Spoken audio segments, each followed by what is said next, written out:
Your Majesty. King Graham? Yes, Minister, Gervain, sire. Of course. My apologies, Gervain. Not necessary, Your Majesty. After all, I've been your security and defense minister for but a short while. Yes. Where did you say you were from again? Just some small, insignificant land to the far south. Pales greatly in comparison to your realm, my lord. Do you have something to report? As a matter of fact, my liege, there's a small concern regarding the duty shifts of some of the castle guards and of the countryside patrols. Also, we are expecting our armed entourage from our nearest neighbor to return within the week. And there is the matter of an alliance with... my liege? My apologies again, Minister Gervain. Please, continue. Yes. As I was saying, there is the matter of an alliance with Hesperia. They've become a strong nation now, and it may be prudent to show our willingness to support them, lest they decide we are more of a hindrance than a help. Does the king there have any daughters who've come of age? I do not believe so, sire. As for the security arrangements for the royal ball held last week, I do believe the evening went by very smoothly. I dare say just about every princess in this region attended, and not one lost slipper, to coin a phrase. Please, do not remind me. Indeed, they were none too fetching.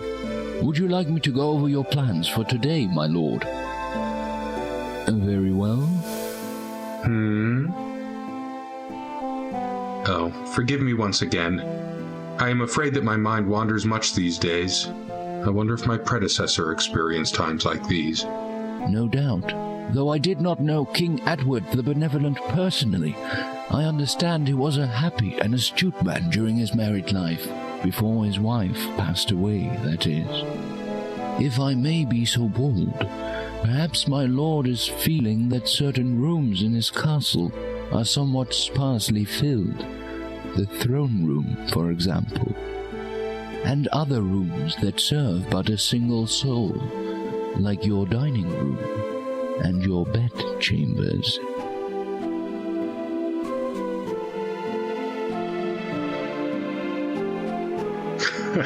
Perhaps, but I do fear I've met no such candidates that would fill the rooms you have mentioned.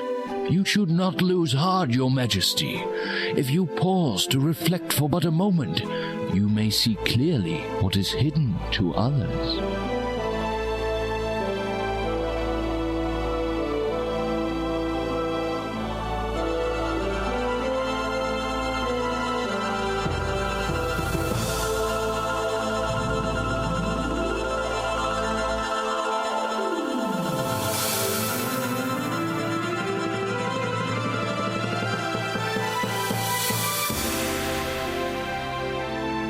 You gaze into the mirror. The minister's words seem to echo in your head. If you pause to reflect for but a moment. Not that you've been doing much else lately. For many weeks now, you've been reflecting over the direction your life has taken. While Daventry has prospered under your wise leadership, so far your existence has been a dreadfully lonely one. Wait. The mirror is changing. As you watch, you begin to see a series of images, though you struggle to fathom their meaning. You recognize the landscape. It is Kolyma, a land not far from Daventry.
you see the most beautiful woman you have ever set eyes upon. Somehow you can feel her sadness and her intense desire to leave that place. She is a prisoner in that tower. Did you find what you were looking for, sire?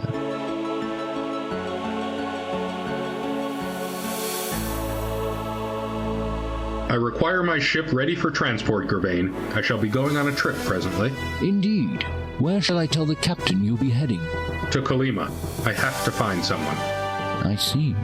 Well, if you must go, it is my duty to ensure that you leave prepared. Arm yourself, sire. I hear Kolyma is not the safe haven it once was. Of course. I shall take the sword of the first king, as is my right. A wise precaution, sire. And, if I may be so brash to ask, who might you be seeking? If all goes well, my bride.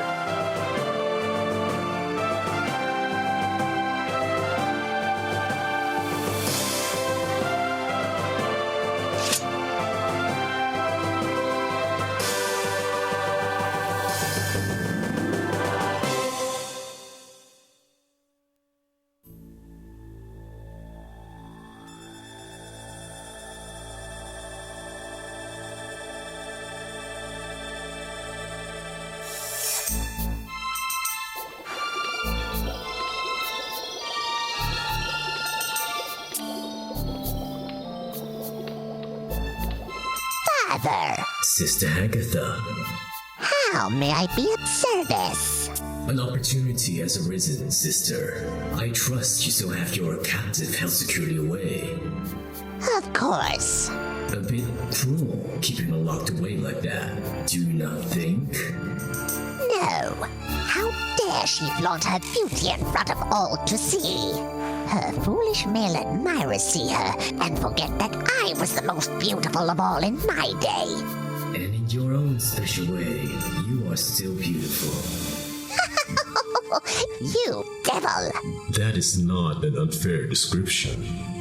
Now, you mentioned a service, I believe. Yes, the King of Daventry has advised his faithful minister that he shall be departing for Kolyma presently. On a quest, you might say. Really? What kind? The kind that involves sticking his neck out to rescue a damsel in distress. And what have I to do with his neck? Put simply, my dear, sever it.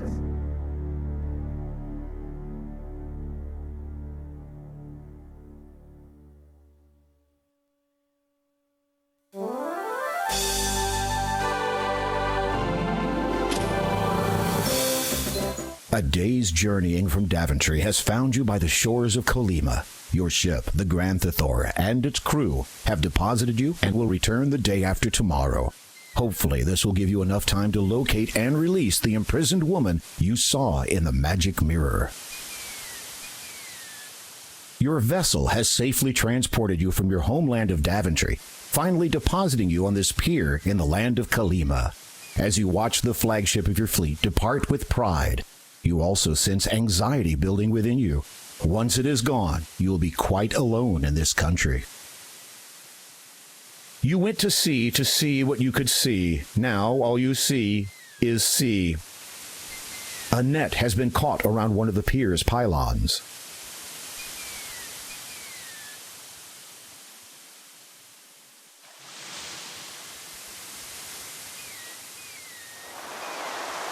The sand on the beach glitters. The azure water of the ocean laps up to its edge. An assortment of trees grow here, and a quaint little pier occupies the shoreline.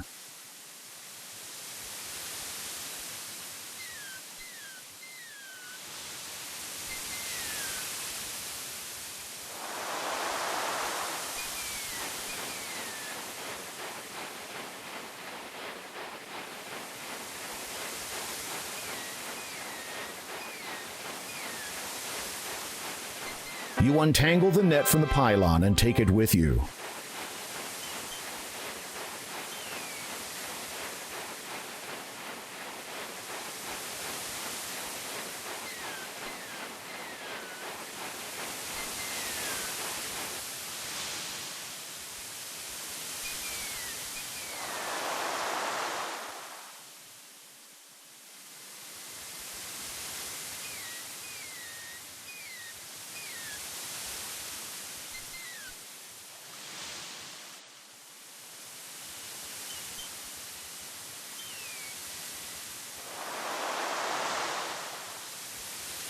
A picket fence extends onto the beach a short way.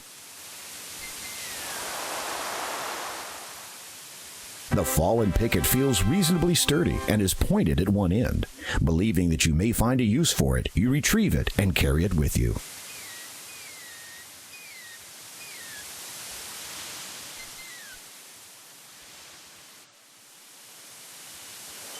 A group of rocks jut out of the ground. Their pointed shapes discourage their use as a place to sit.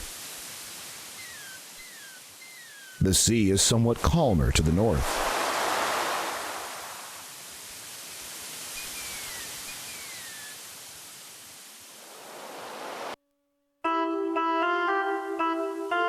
You see a little girl wandering around the meadow. She wears a ruby red cloak and appears to be searching for something.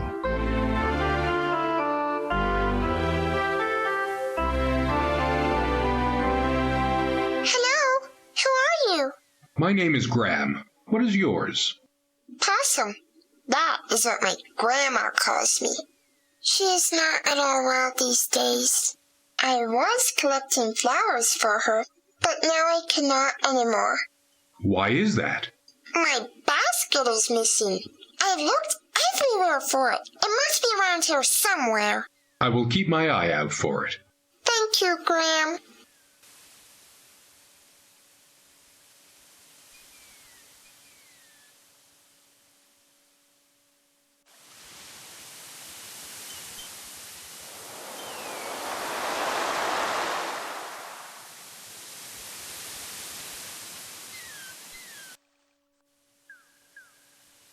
The beautiful blue lake has a clear and pristine quality. It is a baby bird, and not a terribly pretty one at that.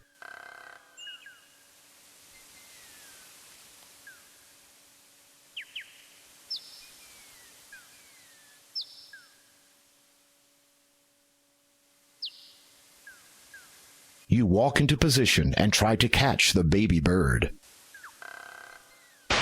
You throw the net over the pond, and the baby bird is caught unharmed.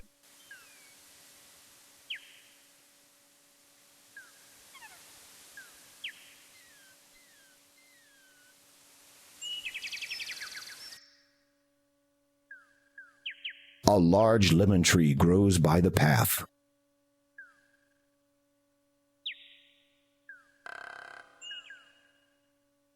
Some lemons have fallen from the tree. The lemons on the ground are spoiled. You would do best to pick a fresh one from the nearby tree.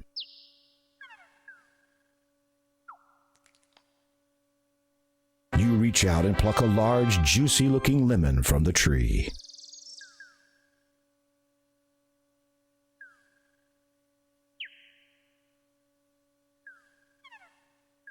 Many trees shade your way as you journey through the land of Kolyma.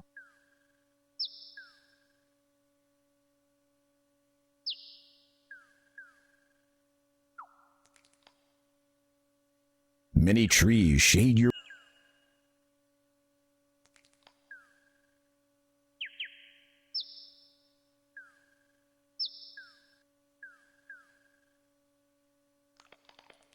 The sign reads, Town.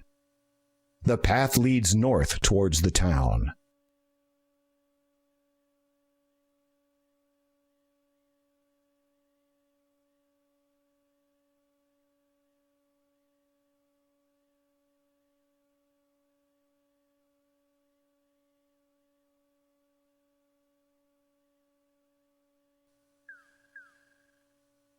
One of the trees here seems to be growing around some rocks. Many trees shade. There is a sizable hole in one of the trees.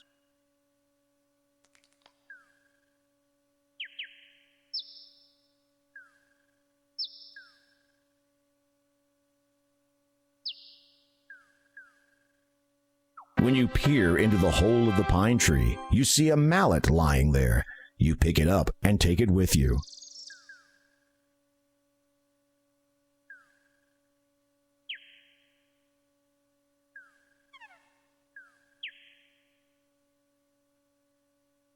The sign reads, Kolyma. It is likely that this haystack was piled here by farmers from the town. A faded blue sheet has been tightly stretched across it to prevent the straw from blowing away in the wind.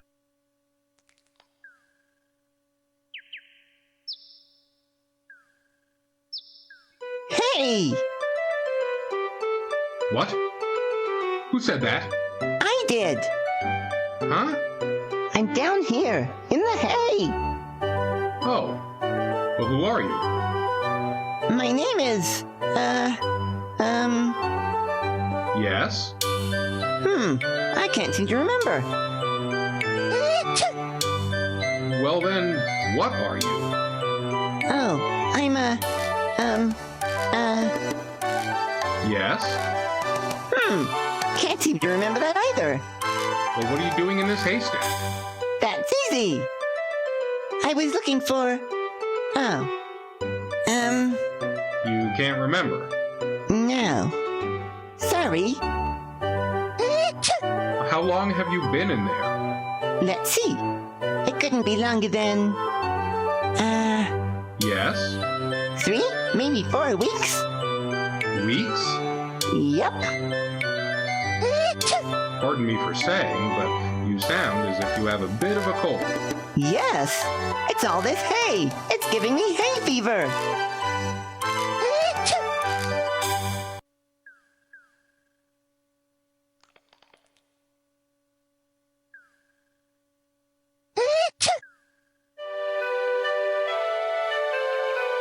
You see a man bending over the fountain. He appears to be trying to retrieve something from it.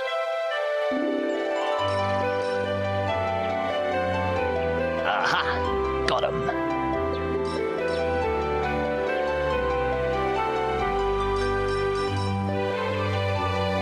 You have entered the town of Kolyma. What a charming place. Residents, farmers, and merchants make their way to and fro along the paths. A statue has been erected here, and many stores line the road to the east and north. 2 buildings in particular catch your attention: the antique shop and the town library.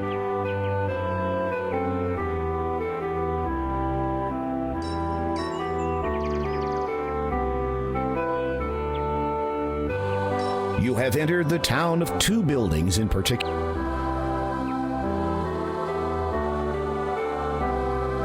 The merchant has a distinct out-of-town appearance and a get-out-of-town aroma.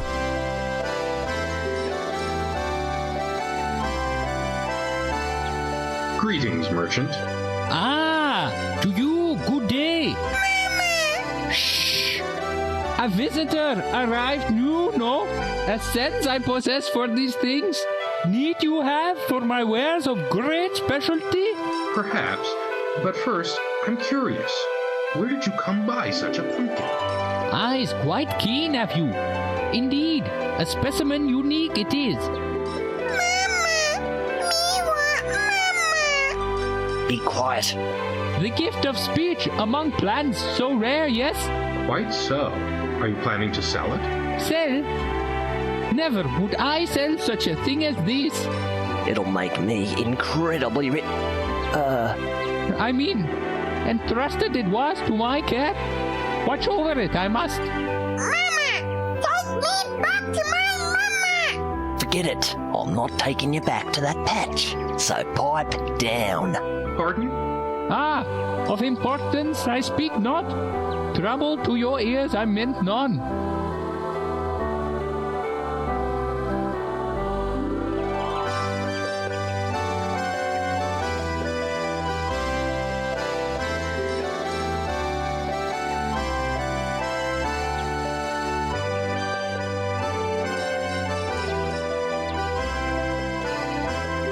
A small pumpkin sits in a bowl nearby. There appears to be a sign on the door, but you need to get closer to read it.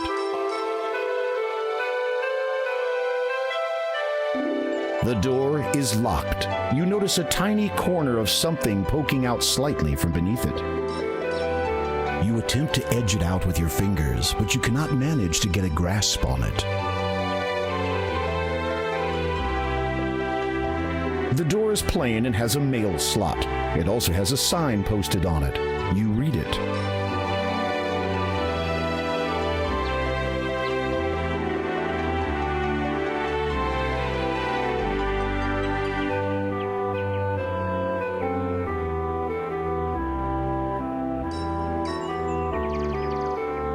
You also notice something sticking out from under the door.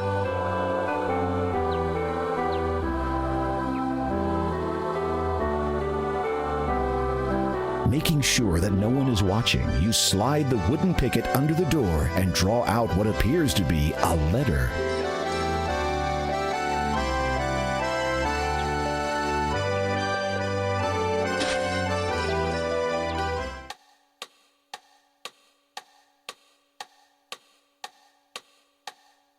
May I help you?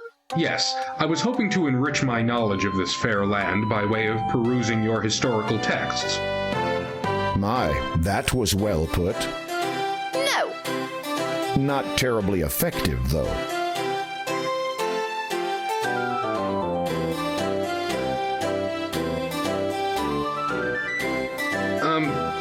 Pardon me, perhaps I was not clear?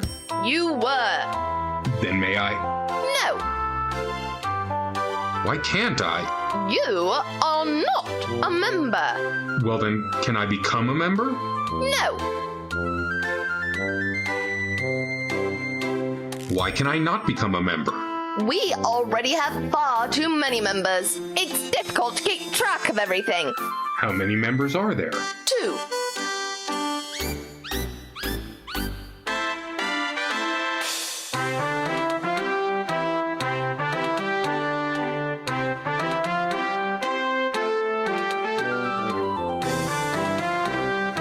If I may inquire, who are your 2 members? You may not. Neither the Count of Kolyma nor the elderly gentleman who lives next door would approve of my divulging that information to you. Ah, thank you anyway. You mentioned the Count of Kolyma is a member of this library. Yes! Have you seen him recently? The librarian looks at you strangely. No. Is there any way I might meet the Count? Yes! How? Die.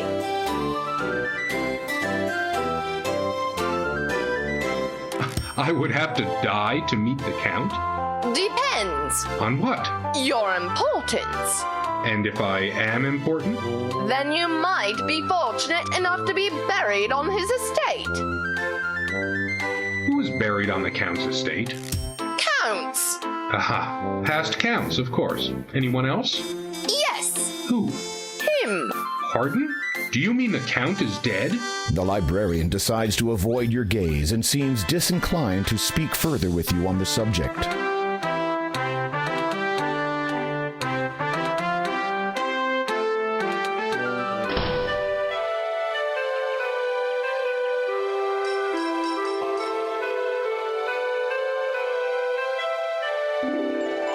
You open the letter and read it. Dear applicant, please find enclosed the library membership card to which you are now entitled. The 5-year application process has concluded, and we are pleased to inform you that your status as a member of the town library is confirmed. Welcome to an exclusive group of patrons. Yours sincerely, Town Librarian. P.S. Please sign your name on the card to ensure validation. The library was not designed to be scaled by impetuous adventurers.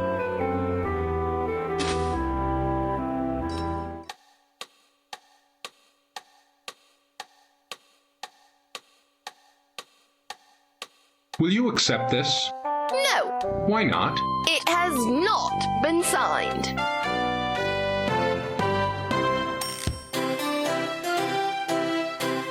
What are you doing? I was just... Don't!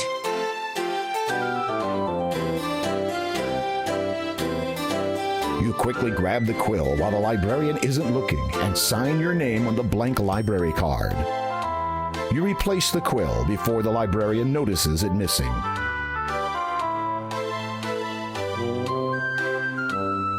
Will you accept this? Yes, you are younger than I expected. I eat well and get a lot of exercise. I see. So, what do I do now? Borrow. You mean I can take books from this library? No. Oh.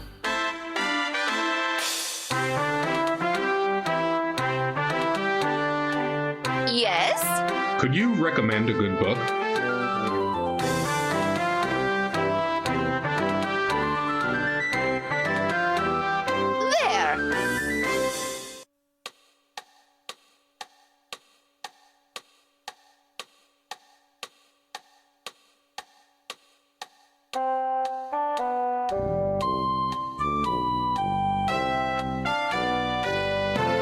consume a book does imply a literal definition.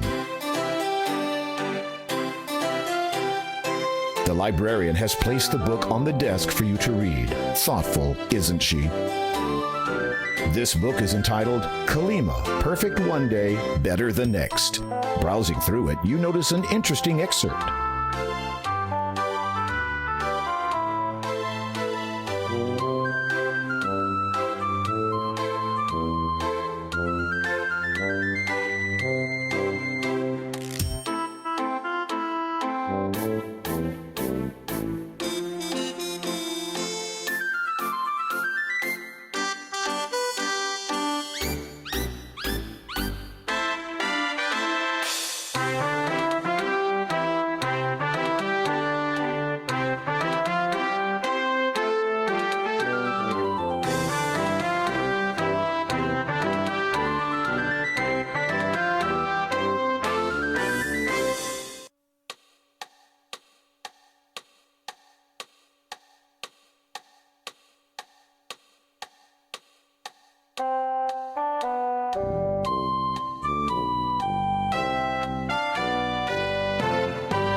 The sign atop the store simply says A.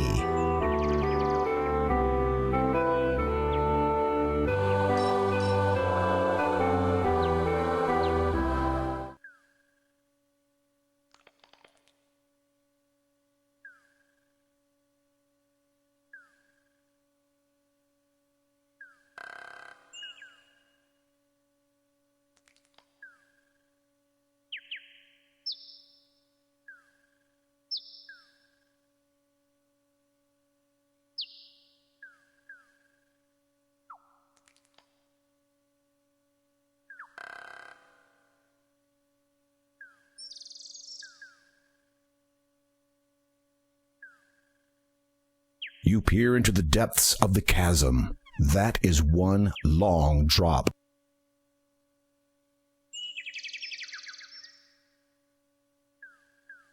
What is this? There's a door built into the trunk of a large tree. It appears to be closed.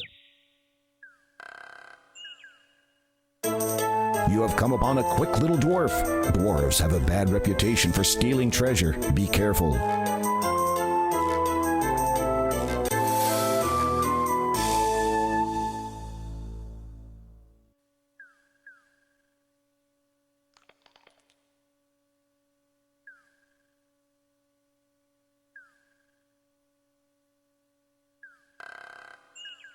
Many trees shade your way as you journey through the land of Kolyma.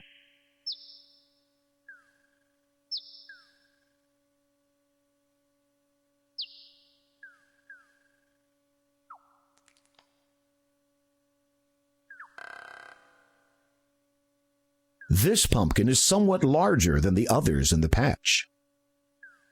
You look for a nice, large pumpkin to take from the patch.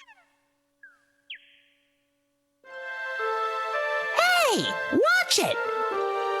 Oh, sorry. I was not aware you could talk. Likewise. Anyway, be careful where you're treading. You're spoiling the good soil by standing so close. And I got 8 kids to feed.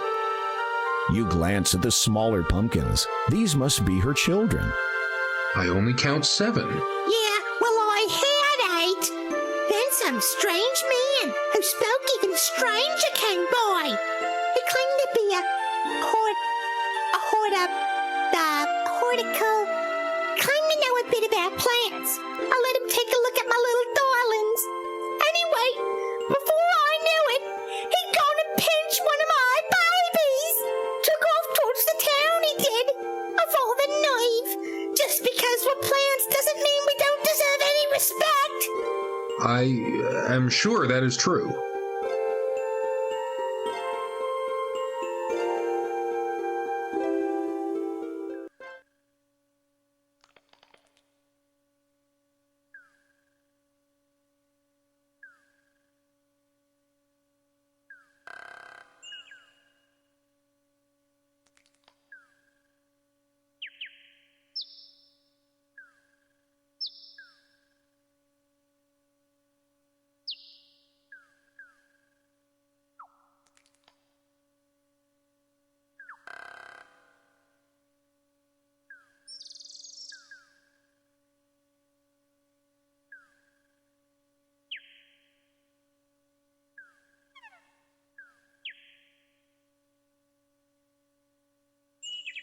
This large fallen log is all that remains of a once grand tree.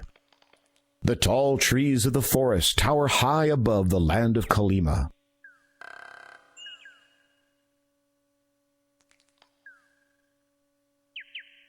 There's a log nearby.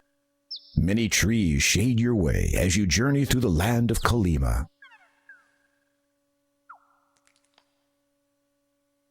You notice a thick rope dangling loosely against the trunk of the tree.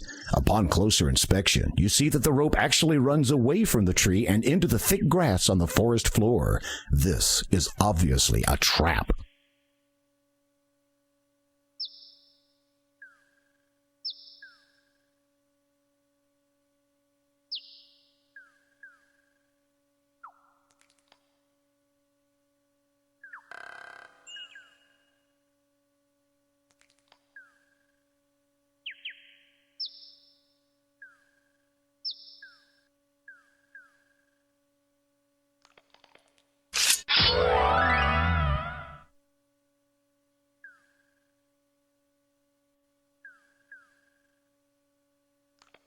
As you pick up the gold coins, they suddenly turn dark. Now they resemble ordinary metal.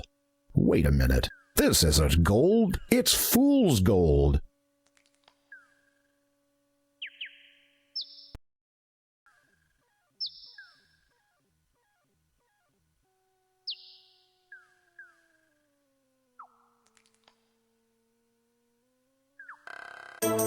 You have come upon a quick little dwarf. Dwarves have a bad reputation for stealing treasure. Be careful.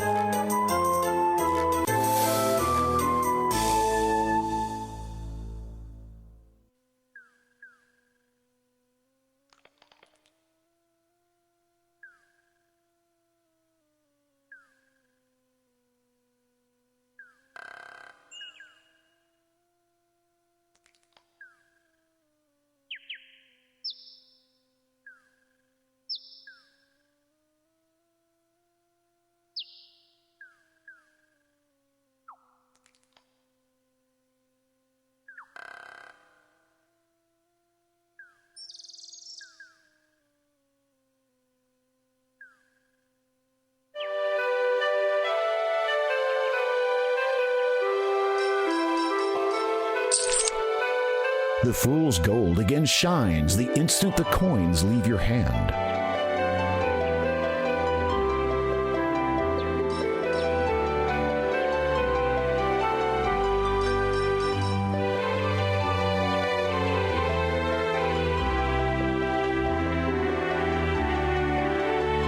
3 coins in the fountain. What? Let me see.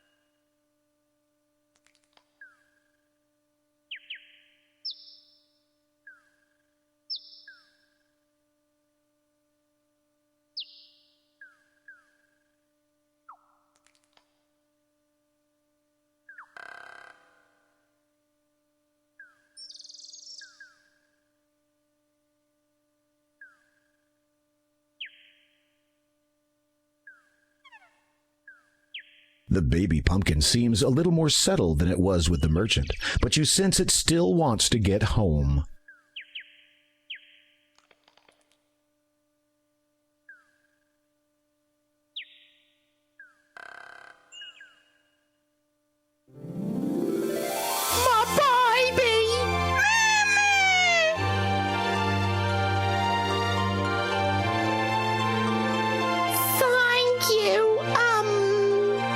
Graham. Thank you, Graham. Here, take this. Maybe this useless trinket of Haggadis will be of some use to you. Serves you right for not enabling me to protect my kids. The pumpkin hands you a gold brooch with a beautiful blue sapphire.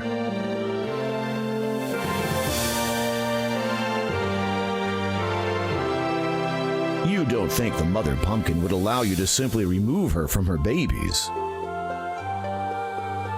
Is there anything more I can do for you? Me thirsty, Mama. Now that you mention it, my baby is feeling a bit poorly. After all, living in a bowl ain't too good for your health, you know. No, I did not know that. What would make your baby feel better? Fresh water, naturally. Of course. Not too sweet, though. In fact, the more bitter, the better. My children are very particular about what they drink. I will see what I can do.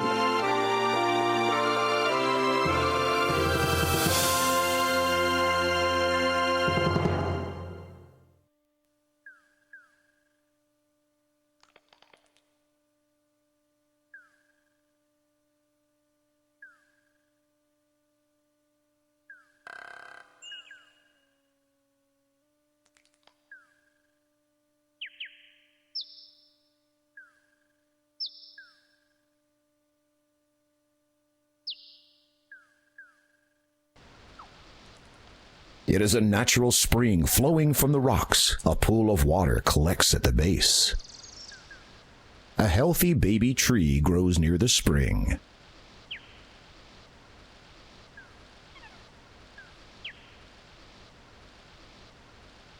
You fill the bowl with the fresh spring water.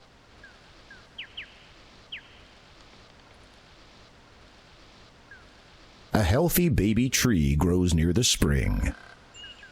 You are in the southeastern part of Weirwood Forest. A wall of rock prevents further passage south or east. The forest surrounds you in all other directions.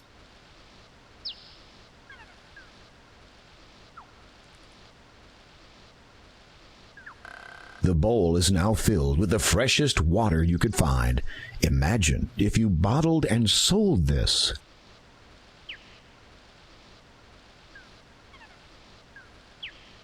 After using your sword to cut the lemon's surface, you squeeze some of its juice into the bowl. Then you discard the lemon.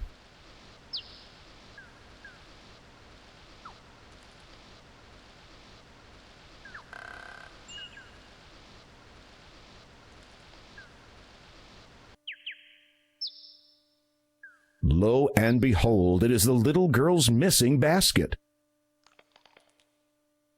You take the basket.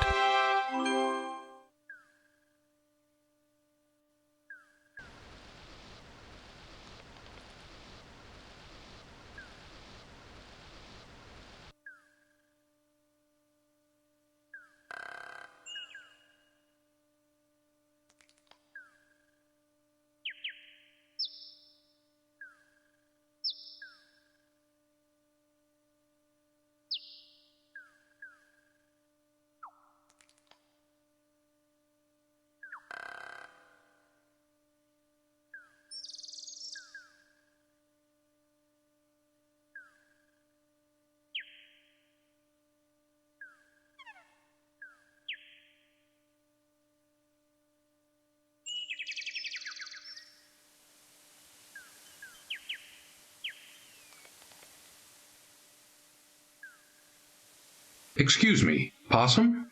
Yes, Graham. I was wondering, could you tell me anything about this land? You mean Kolyma? There is a town to the northeast, and a church not far south of that. Grandma and I live in a house near the beach. You should not enter the swamp to the north. It is said to be influenced by magic. Many have easily lost their way in there, and finding your way out again is difficult. Thank you, Possum. You hand the basket to Possum. Thank you, kind sir. Please take this flower. I'm afraid it's all I have to give you. It is more than enough. I notice that you have picked only yellow flowers. Of course. Is it not customary for one to pick yellow flowers for another who is gravely ill? Certainly it is. I'm sorry to hear about your grandma, Possum. Thank you. Goodbye.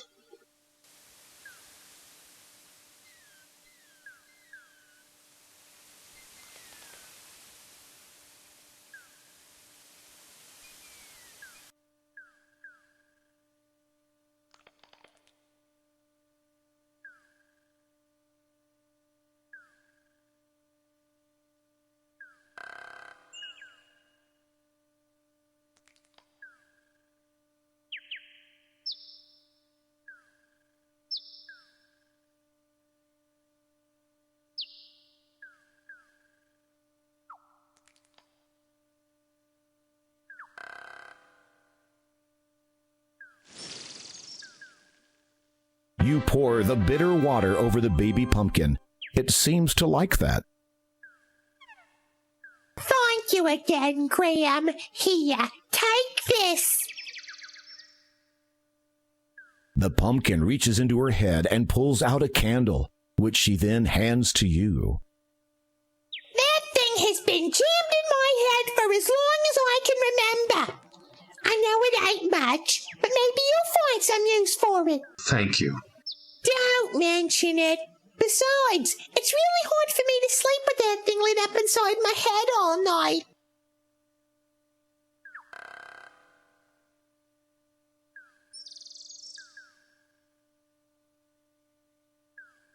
The small pond is a beautiful feature in this part of the forest. You imagine a variety of bird life would find this a very suitable place to travel for the breeding season.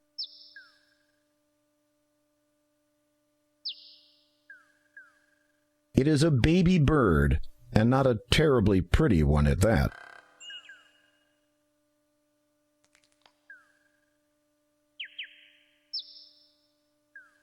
You release the little bird into the pond.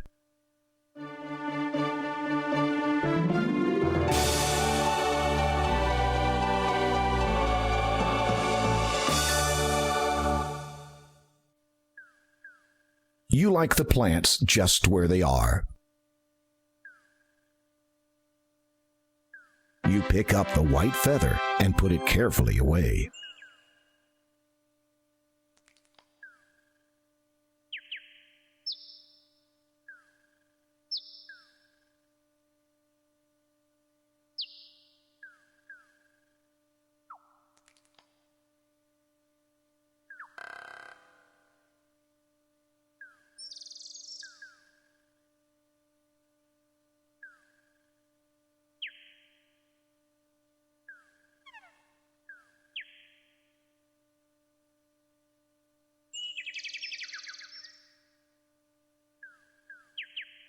The bridge spanning the chasm looks unstable and tottery.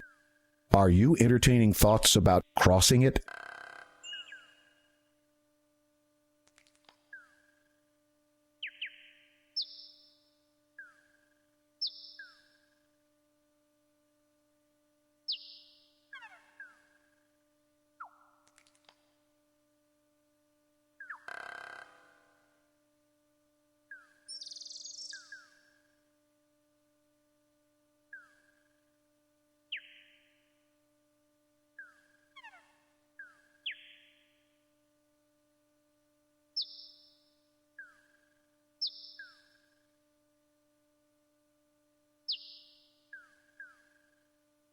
Oddly, the short path runs up to the mountain wall here, but leads nowhere else.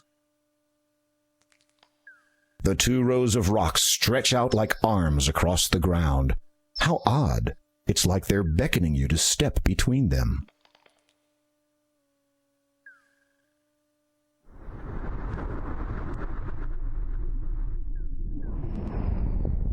Incredible! The door you have discovered has taken on the appearance of a face. It is silent, however, and almost seems to be waiting for something.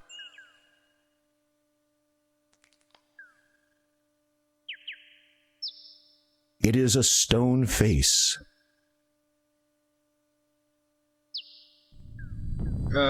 Greetings. I am King Graham of Daventry. Would you, by any chance, know of the way to a strange island on which stands a quartz tower in which a beautiful woman is being held captive? You feel more than a little foolish. Surely a door, even one with a face, would neither hear nor understand you. I am the door of destiny. I am sought out by many, found by few, and opened by none so far. For indeed, only once can I be opened. Such is the magic that I am. Through me will you find the destiny you seek, if you cannot perform a task. Anything! You feel intense exuberance that you have come so close to your goal in such a short time. You must bring me the gems of nature. I beg your pardon? The stone door rumbles from deep within. For a time, it says nothing, and then...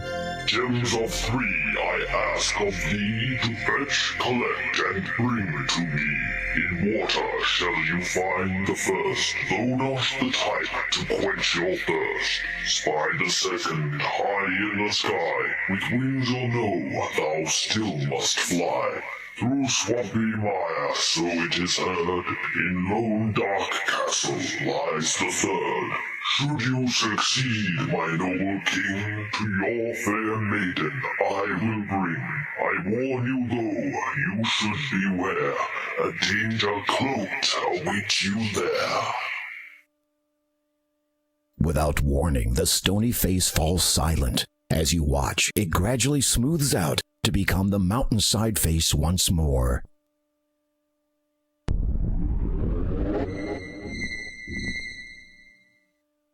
You notice that, within the door, 3 shallow indentations have sunk into the rock's surface.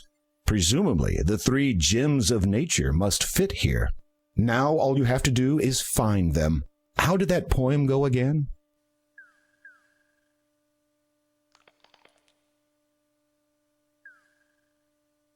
The brooch has an enormous sapphire encircled by 2 rows of glittering diamonds.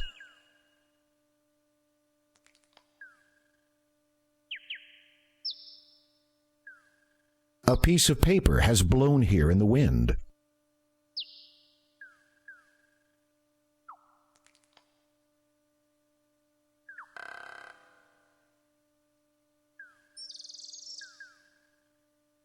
You have just discovered the gravity of your situation.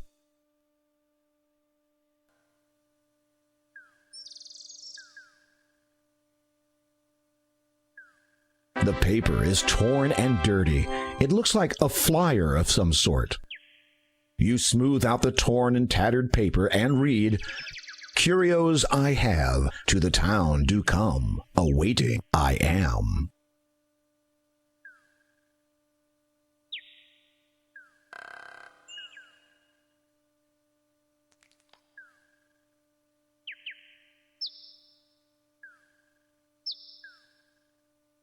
This large fallen log is all that remains of a once grand tree.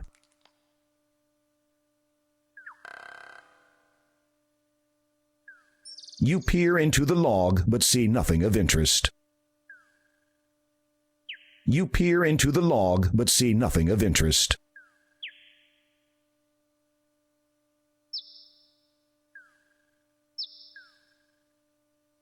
This large fallen log is all.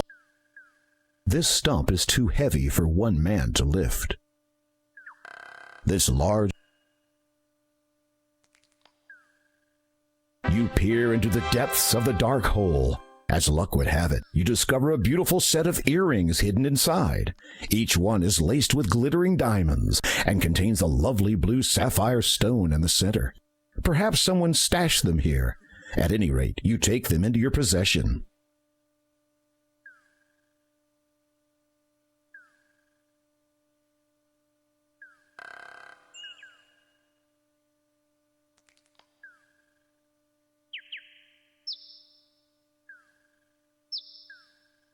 Several smaller lemon trees grow near the path. Their fruit has not yet ripened.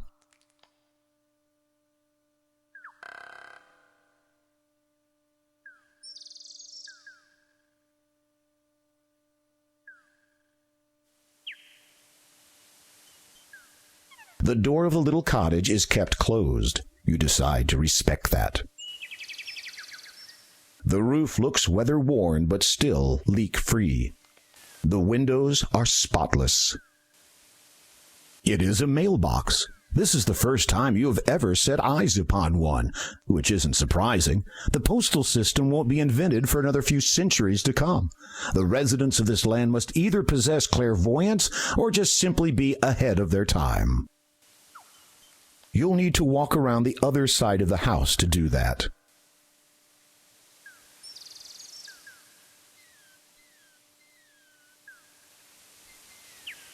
You open the mailbox. Inside there is, incredibly, a letter addressed to the resident. You decide to leave it in there. A card has been dropped in it also. You read it.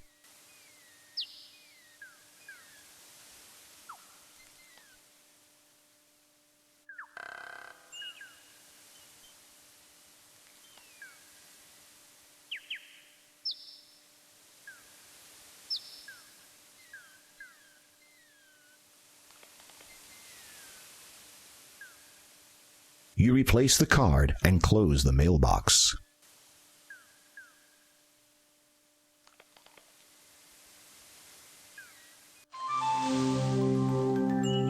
A mermaid basks on a nearby rock. Her long flowing hair extends over most of her upper body.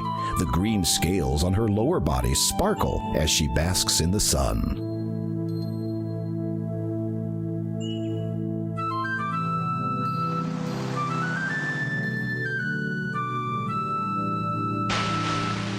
Oh no, you have startled the mermaid.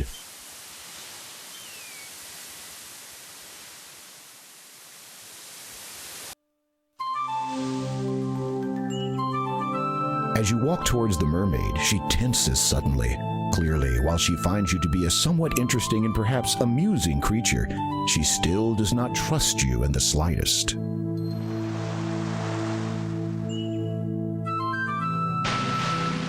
Oh no, you have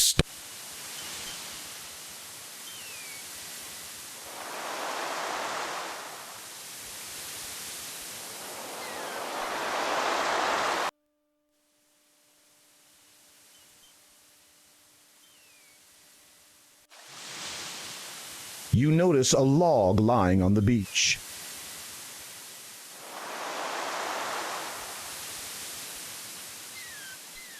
You look under the log and discover a clam lying beneath it. You pick it up.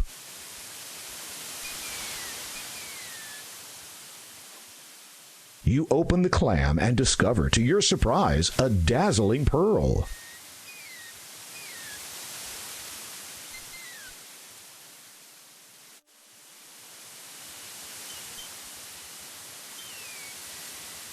A rise in the land dominates the area to the northeast.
Greetings again, merchant.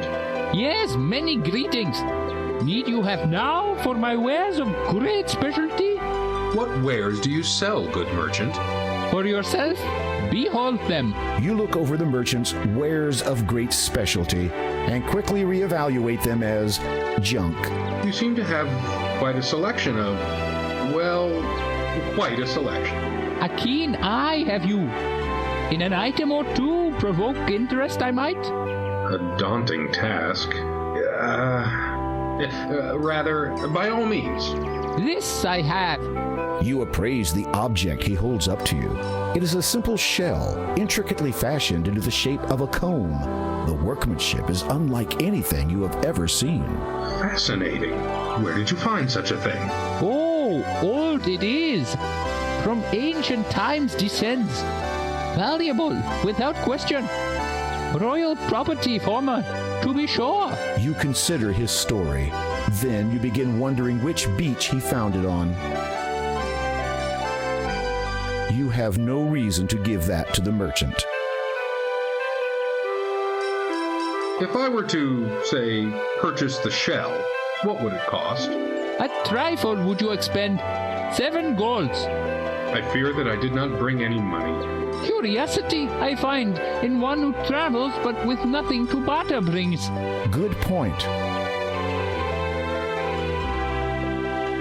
You have no reason to... You have... Might you trade the shell comb for something? The merchant ponders over this for a moment. Of value, many things are. Of fancy, only one I have. And that is? Pearls.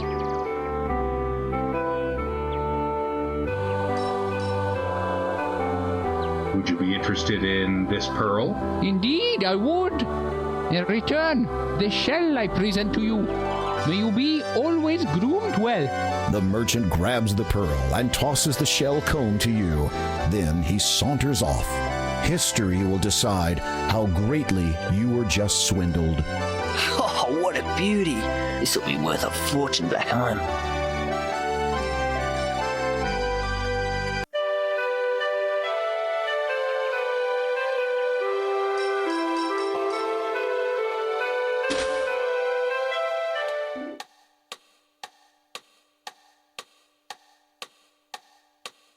Yes?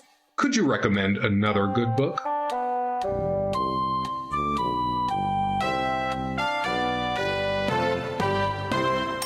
There! This book is entitled Way Below Your League, a look at sentient aquatic life. Browsing through it, you notice an interesting excerpt.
hold out the shell comb in your hand.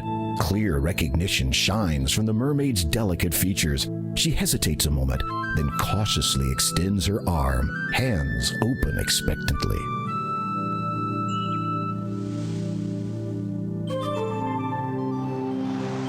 You gently place the shell comb in her palm.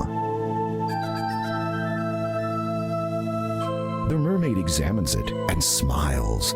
She removes an opal necklace from around her neck and hands it to you. After a moment of admiring her once-lost possession, she looks at you with anticipation.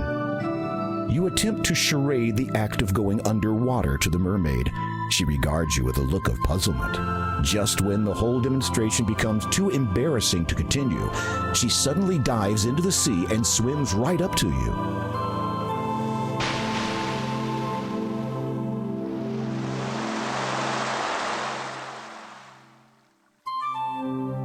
After giving you a rather intense kiss, the mermaid dives under the water again. You wonder where she has disappeared to. Then suddenly, you feel a pulling at your legs.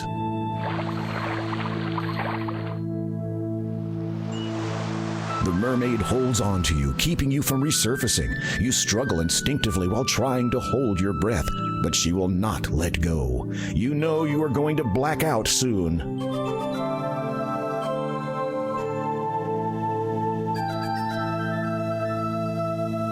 Wait a minute, you're still breathing. How can this be? Could it have been the mermaid's kiss? Speaking of which, where has she gone to this time?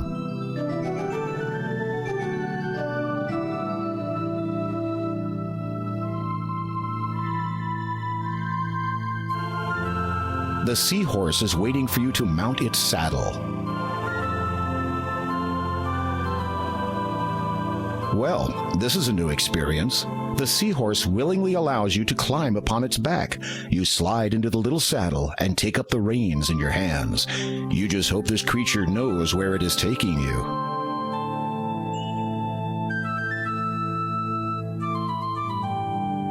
After a time of traveling through ever-deepening water, you arrive at a massive stone archway. Passing through it, you notice it is covered with many different intricate symbols, none of which you recognize. Mer writing, perhaps? As you emerge on the other side of the arch, a grand sight greets your eyes.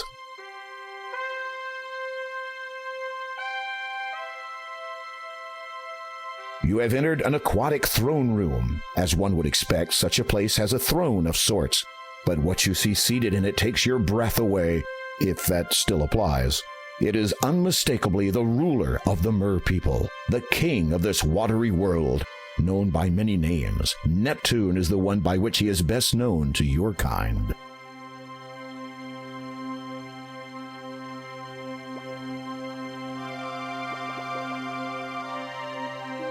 You bow before the king. He returns the gesture with a lowering of his own head. You open your mouth to speak, but only a bubble emerges. It begins floating up to the surface.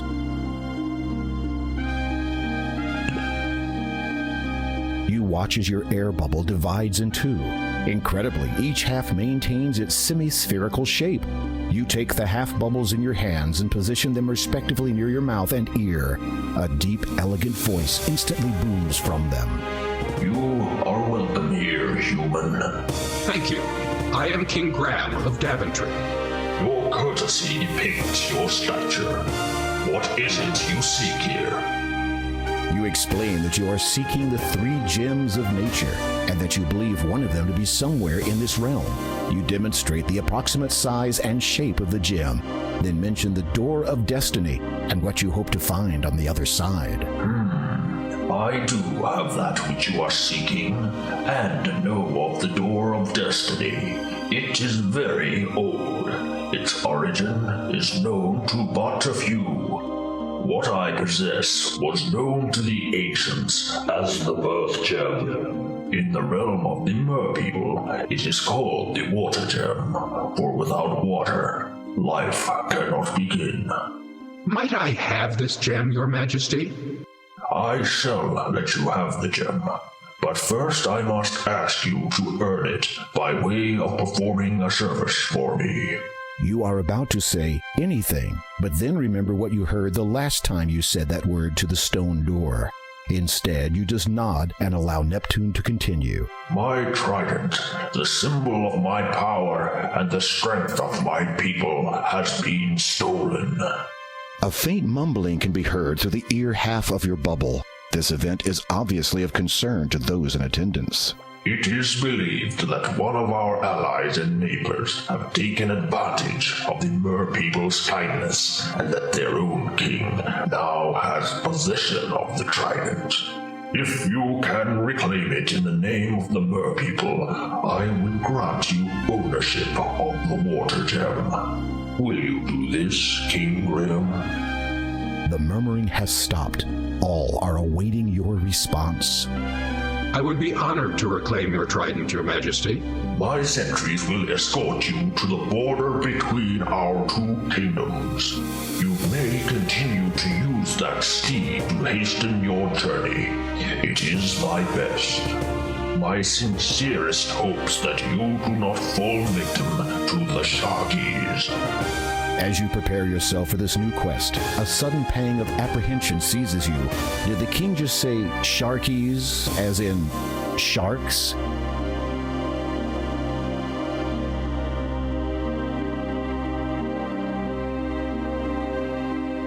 Your Majesty, is there anything you can tell me about the Sharkies? They are large, fierce, and carnivorous. Anything else? They are always hungry. Anything that might be of benefit? Like something to help you live longer?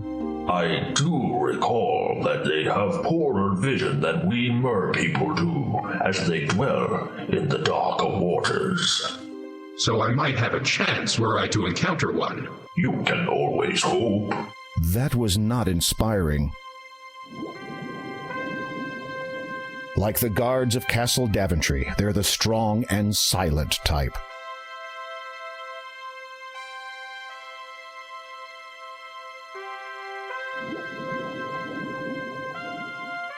As you depart the underwater kingdom, you see two guards waiting to escort you to the Sharkies' realm.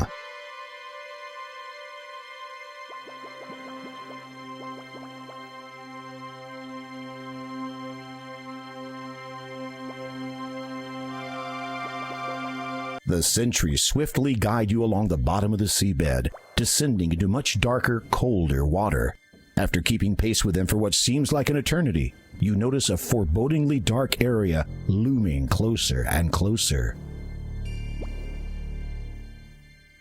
You have arrived at the border of the Sharkies' kingdom. This is as far as the sentries will take you. One of the guards salutes you, then they both head back to the safety of their own waters. You're on your own from here, Graham. Those guards were sure in a big hurry to get out of here.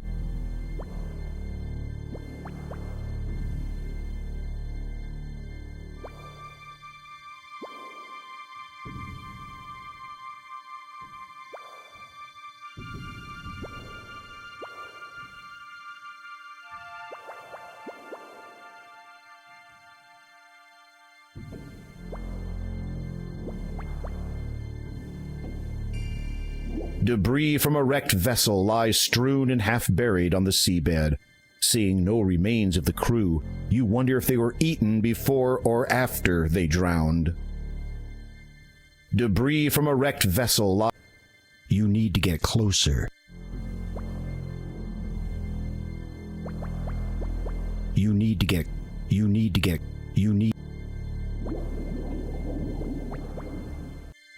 This would not be the safest place to dismount from your seahorse. You need... Debris from a... Sinewy seaweed wavers in the ocean tide.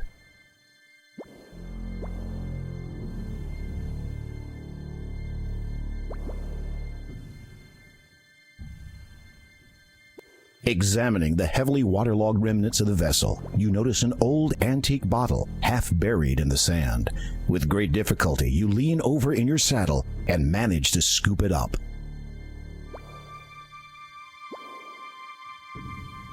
You remove the cloth from the bottle.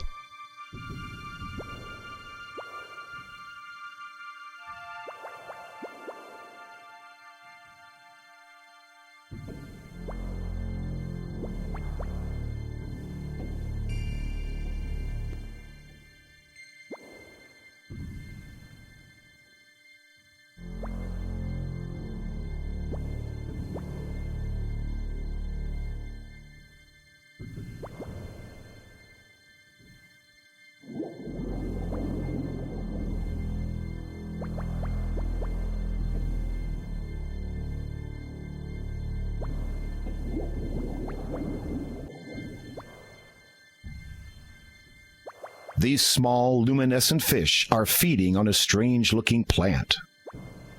There is nothing of interest lying on the seabed, and you are not here to collect shells or coral. You can't You sluggishly attempt to grab some of the small fish in your palm. However, they easily evade you by zipping around your hand and through your fingers. You lean over and pick some of the grass, which grows in between the rocks.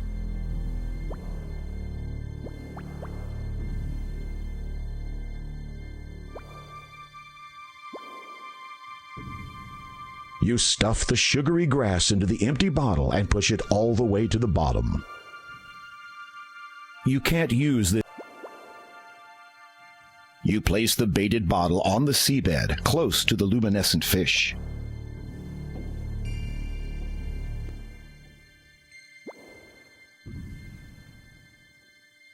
A few of the glowing fish are now swimming around inside the bottle. You take the bottle.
This underwater realm belongs to the Sharkies. The water drops noticeably in temperature as you progress further into it. There are bound to be sentries on patrol around here, so you remind yourself to be alert.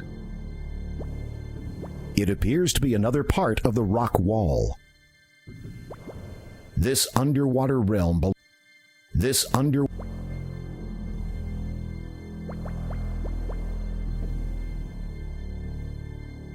Having noticed the fish moving suspiciously in and out of the rock wall, you reach out and touch it. To your astonishment, your hand passes right through. The western wall is but an illusion. You easily pass through it into a series of caves and tunnels on the other side.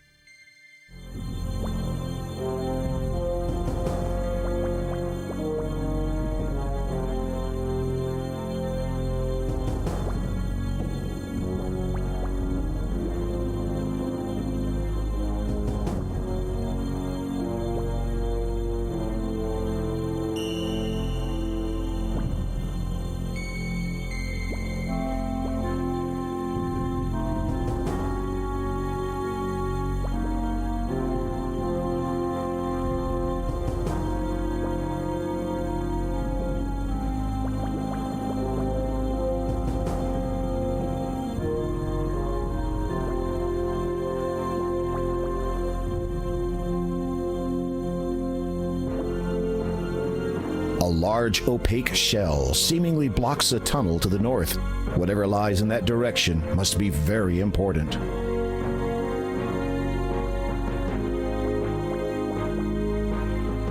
You need to move.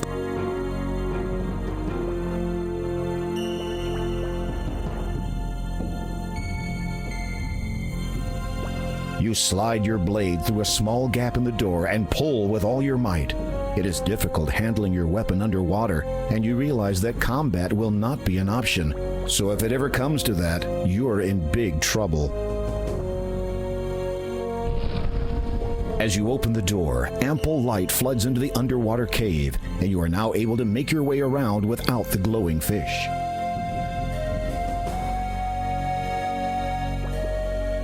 There is not enough room to mount your seahorse here.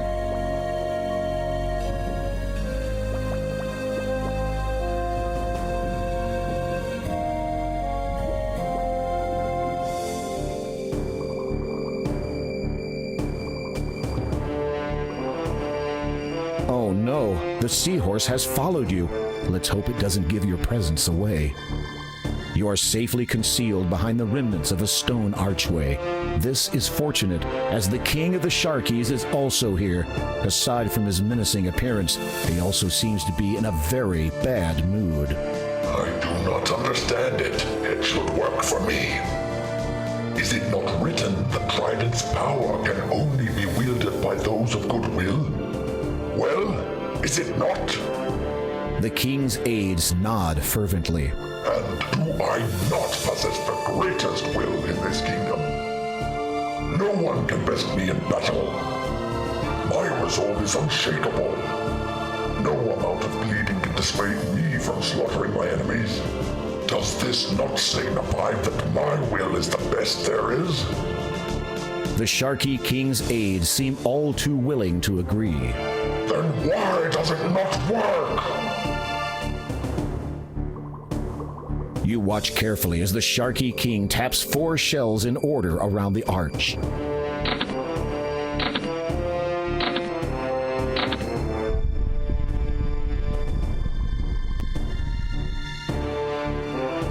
It matters not.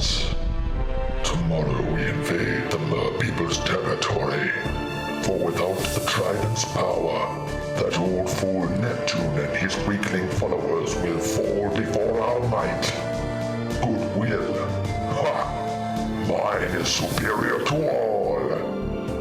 As he leaves, the Sharky King motions for his guards to remain.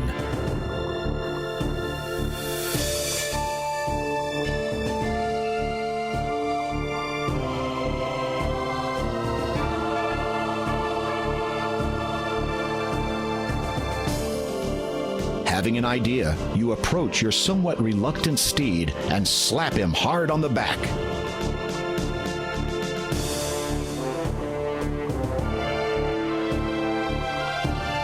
Look at him go. The guards are momentarily distracted. Now is your chance.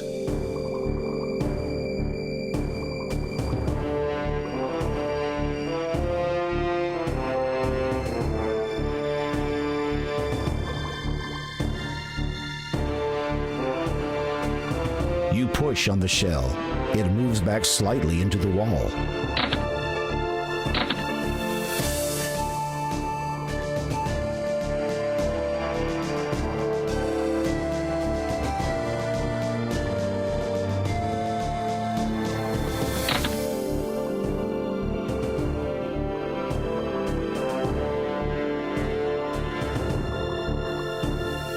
You were never any good with this sort of thing at school.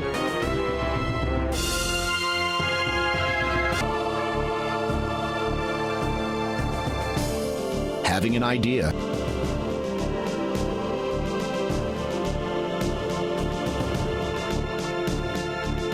Look at him go.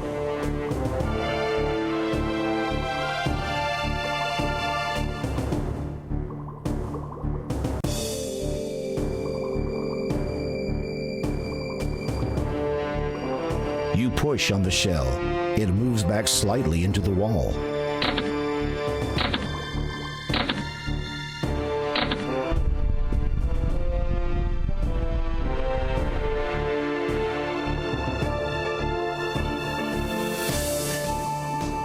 Without delay, you snatch up the trident before the guards return to their posts.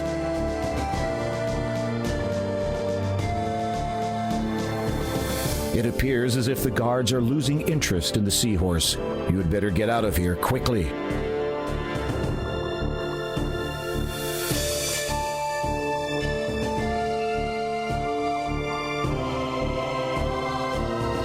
Oh no, the seahorse has followed you all the way back to the secret entrance. The guards are sure to discover you now. You remount the seahorse.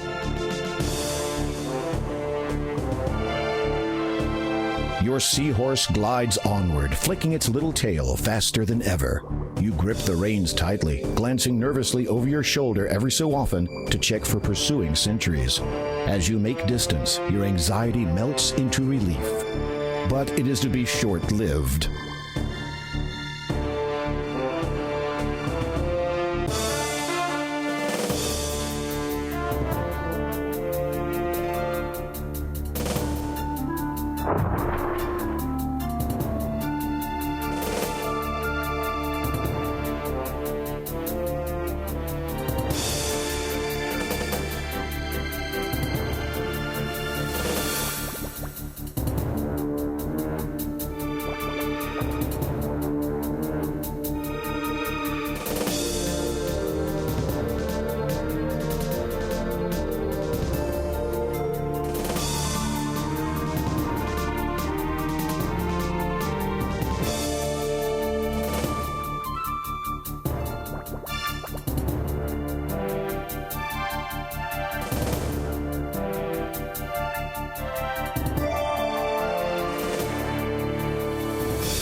Finally, you see the light at the end of the tunnel. You quickly make a dash for the exit. As you emerge, you realize you have only seconds before the guards come out after you. And even if you could outrun them, you're sure the commotion would attract the sentry's attention. Then you'd be in real trouble. Suddenly, you hear a strange voice in your head. He of noble and goodwill, royal trident thou may wield.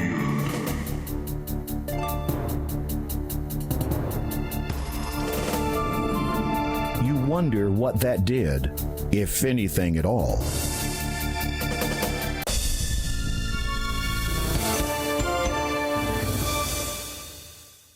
Oh.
You had the means to protect yourself. Perhaps you did not consider yourself worthy.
you had the means to protect yourself, perhaps.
You had the means to protect yourself, perhaps.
The trident guides you back to Neptune's realm.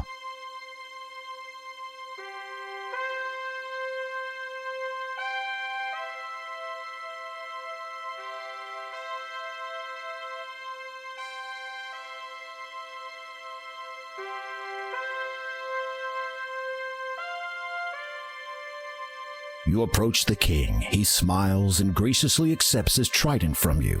Then he calls everyone to attention.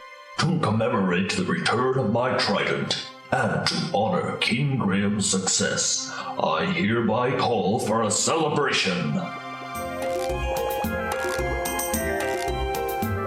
The celebration lasts for some time. You eat, drink, and have a merry time with many of the mer people. After a few hours, the festivities wind down, and you finally have a chance to speak with Neptune alone.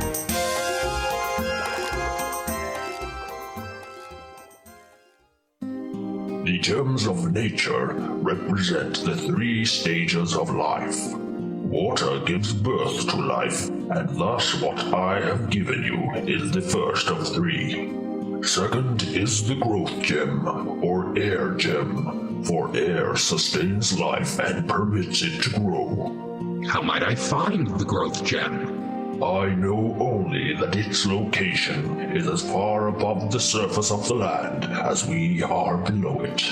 Beyond that, I cannot aid you. A smirk crosses Neptune's face momentarily. You might say that air is not exactly my element. You decide that the beverages consumed were to blame for that one. And the third gem, Your Majesty? Third is the death gem, the completion of life and the natural order of things. The Door of Destiny understands this now, as did the ancients who imprisoned the soul within. As for that gem's location, I had hoped you would have no business venturing to the castle. Kolyma was once ruled from that place, but sadly her people have not seen their lord for quite some time. But if you please, I would prefer not to dwell upon this subject. You have done me a great service this day, and I thank you. Good luck, King Graham, and good speed.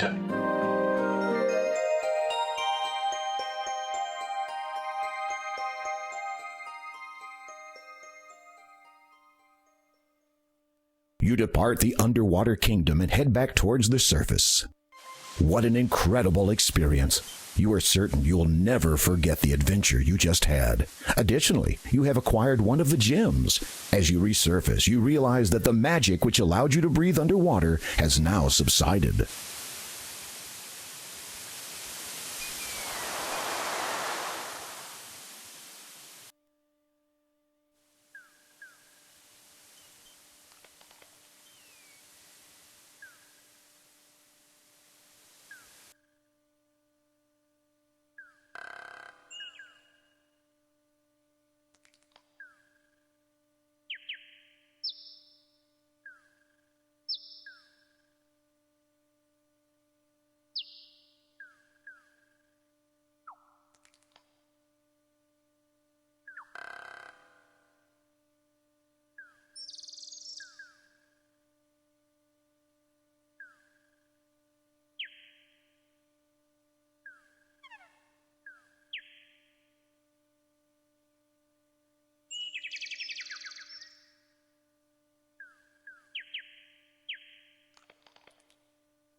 Here.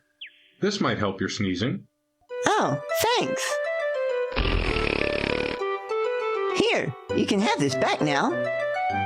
You retrieve the partially used cloth from the haystack. Feel better? Yeah, it's so good to be able to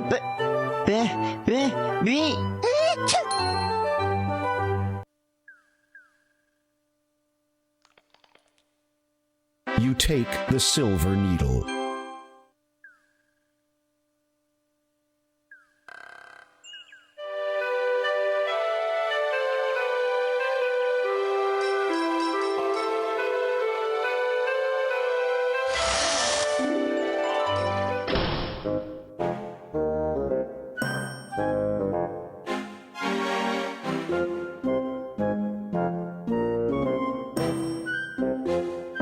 Who will buy these wonderful items? Good afternoon. What can I do for you, dear? Hello. Do you sell anything that would aid in ascent up a mountain? Unfortunately, I do not sell climbing equipment, or anything of that sort. This is really a specialist store. Oh. However, I do have an item which you might find useful. This lamp is said to contain a genie. Never tried it myself, of course. I do not believe in using magic to solve my problems. Nature has made us as we are, and we should be glad of that. How much for the lamp? The old lady hesitates. You sense she wants more from you than your money. You hope it is not anything that you will regret. Well, seeing as how you are a man who seems adept at taking care of himself, perhaps you could do a small favor for me? Somehow, you knew she was going to say that. I once owned a beautiful nightingale, quite rare around here, but the sentimental value far outweighs its monetary worth. That foul old witch Hagatha has stolen it from me, probably to use in some concoction or another. Her nose screws up in disgust. So, if you could be a sweetie and retrieve it for me, I will trade you. The lamp for the bird. Agreed? Well, I will see what I can do. Do be careful. If Hagatha should spot you out of her good eye, then you'll be in for it.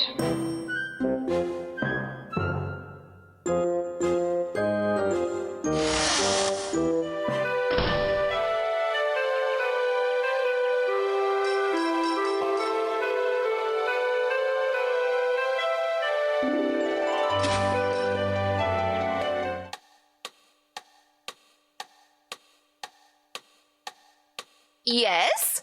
Could you recommend another good book?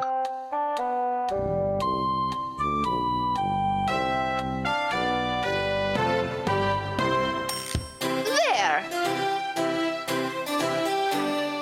This book is entitled Legends. Browsing through it, you notice an interesting excerpt.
Could you recommend another good book?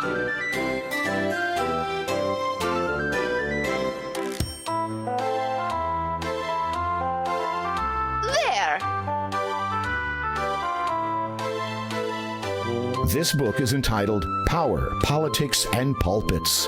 Browsing through it, you notice an interesting excerpt.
You can't see a thing past the cave entrance. Judging from the smell wafting out of it, you're not sure that you want to.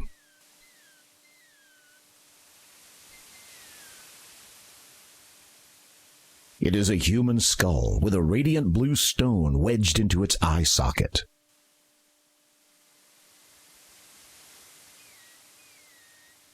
It is a human skull with large eye sockets.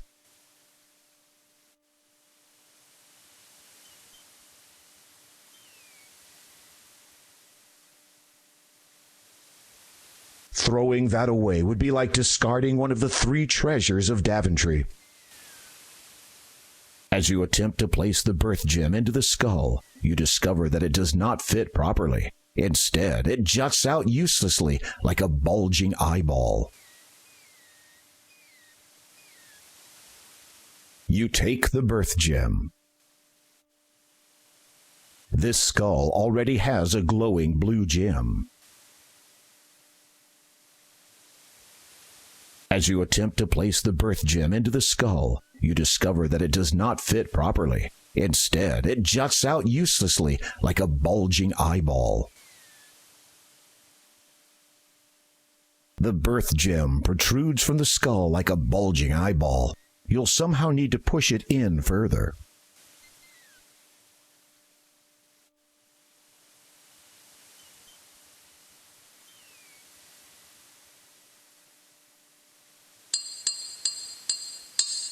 You gently tap the birth gem with the mallet, hoping not to break it.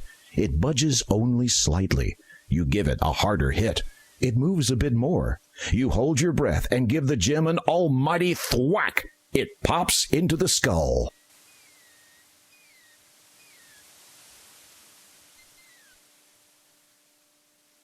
As you face the skull towards the image of the bat above the cave, you notice that its wing has faded slightly.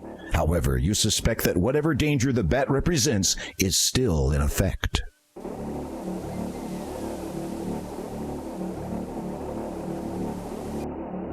You turn the rightmost skull so that it faces the bat symbol above the cave entrance. The power of the 2 skulls combined has caused the bat symbol to disappear. You sense whatever danger it represented has now subsided.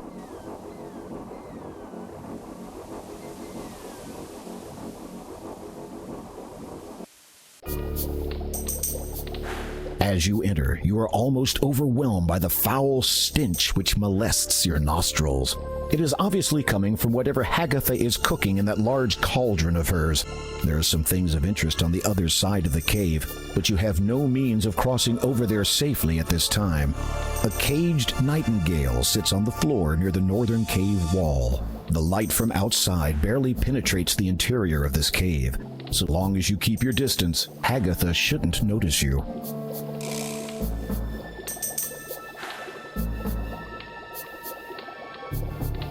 You need to get closer.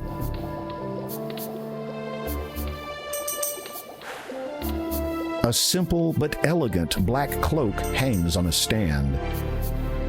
Being as quiet as a mouse, you slide your hand inside the cloak to discover a deep pocket. Amongst sticky and disgusting spell ingredients, you find a tiny silver key and a peculiar golden ring-shaped device.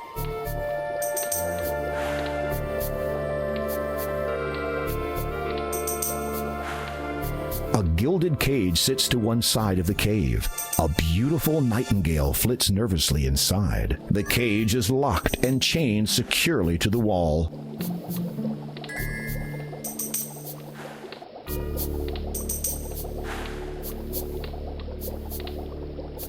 You slide the silver key into the lock. It fits. You turn it silently, and the chain falls to the ground. You hear Agatha begin a chant of some kind while stirring her brew.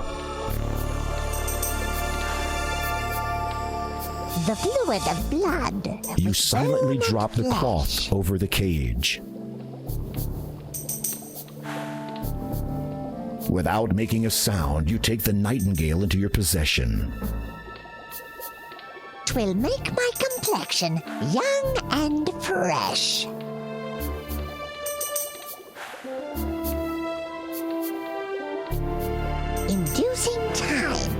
reverse its sail. All I need is a sweet nightingale.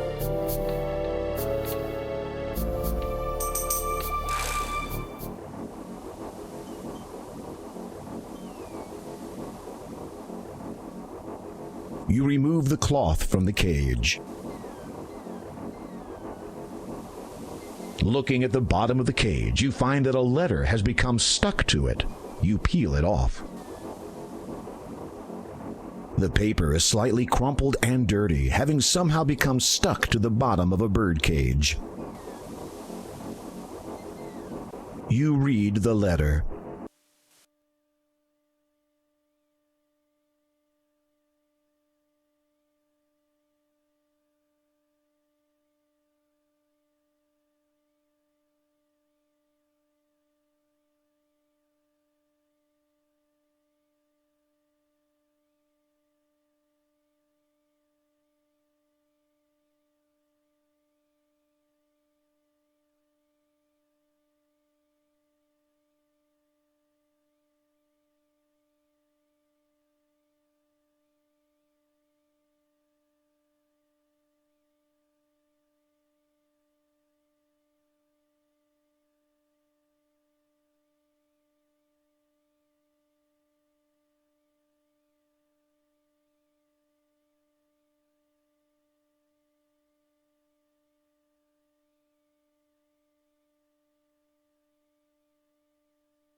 The letter puzzles you, but you put it away and continue your quest.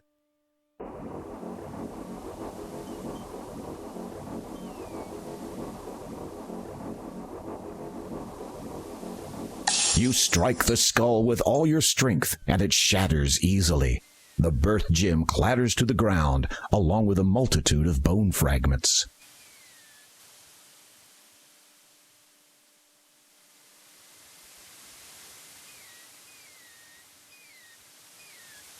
You reacquire the birth gem.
Offer the nightingale to Angelina. The sheer elation on her face almost makes the whole risk worth the while. She snatches it from you and proceeds to fuss over the bird. You wait for a moment, but it seems she no longer notices you. if you don't mind, about the lamp you promised me in trade for the nightingale? The shopkeeper looks up at you vaguely. She gradually remembers that there is another being in her world. Yes? Oh, yes, take it. You'll have no beginning of use with it. Don't you mean no end of use? Of course. Whatever you say, dear. You hear Angelina muttering cheerfully to herself as she exits. Finally, I have the final ingredient for that marvelous youth potion. I am going to beat you to the punch, my dear Agatha. Serves you right for hoarding this sweet, juicy thing to yourself. You feel a nauseous tinge in your stomach. Well, at least the lamp is now yours. You take the old lamp.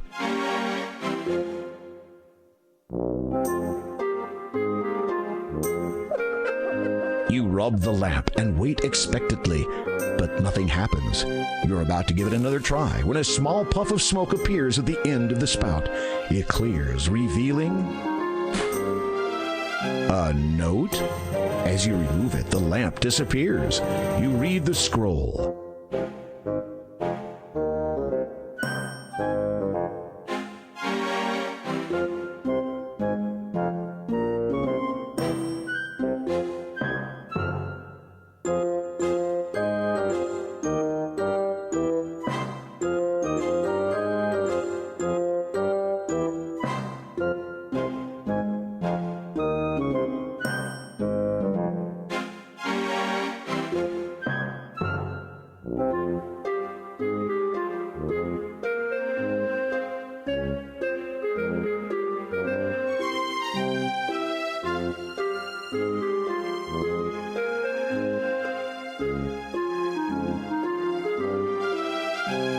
You are inside a cute little antique shop. Old furniture and knickknacks clutter the place. Against the wall, a low bench displays an assortment of items.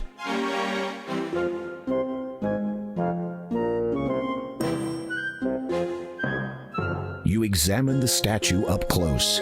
Aha! There is a hidden latch on it. You flick the latch. A trapdoor opens up in the floor.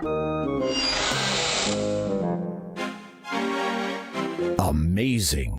A trapdoor has opened up in the floorboards. A musty smell rises from the dark room below. If you wish to close the trapdoor, you should flip the latch. Place. You close the trapdoor behind you. You see a letter on the desk.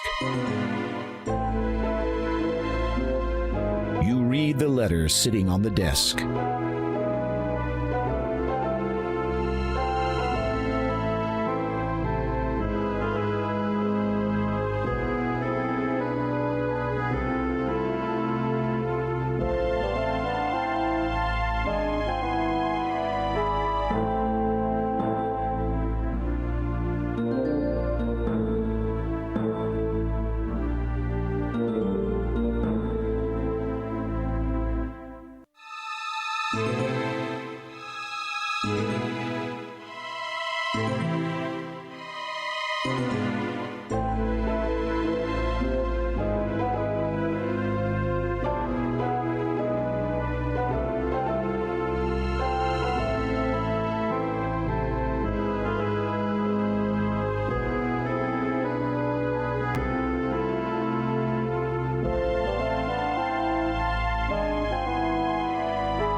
You see a colorful rolled-up carpet. A tangled mass of jewelry and chains have been dumped into boxes and pushed up against the back wall.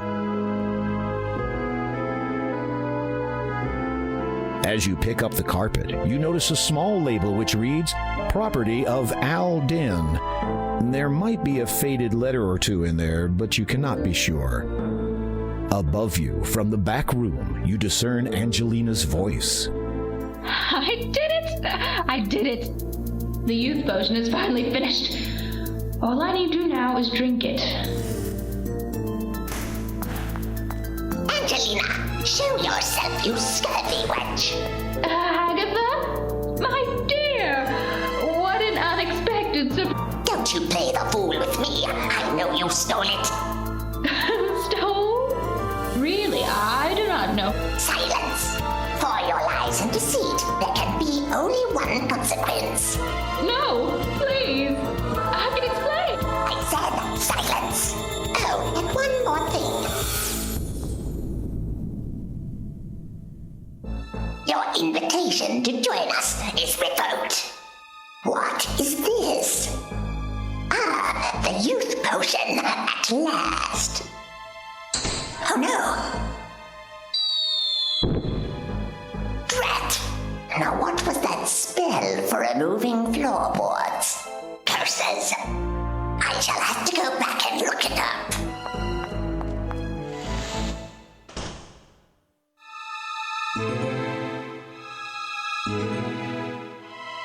You fish around in the pile of down and successfully retrieve the youth potion.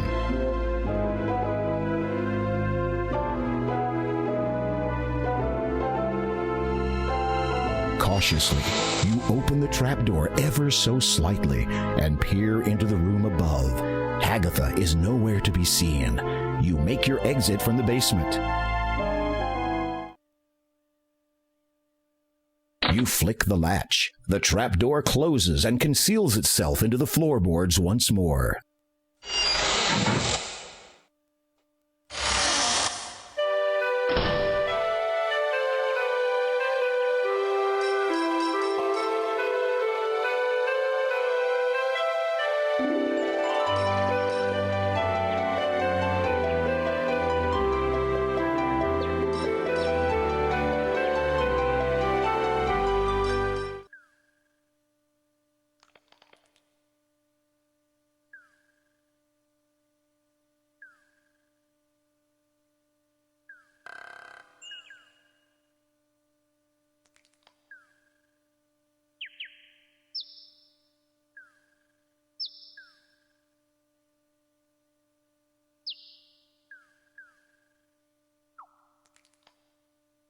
You peer into the depths of the chasm. That is one long drop.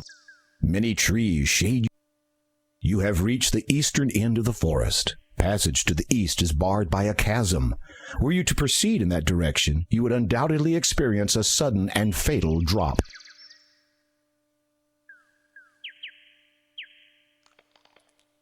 You can't use that there.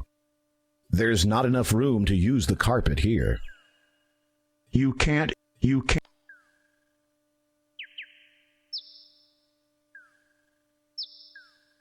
There's not enough room to use the carpet here.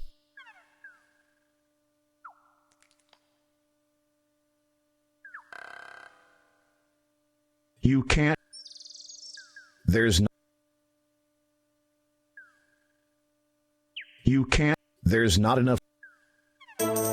You have come upon a quick little dwarf. Dwarves have a bad reputation for stealing treasure. Be careful. The sneaky little dwarf caught you by surprise. Did he steal anything from you?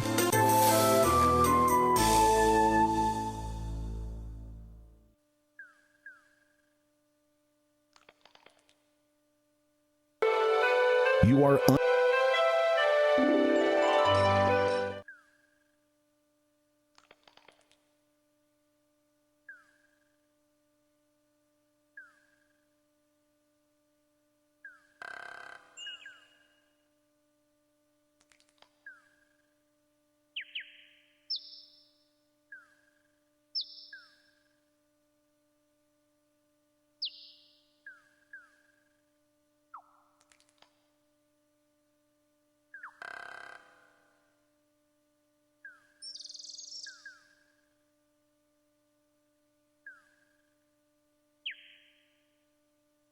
There's not enough.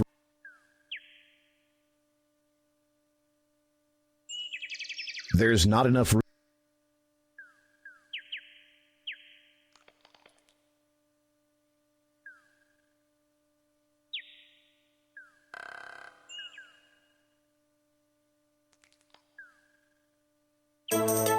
have come upon a quick little dwarf. Dwarves have a bad reputation for...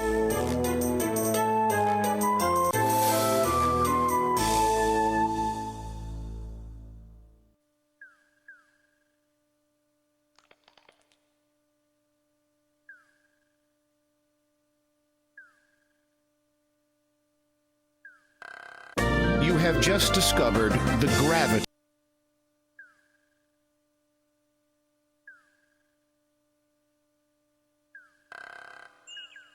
You can't, there's not a...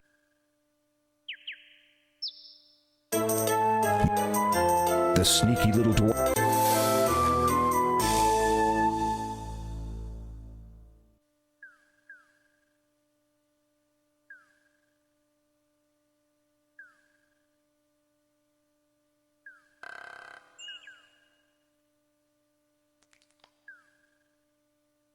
There's not enough...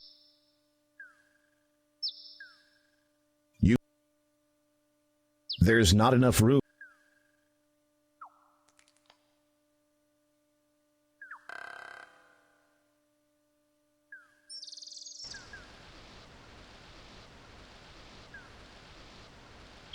There's not enough.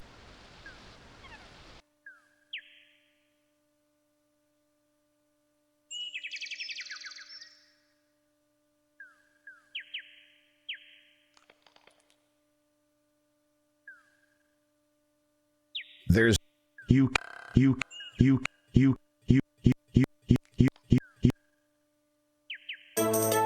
you have come upon a...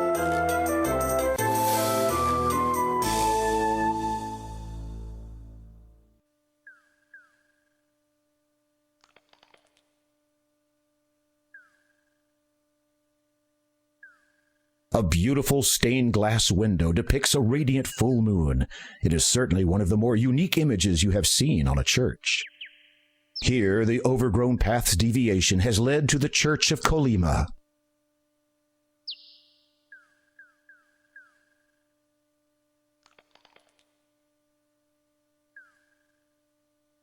You unroll the magic carpet, lay it on the ground, and sit on it. The carpet begins to rise skyward. As you ascend higher, you realize that the carpet is beyond your control. It glides through the air on a seemingly predetermined course.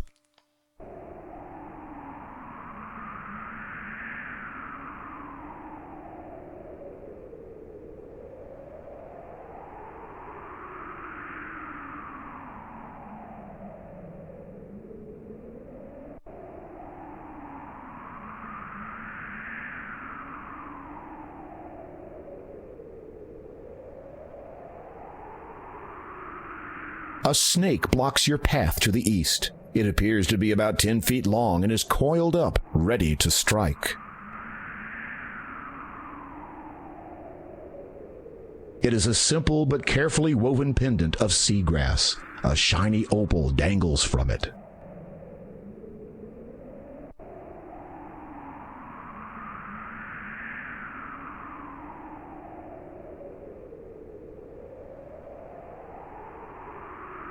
The snake cannot see the pendant from this side of the path.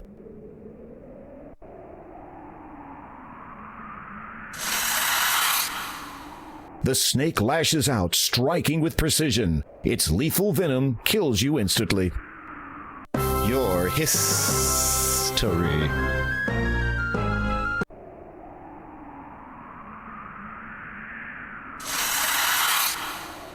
The snake.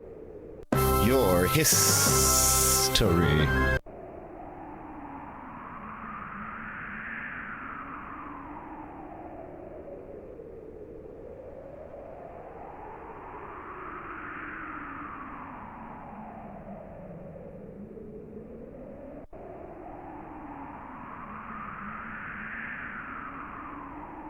You dangle the shimmering opal in front of the snake. It soon falls hypnotized in typical snake fashion.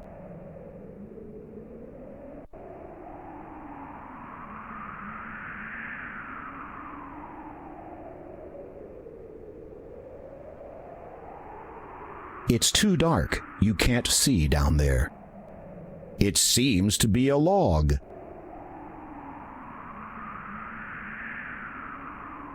You reach into the cavity and feel around. What is this? You've discovered a button hidden inside the rock. You press it and wait to see what happens next.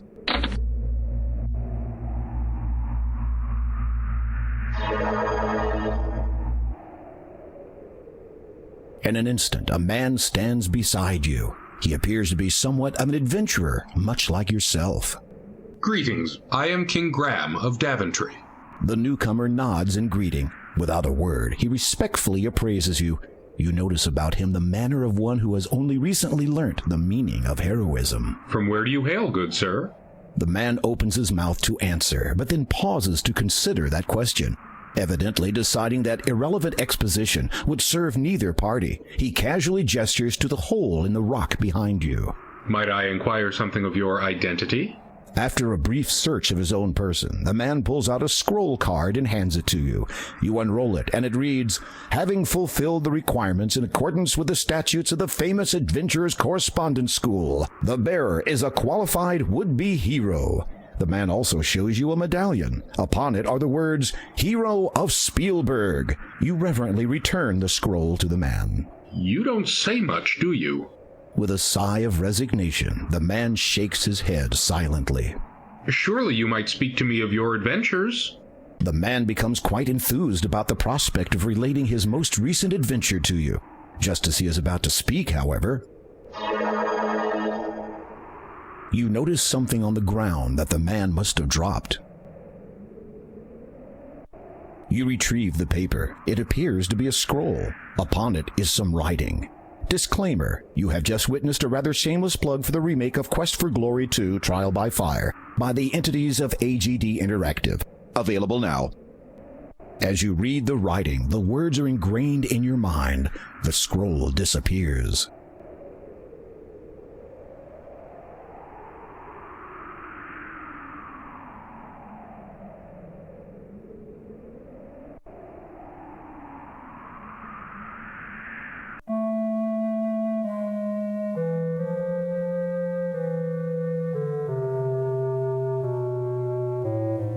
A collection of books are stacked side by side on a nearby shelf. Most of the titles are written in a mysterious language that you don't understand, so you suspect that they are about magic. A neatly displayed scroll hangs on the wall. However, its archaic symbols and wording will forever remain a mystery to you. You never did pay much attention during magic classes at Daventry High School. As a result, nothing in these books will help you. An ancient book lies open on the workbench. Though its pages are torn and faded, the cover is still a bright blood red. You flip through the book entitled Ye Old Book of Enchantments, Causes and Cures. The first half contains a list of enchantments. These do not interest you, as you have no desire to inflict inconvenience upon others. However, the Cures section does capture your curiosity. While browsing, you spy a promising paragraph.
You approach the workbench for a closer look. A clear beaker. It is useful for mixing various fluids, chemicals, and minerals together. You toss the earrings into the beaker. You toss the sickly yellow flower into the beaker. When lit, this device heats the beaker and any contents that it contains. A wick leads into the base, which is made of flint stone. You strike the blade of your sword against the flint stone. It sparks, and the wick catches alight. You watch, fascinated, as the two unlikely objects melt under the heat of the magical flame.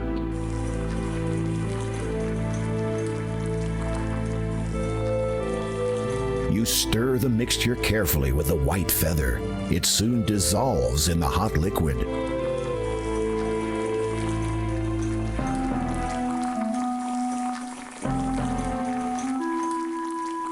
This is the sword of the first king of Daventry. It dates back almost 1,000 years and has been passed down from king to king since that time. Try not to damage it. A magnificent clear crystal is embedded within its hilt.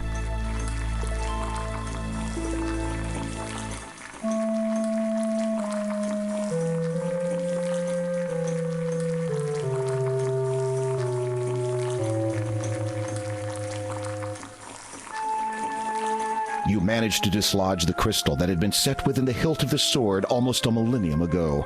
You feel a tinge of guilt and wonder what all the past monarchs of Daventry would say if they saw you damaging ancient crown property. You drop the crystal in and watch, amazed, as the green liquid slowly seeps into it. Heed now these words. Crystal, perfect. Green is thy hue. Restore, correct. Guard well my form. Preserve, protect. You recite the words correctly, line for line, and sure enough, only a brilliant emerald remains in the glass beaker. You quickly blow the flame out so as not to overheat the emerald and cause damage to it.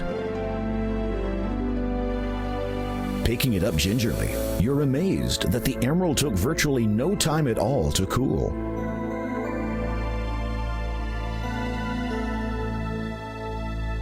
This long staff looks magical in nature.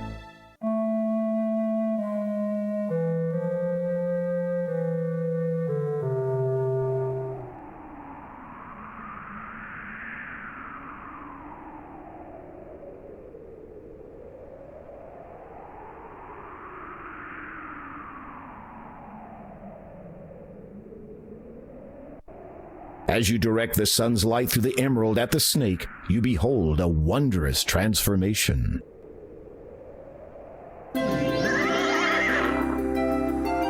Before you now stands a magnificent winged horse. Thank you for freeing me. A horrid enchanter transformed me into that legless thing after I refused to be his steed.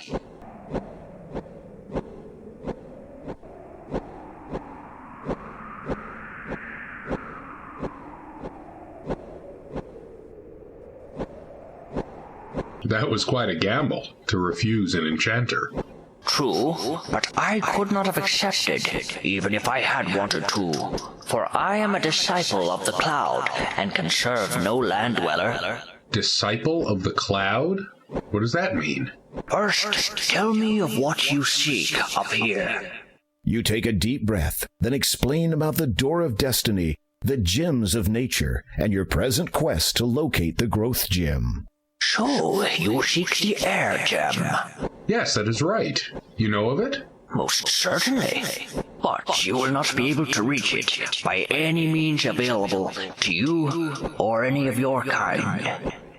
I would gladly take you to it, but alas, the enchanter took and hid from me my bridle. Without it, we could search for 1,000 years and still never find the cloud spirit. Where did he hide your bridle? I do not know. Perhaps a clue may be found in that blackguard's abode behind me.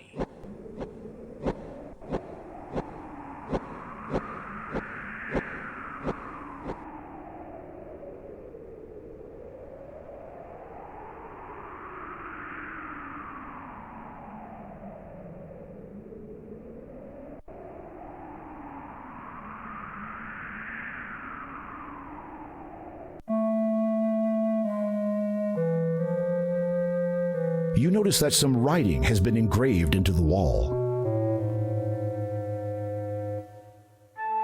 You read the inscription.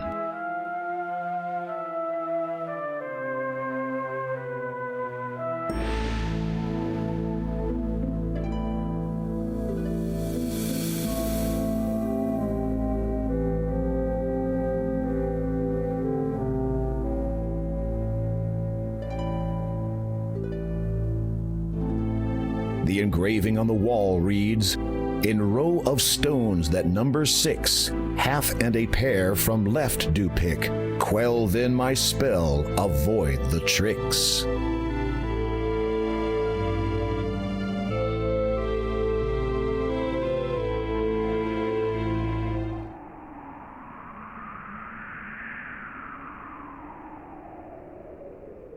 You have just discovered the gravity of your situation.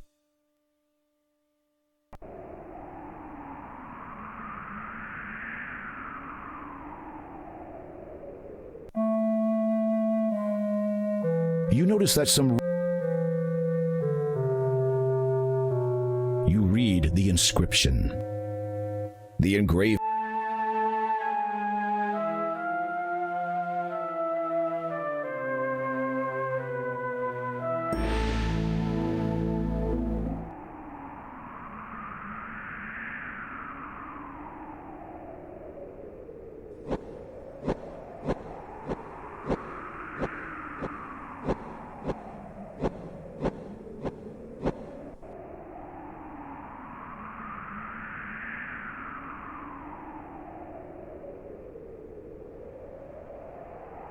You can't. You unroll the magic carpet, lay it on the ground, and sit on it. The carpet rises into the air again.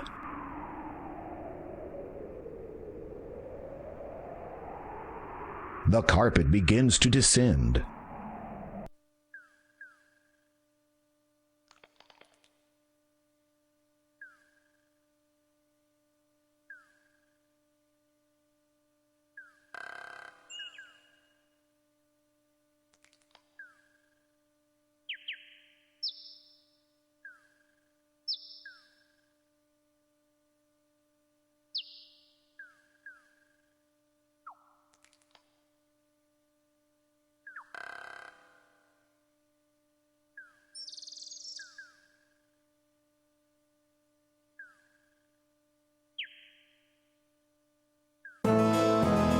You have run into an evil enchanter. He senses the power of your emerald and quickly departs.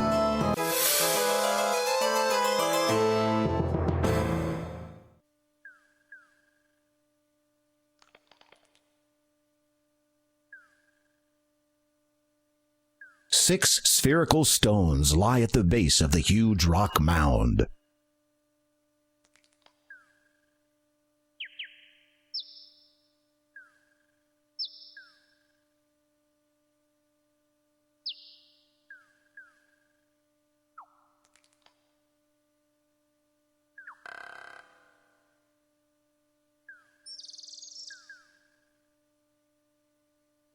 You bend over and hold the emerald above the stone so that the sun's light channels through it. Incredible! The rock has transformed into a silver-studded bridle. You see a leather bridle with silver rivets lying between the rocks. You take the bridle.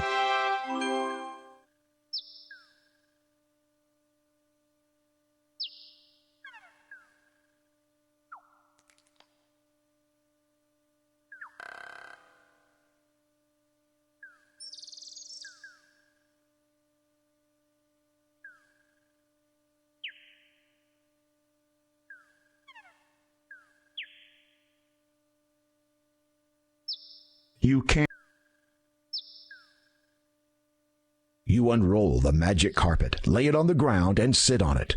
The carpet begins to rise skyward.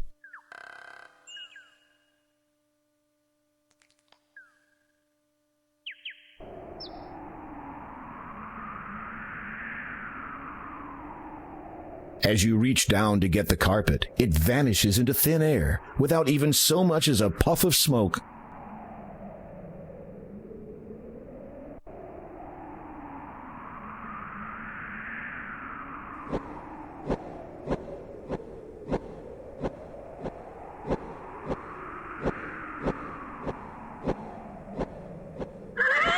You slip the bridle over the horse's head. It whinnies its approval.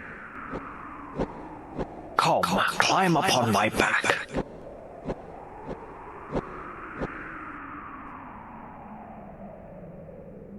Hold on, this will be a little exhilarating.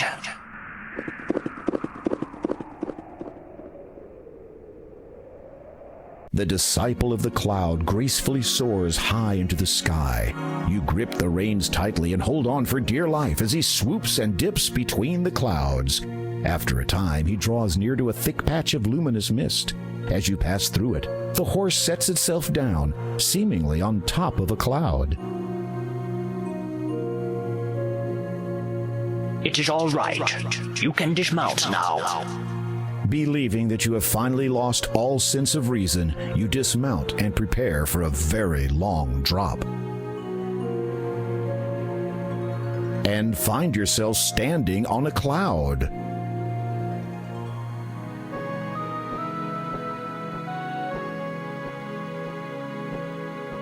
Hello, you call out. There is no response. What is this spirit you speak of? The essence of what you see. It passes through us as we grow, all through our lives, though few are ever aware of it. You will know soon enough.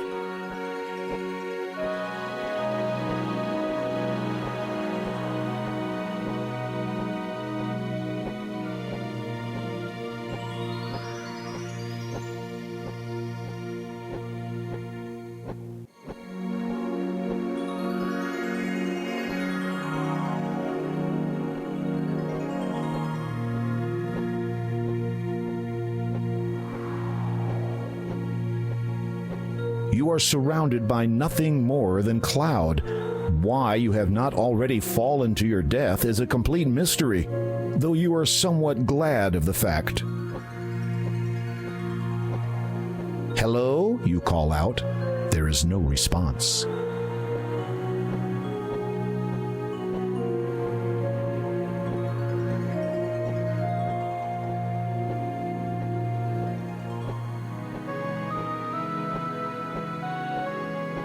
Why do you choose to serve this cloud spirit? It is my destiny, and I must fulfill it, just as you must fulfill yours. I was not aware that I had one. All of us have a destiny. Some are predestined, others are determined by choice. I believe yours to be of the latter. How is it possible that I can stand upon thin air? Such are not the questions you should be asking. You have come for the Air Gem, or the Growth Gem, as it was once named by the ancients.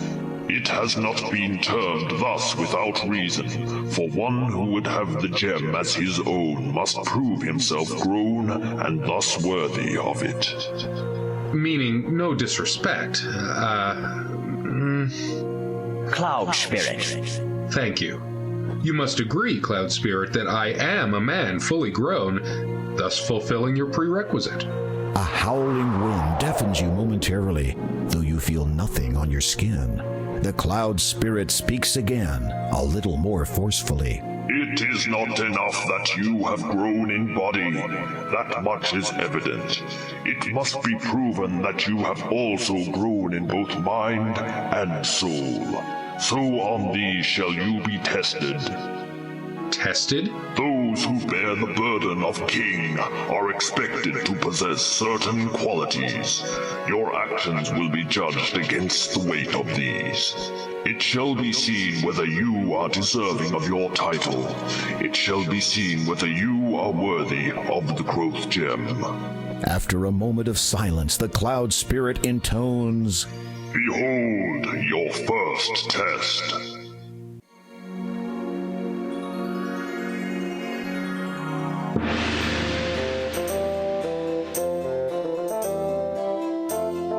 The mist around you clears, and you find yourself in a familiar place.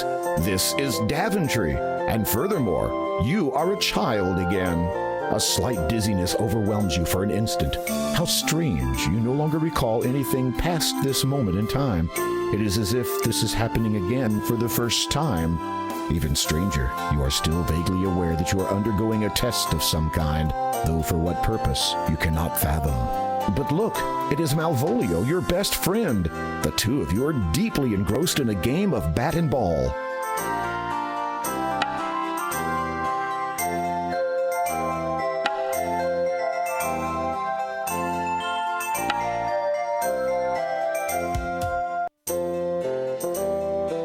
Ouch! Uh-oh, that sounds like the king now. What do we do?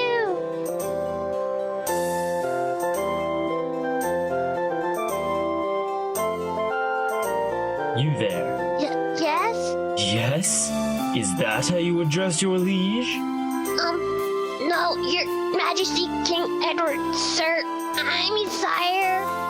Which of you two boys threw that ball? The one that just happened to land on my head? Better not. King Edward is talking to you.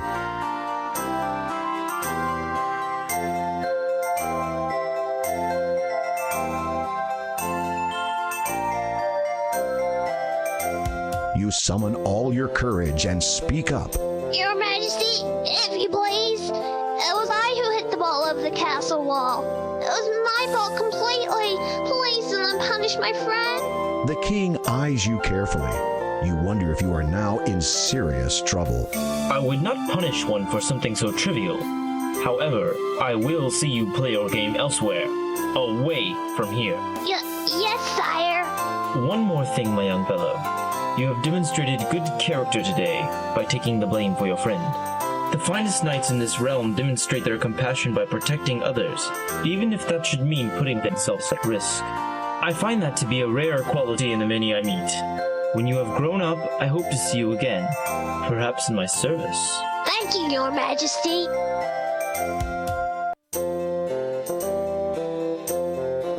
Behold your second test.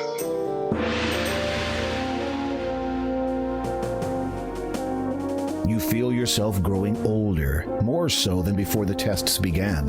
Again, dizziness overcomes you. Your memory of the previous test fades, and in its place, your mind is filled with the knowledge of everything that has since come to pass. This includes, unfortunately, the dreadful misfortunes which have plagued Daventry since the coming of the terrible three-headed dragon. To make things worse, your 17-year-old daughter has been demanded as its latest sacrifice. In return, it will not harm the rest of the population until the next demand.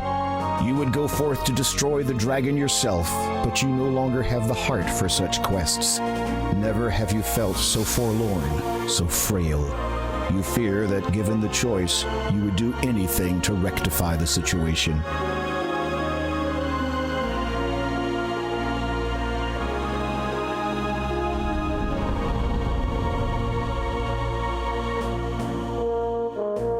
A charming view.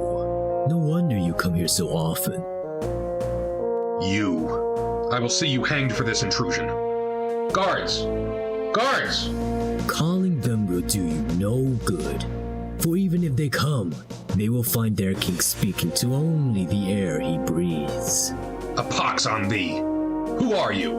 My name, my true name, has been heard by none for nigh on a millennium. It is enough that you know me as the Father. Then say what you have come to say and be gone. You never were one for small talk. You cursed my family. As a result, that dragon is now loose upon the land, and one of my children was kidnapped. Now that is not quite the truth. Do you deny your involvement? Not at all. It is just that you have omitted so much. Speak and be gone. Very well. I want your crown. You cannot believe believe what you have just heard. This vile creature has caused untold misery throughout your land for nearly 18 years and has now infiltrated your castle just to ask that you hand over your authority to him? Of all the outrageous... Is that what this is all about? You want to rule Daventry? What would I want with a puny little kingdom when in a few short years I will have more power than Legitimor himself? No, I want only the thing you wear atop your head. Your crown. It is an essential part of my plan.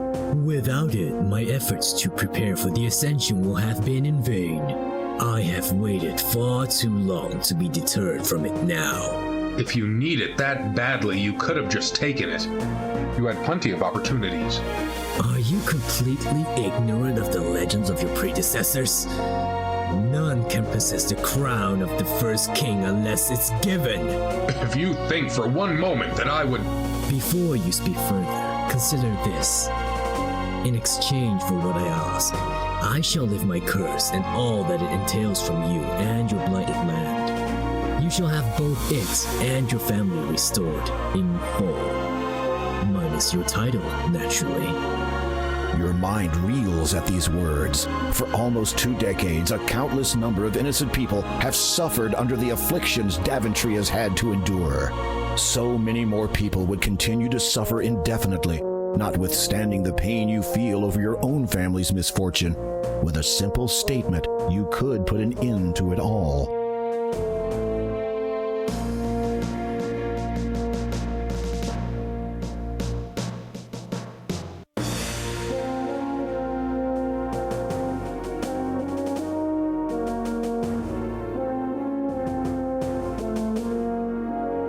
To give you my crown would signify a change of leadership, so says the law of this land. It also says that the crown is to be worn only by those with the highest regard and intent for Daventry.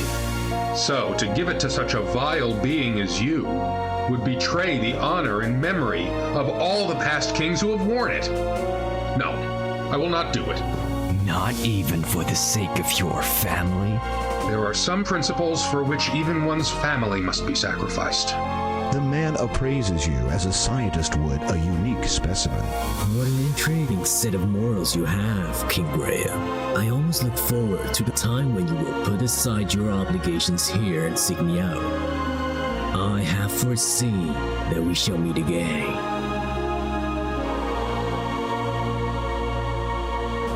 Behold your third test. Once again, you feel yourself age. You are many years older now, though still, thankfully, King of Daventry. As before, the knowledge of the previous test ebbs from your mind. This time, however, it is filled with a greater knowledge of all that has come to pass thus far. Many years have passed. Your children, once heirs to your throne, have forged their own paths in other kingdoms.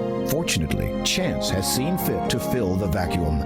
Following the restoration of the Mask of Eternity, Daventry now has a new champion.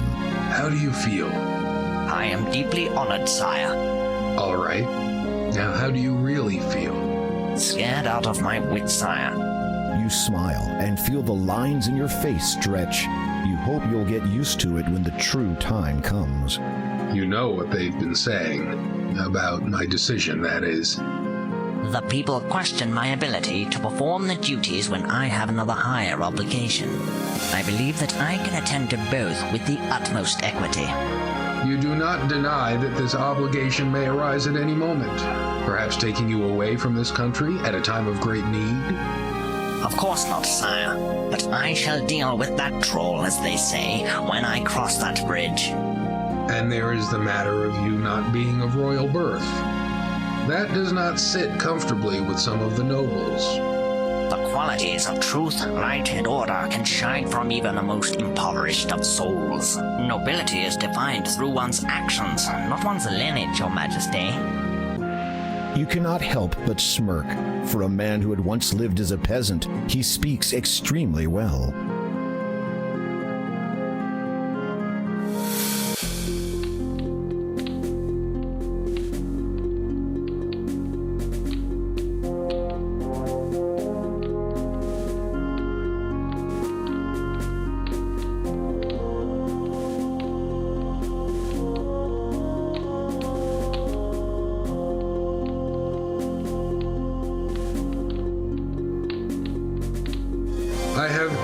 carefully thought over the matter put before me. It is true that I no longer have a residing heir to carry on in my place.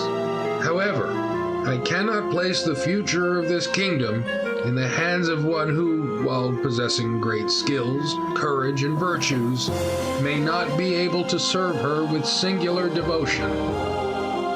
Go back to your village, Connor. Yes, sire. Despite his gracious acceptance, you sense that Connor has been dealt a rather severe moral blow.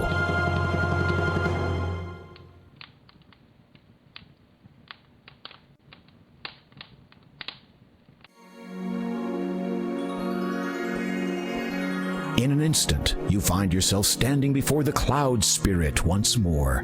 You also notice that it is starting to get dark. You have demonstrated some understanding of compassion, honor, and loyalty. These attributes transcend the mind and speak of the soul within you. Growth continues unabated throughout the lives of all living things. While you still have much to learn, you will continue to grow in all ways. You are judged worthy of the Heir and Growth Gem.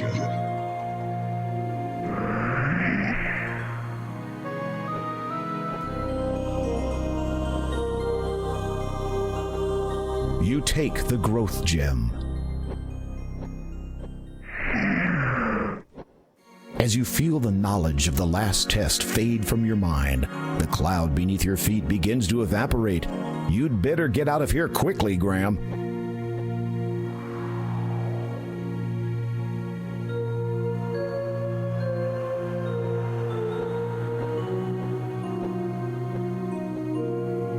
Finally, your flight comes to an end. You hope that it will be quite a while before you take to the air again.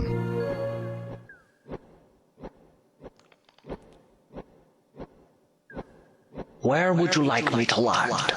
On the ground would be fine.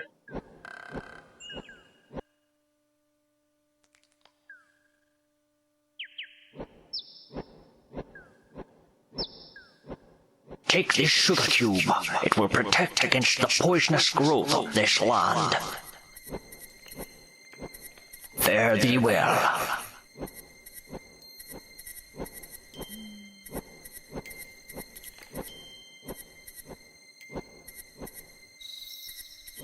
You notice you have lost a few things during your descent, mostly all that paper you were carrying. You are not concerned, though, as long as you don't get into trouble for littering. You sense a growing unease that this final gem may not be the easiest to acquire.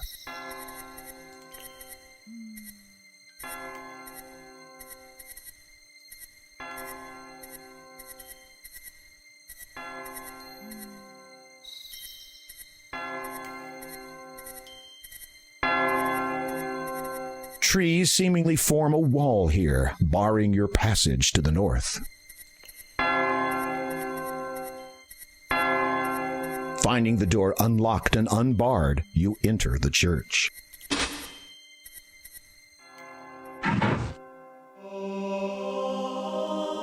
You notice a Bible on the end of a pew.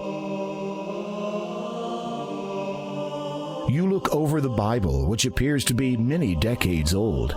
You open it and find that an otherwise blank page at the front has been written on. It is dated over 20 years ago.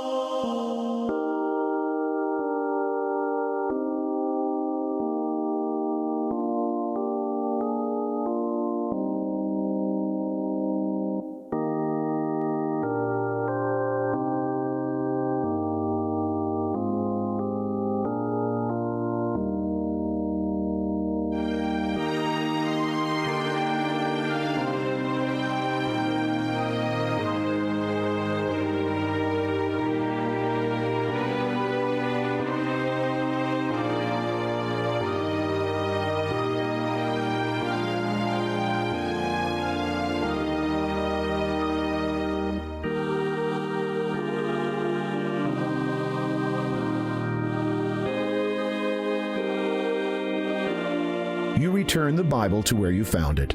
You also notice that a page from the Bible has fallen onto the floor. You pick up the fallen page and read it. The words appear to have been written recently. Seeking not well without night, sleeping while sun shining white.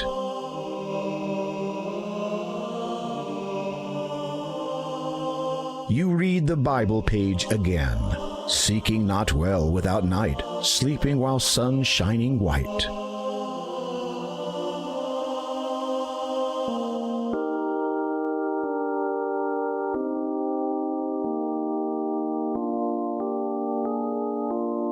Feeling humbled, you kneel down to pray. You rise again after a few moments.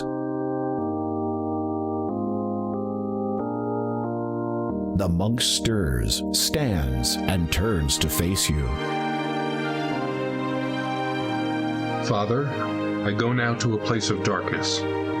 While I am stout of heart, the path laid down before me is unclear. I seek only the knowledge that my passage be illuminated by heavenly favor, and a prayer that I may make it through. The monk gives you a reassuring smile and pats you on the shoulder. He then lifts a silver cross from around his neck and places it in your hands. Thank you. You are welcome, my child. You can talk? Of course.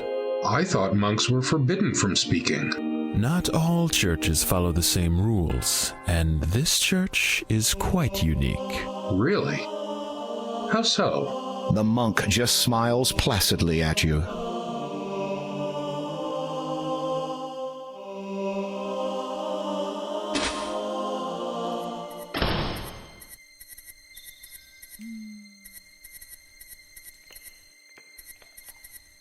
Without warning, a pair of wolves dart out of the dark forest and dash towards you.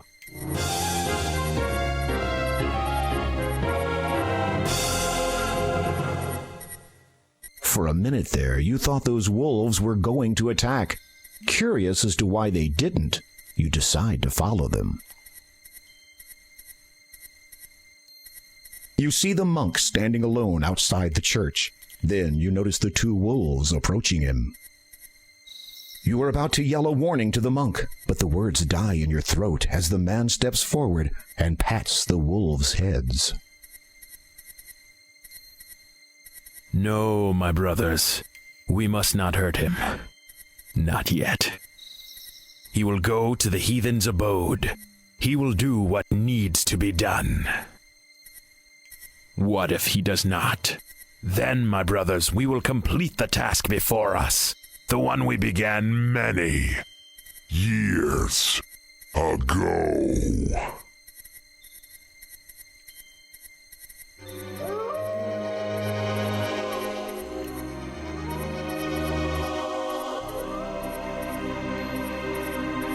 You quickly move away from the church, your heart racing faster with every step.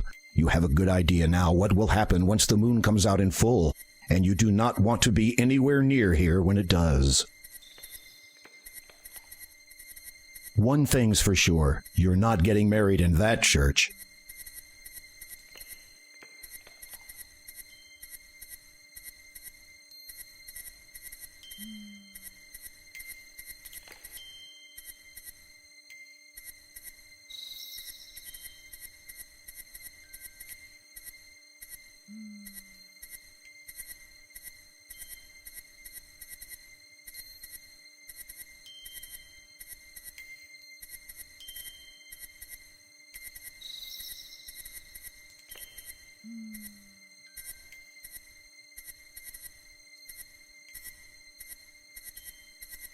You'll need to walk around.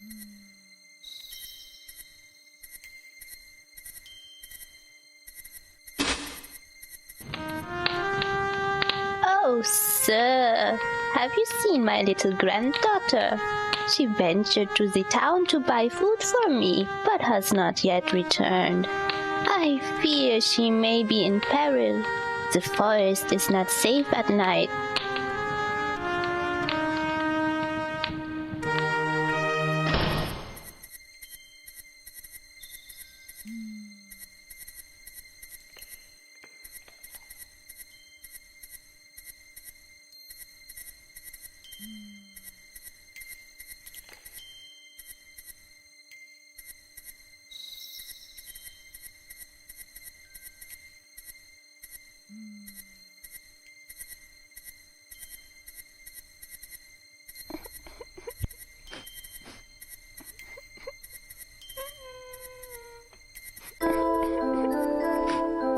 As you approach, you recognize the child. It is Possum, the little girl you helped earlier today.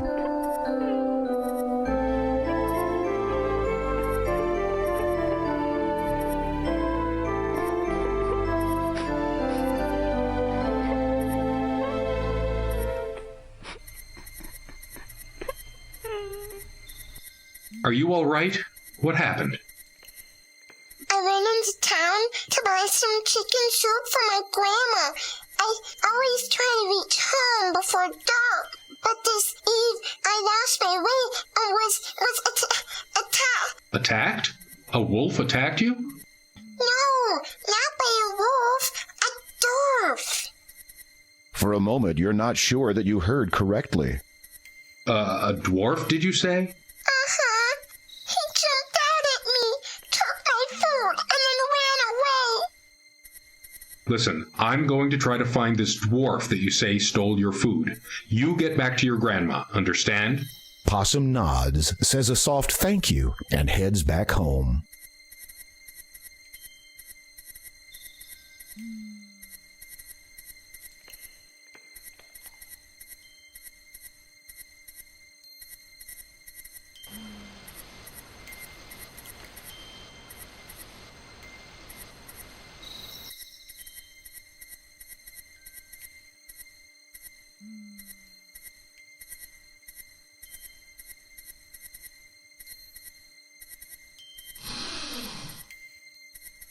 You watch as a little man runs out of the door, which has been built into a tree. You surmise that you have found the culprit's home.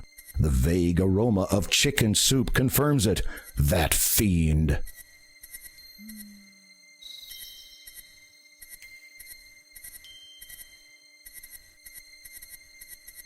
Finding the door ajar, you cautiously open it and step inside the tree.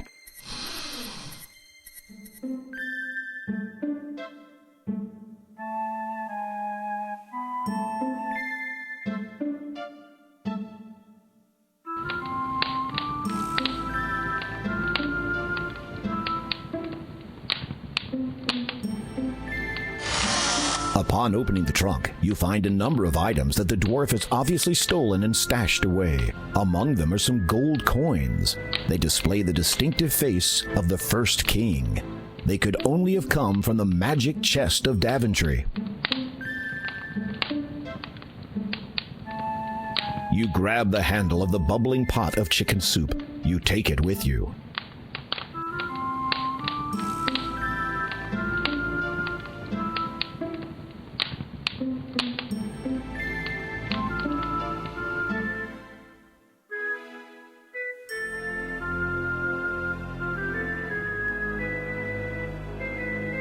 The door is already open. Just walk through it.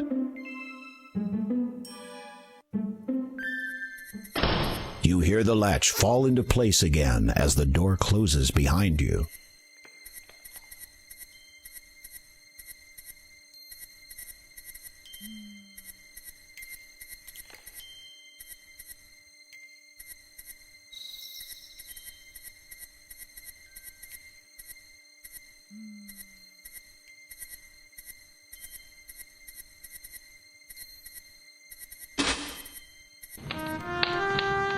Welcome.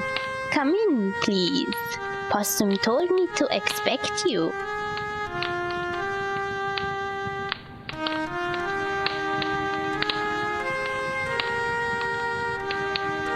You place the now cold chicken soup over the crackling fire once more. After it heats up to eating temperature, you remove it again.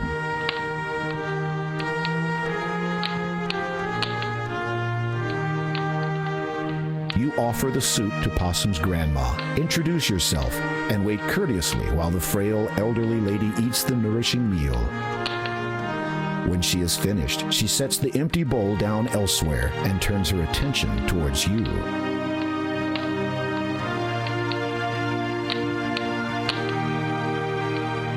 If you would like to speak with me for a while, I would welcome your company. A person should never turn away a visitor, especially when she reaches the twilight of her life. You can't help but feel a sense of finality in the old woman's words. must have something in return for your kindness. You do not need to risk your safety for an old, worn-out woman like myself. Look under the bed. You should find something to keep you a little warmer on a cold night like this.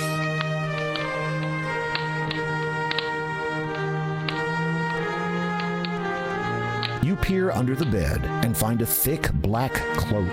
Lying atop it is a beautiful ruby-encrusted ring. You pick both up with reverence. I could not possibly take these fine things from you. Oh, please. I want you to have them. Nights in Kolyma are cold. Believe me. As for the ring, well, perhaps it is better that I do not have it to remind me. As you wish.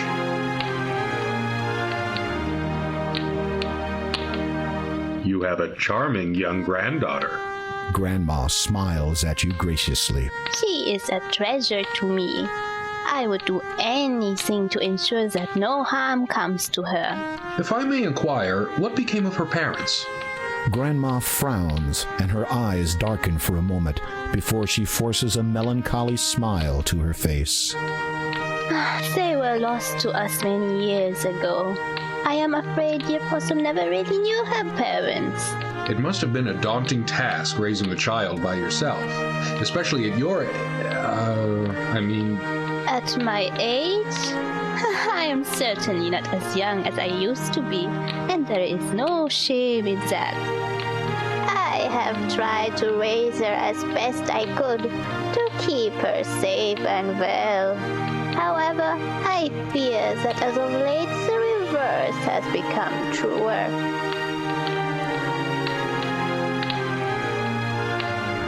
If you please, I was hoping you might tell me of the cloak and ring's origin. The old woman closes her eyes as if the memory she seeks is painful to her senses. They were my husband's. He was a proud man, the last of his line. His family had been rich, a great deal of old money, you might say. They lived in that castle you might have seen to the north. Its location upon that island is evidence of how much they valued their privacy.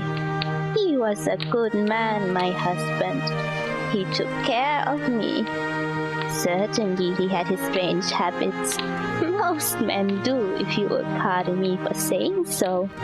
I suspect that he practiced magic, so I could never catch him in the act. He would frequently journey afar, taking that black cloak with him wherever he went, to places he would not talk about.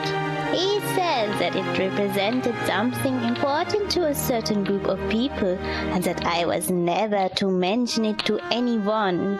But he was always there for me, always, until that fateful night. We had been married just over a year, and I was heavy with child.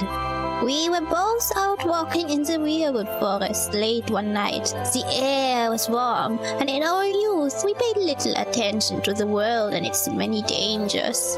Besides, there was a full moon. We could see clearly enough.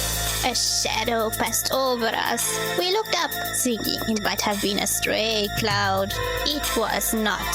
Descending upon us like a demon was the largest, most hideous bat I had ever seen. Its fangs were bared, and it dove straight for me. I must have screamed. My husband flung himself in front of me to protect me. He swung his arms about frantically in hopes of warding the horrid thing away. Perhaps he was trying to cast a spell, but could not recall how in his panic. It paid him no heed and would not be deterred. It swooped again and again relentlessly. At one point, my husband's hand must have clipped the bat's wing because it lost control and crashed into his shoulder. He tried to wrest the foul creature away, but then he shrieked suddenly. The horrid thing had bitten him. He never did recover from that incident. He just faded with each passing hour. Within 2 days of the attack, my husband had died. We buried him on his family's plantation on the island. Sometimes when I sleep, I can feel him watching over me, guarding me, protecting me.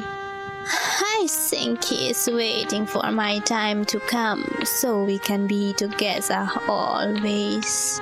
The old lady seems to be dozing off. You can barely hear her final words. I miss him so.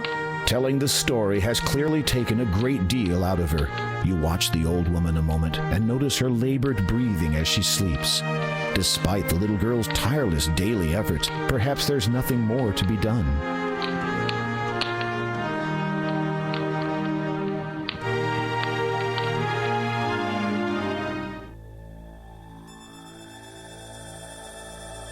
Sister Agatha, my dear, tell me you have good news.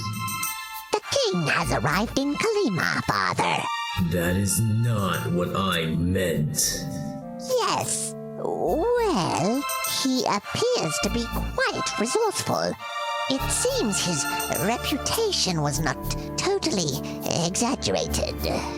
He's still alive? For now, but that will change soon, I think. The king has discovered that one of the gems he seeks is in the possession of a colleague of ours. Do you remember? Kaldor. Yes. Is he still trustworthy? Totally.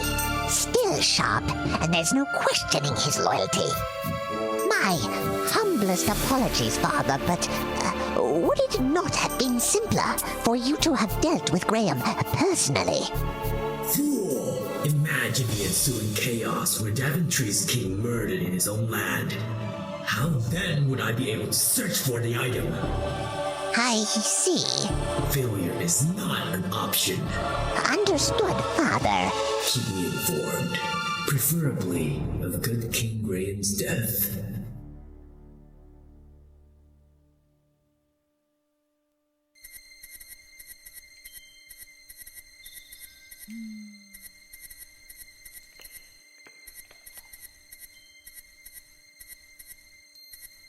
With a flourish, you fling the black cloak around your neck and fasten it.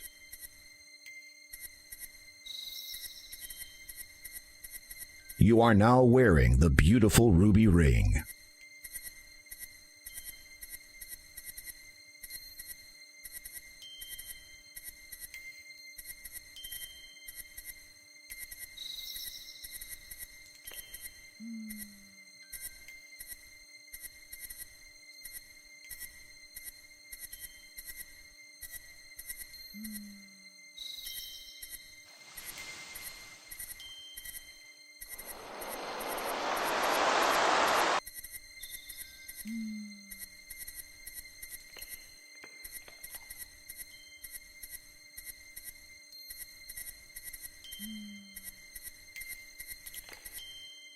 The rear of a cave dominates this area. To the east, the darker expanse of weirwood forest begins.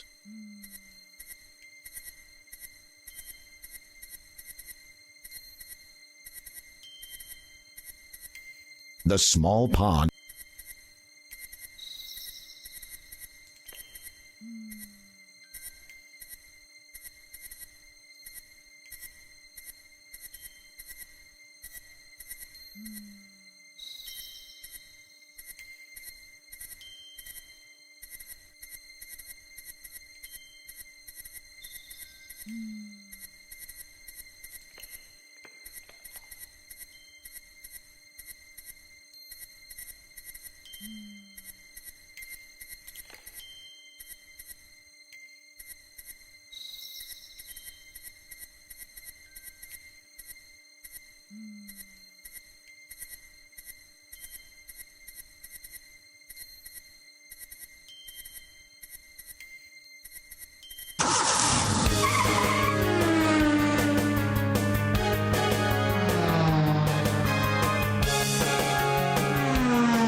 You read the Bible page again. Seeking not well without night, sleeping while sun shining white.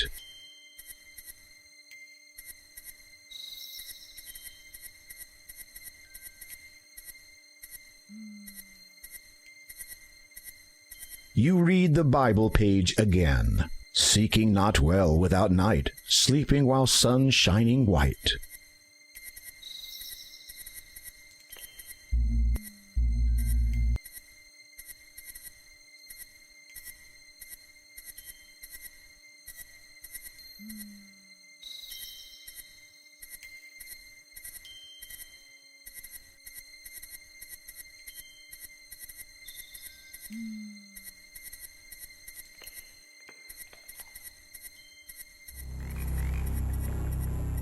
This is a dreary, oppressive swamp. Everything here seems to be growing near foul-smelling water. Very little light manages to filter in through the thick canopy-like leaves from above.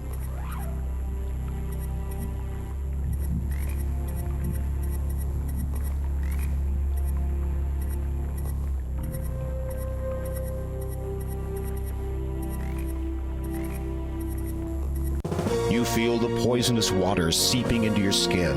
Its potency takes effect immediately, and you perish within seconds.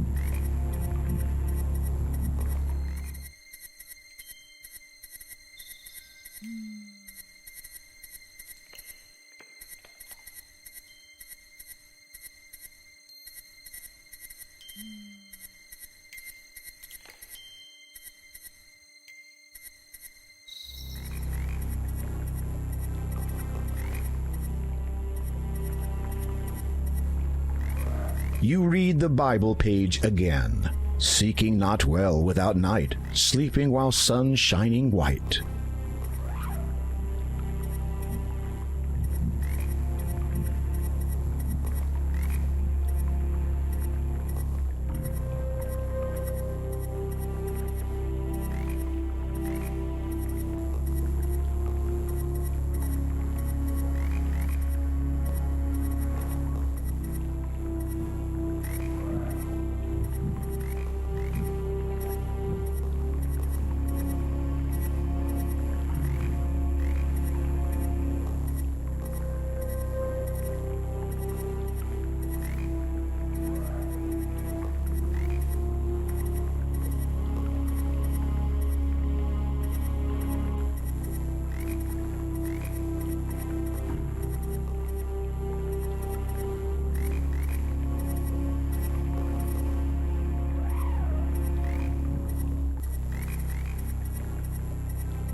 The shrouded ghoul looks very frightening. His hands are little more than claws, and his face is nearly completely hidden inside the hood of the shroud. He is standing in a small boat. Boatman, I need passage. I said... I heard. The ghoul's voice chills you to the bone. It speaks with a deep, resonating bitterness. You cannot make out a great deal of its face, but what you can see has the hairs on the back of your neck standing on end. In life, I would row this boat for the master. Long ago was my untimely death in these waters, but still I remember many things. Laughter, tears, joy, pain.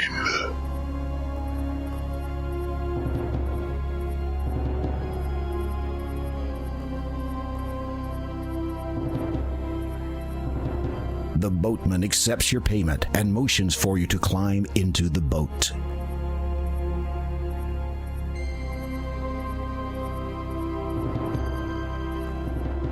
The shrouded ghoul paddles across the toxic lake to the shore on the other side.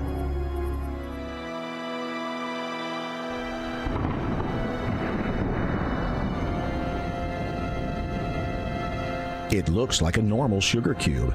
It does have a bit of sparkle, though. It feels grainy. After swallowing the magic sugar cube, you get a feeling of invincibility. The sharp thorns brush against your skin. However, instead of feeling intense pain, you only experience a slight tingling sensation. Evidently, the magic sugar cube did its job.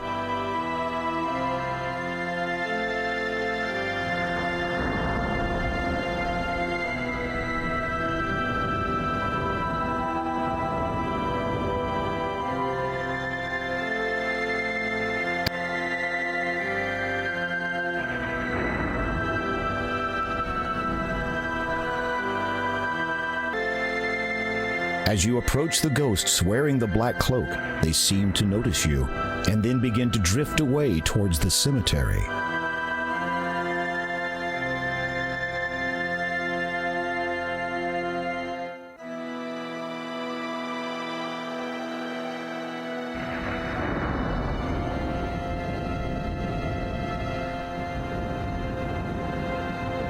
Having an idea, you push the crucifix into the cross-shaped keyhole. It fits. You hear a click, and the door unlocks. You push the heavy wooden door open, take a deep breath, and step nervously inside the castle entrance. The moment you enter the great hall of the castle, you begin shivering uncontrollably, and not just from the cold. This place has an air of death wherever you go.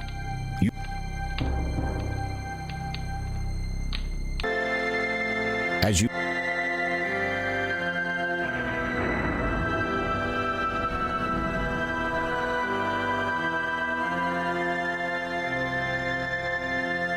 can't having an you push the moment you feel desperate to get what you came for and anxious to leave as quickly as possible.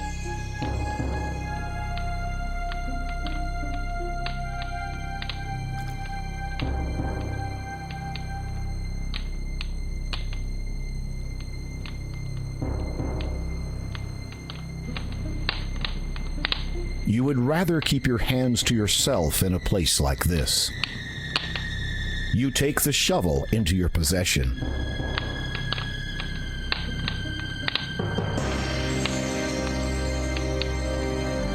You would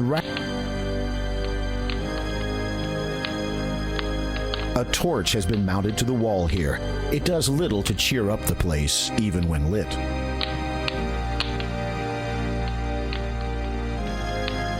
You hold your candle up to the blazing torch. It catches. Your candle is now lit.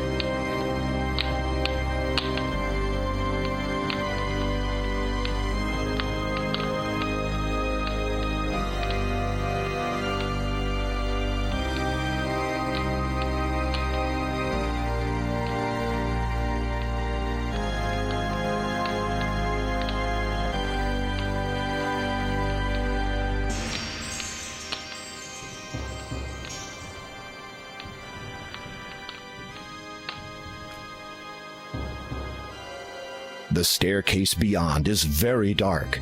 Fortunately, your candle provides just enough light to see where you are going.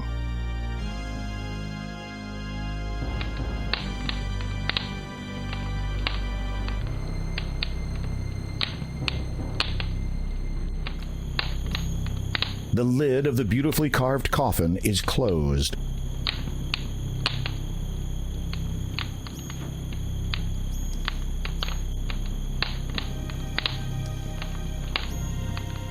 The thick black cloak that you are wearing hampers your efforts to lift the coffin lid.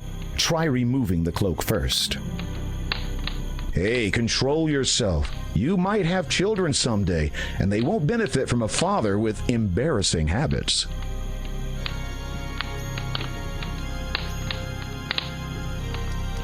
You remove the black cloak again.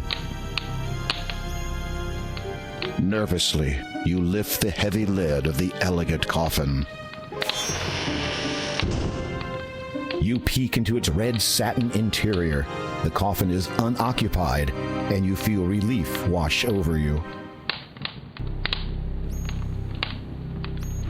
As you prepare to look inside the coffin, King Graham, I presume.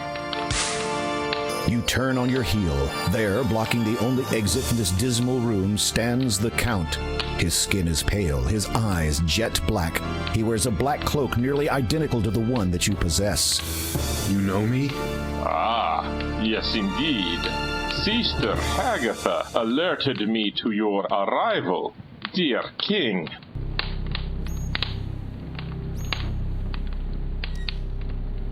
The Count is tall and elegantly dressed with a black cloak around him. His face and hands are chalk white, and his lips are blood red.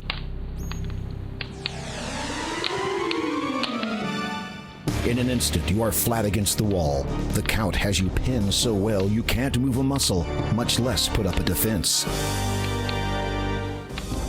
You can feel the Count's iron-cold hand on your throat. You have barely seconds before the inevitable happens.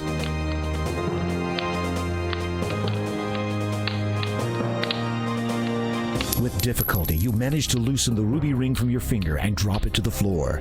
The Count's eyes dart to it quickly, then flash angrily back to you. Where did you get that? The elderly woman who lives in a house to the south of here, near the beach. She gave it to me for helping her. The Count regards you for a moment. His dark eyes bore unendingly into yours, and you feel as if your very soul is bare. What do you know of her? She is not well. I know. Do you think I am not aware of that? You are sweating profusely. Hopefully, this vampire doesn't find the odor appetizing.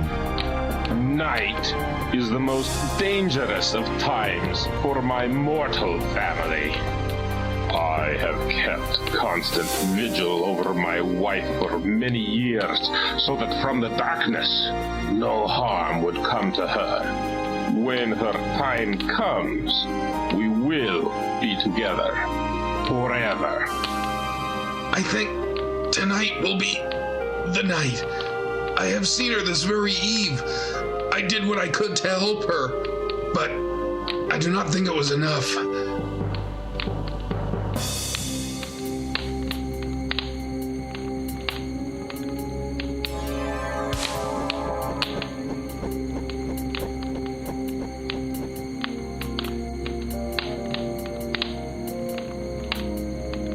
As you watch the giant bat fly out of the room, you realize with dread that the Count has confiscated your crucifix. Without it, you are trapped in this castle. Now, what are you going to do?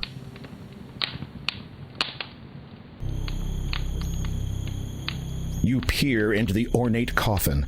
Finding it unoccupied, you see that the interior is lined with shiny red satin. At long last, you have located the final gem, the Death Gem. You breathe deeply, reach out, and take the stone in your hands. It is ice cold to the touch, but you don't care. This is the last thing you need to unlock the door of destiny. Now all you have to do is get out of here.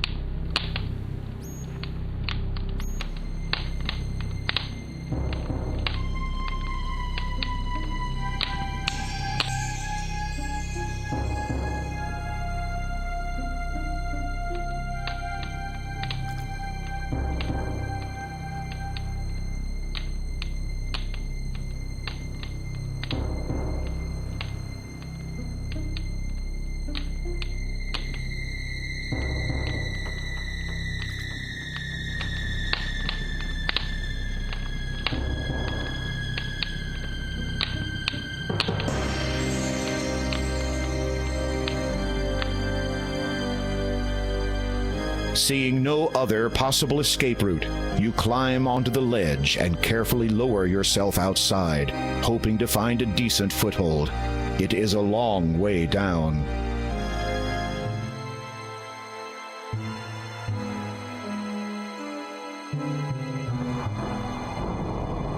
You are way too busy holding on for dear life.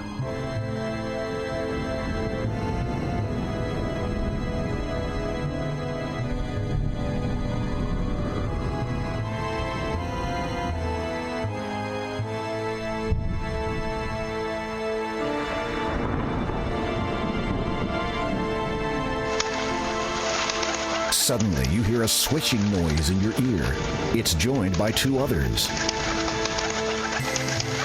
You instinctively try to brush whatever it is away, but in doing so, lose your hold on the bricks and fall backwards.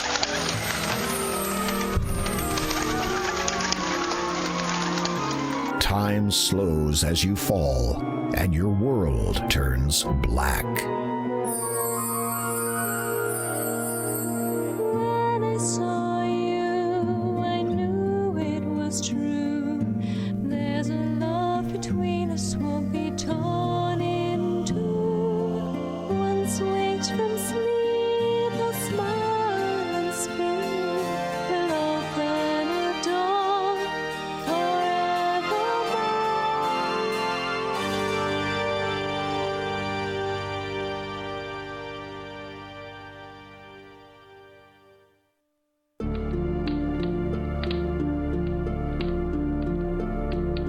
Our guest has awoken, my love. Ah, good evening, dear king. I do not believe we have been properly introduced. I am Count Kaldor, former lord of the realm of Kolyma. May I present my wife, Countess Lavidia? A pleasure to see you again. In gratitude to you for alerting me to my wife's grave condition, I took the liberty of preparing you a dish.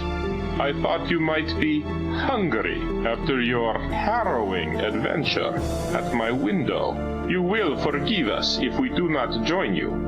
Our tastes differ from yours, do they not, my darling?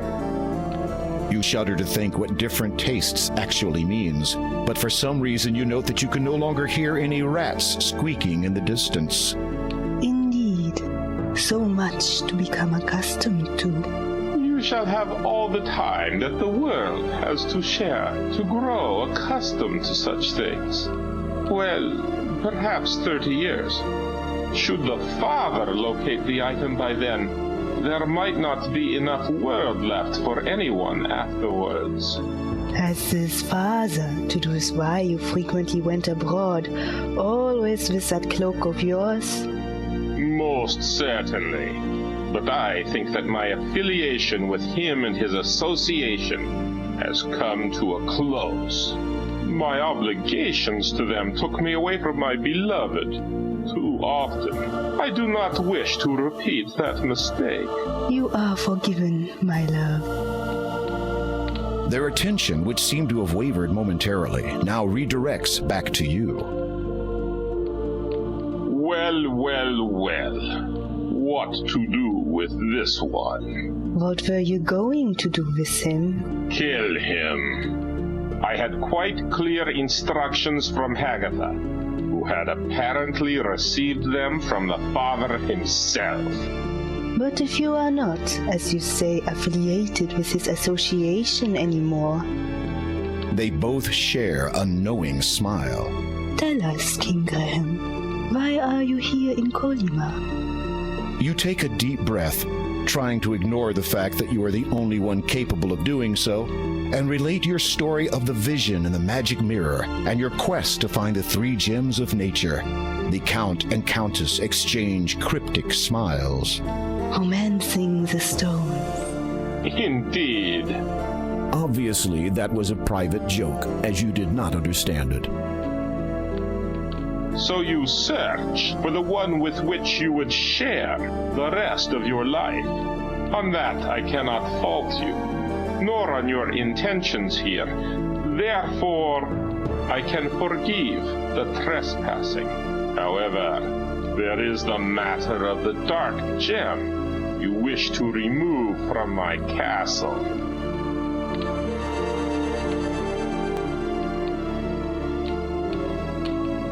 I place a deal before you. I am looking for a magnificent sapphire-encrusted tiara. It is a valuable family heirloom and has been on this estate for centuries. This castle and its estate are old, though. It could be virtually anywhere, in any number of hiding places. I suspect there are many that even I am not aware of. I wish to present this tiara to my wife as a gift to commemorate the eternity we shall spend together. If you can find it and bring it to me before sunrise, then I will give you the gem you seek and your freedom. You nod, unable to believe that you have virtually been ushered away from death's door just so you can run an errand for a couple of vampires. You do not want to think about the consequences if you fail to meet the deadline.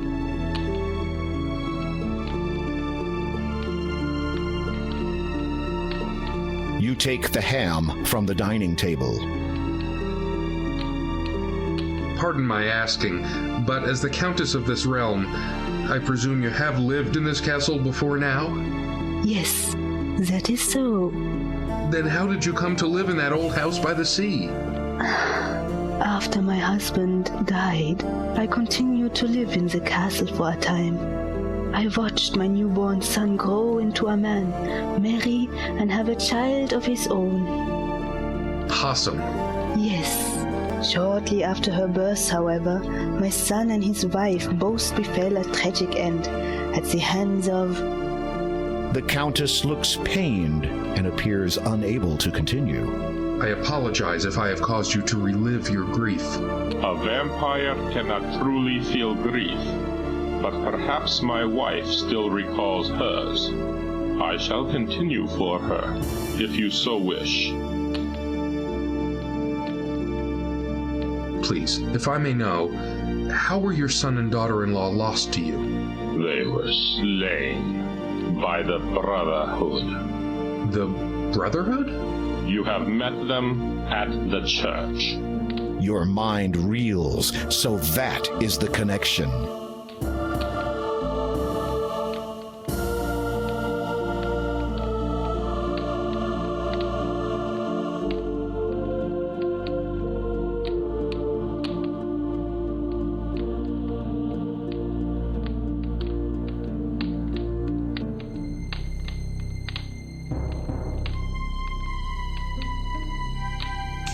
The portraits on the wall depict the couple who once lived here.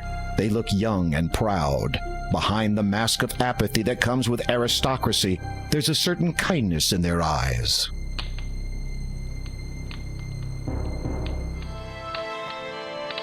You see a young woman sitting on the dusty floor. She has a book in her lap entitled Little Red Riding Hood. I wish I could read this story. All the pretty words. Whatever do they say? The book tells the story of a young girl who met a wolf in the forest. The young woman's head snaps up. Her black eyes drill into your own. You gasp as you realize you are looking at yet another vampire. Just how many has the Count made tonight? The young woman's lips transform from hungry to, fortunately, pleasant recognition. So you are the guest of my grandfather's house. I was hoping I would meet you again. The woman is startlingly beautiful, but in an eerie, unnatural way. You find yourself unable to speak for a moment. She does look somewhat familiar, but from where? Oh, my handsome gentleman does not recognize me? Should I? You remember the basket, the soup? With a start, you recognize the young woman. She's grown and matured considerably since you last saw her. The little girl, Possum, has been transformed completely into this. She has traded her small ruby cloak for a dazzling satin robe of the same color. Are you unhappy with my appearance? No, it's just that you have me at a disadvantage. I do not know your real name. Anastasia. A beautiful name. Yes, 'twas one of the few things my parents left me before they died. They're probably buried somewhere on this island, as a matter of fact. What do you seek here? You explain your so far unsuccessful attempt to locate the tiara. The young woman looks thoughtful for a moment, then suddenly snaps her fingers. A discarded pile of books shift aside from the floor, and a single black book is revealed underneath. She appraises the black book with indignant incomprehension, then holds it out towards you. You take the book from Anastasia's hand. I do not suppose that has anything to do with it, but it must be about something important.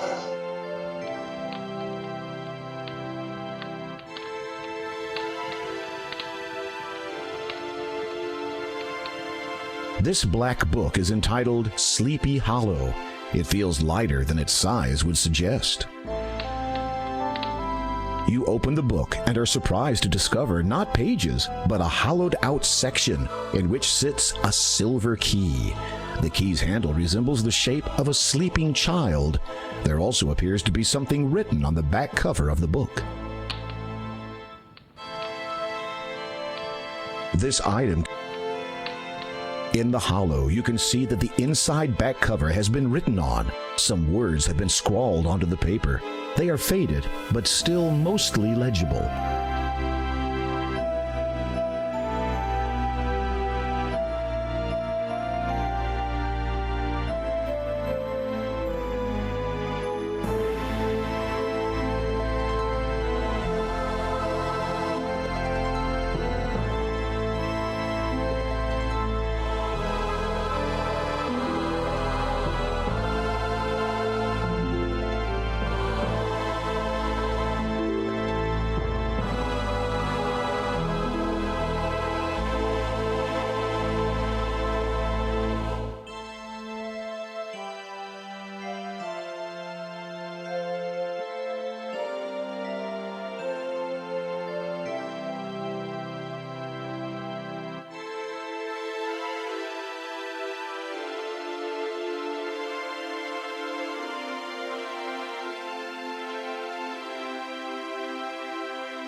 The writing scrawled on the back cover reads, "If treasure you seek, dear to my heart, tales of fiction is where you must start. Find first the beauty with stepsisters too, then visit the huts that the big bad wolf blew. The girl with no flock will usher your way to the little old man who spins gold out of hay. Those two star-crossed lovers shall be your last guide. They'll lead you to riches that pirates did hide. What you earnestly seek shall now truly be yours, though get it part wrong, and you'll be greeted by maws."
A new book has appeared on the third shelf down.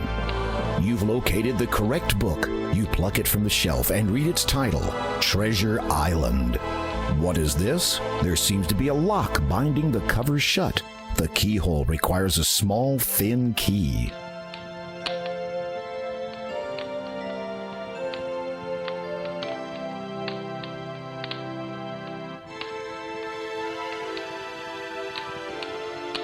The key fits perfectly into the lock. You turn it and hear a soft click.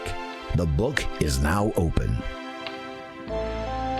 Skimming through the book, you find that a map has been sketched onto the last page. Close scrutiny reveals it is a top-down layout of the castle and its surrounding grounds. According to this, the tiara has been buried near one of the graves. You shudder, hoping that this is not going to be a case of digging all night while trying to avoid unearthed zombies. There is also a small piece of writing near the bottom.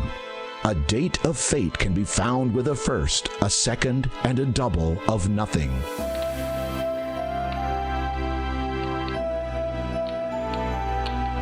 According to this, there is something written near the bottom. A date of fate can be found with a first, a second, and a double of nothing.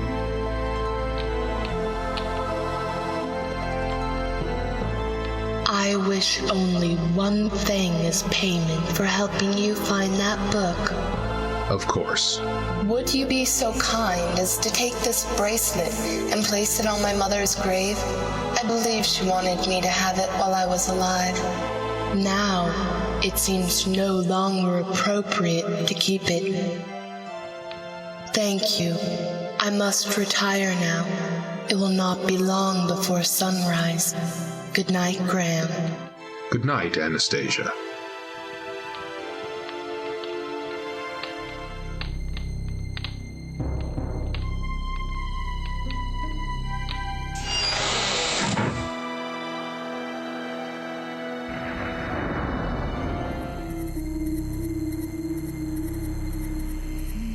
As you hold up the bracelet, the ghosts seem to relax slightly. You wonder if it is now safe to approach them and enter the cemetery.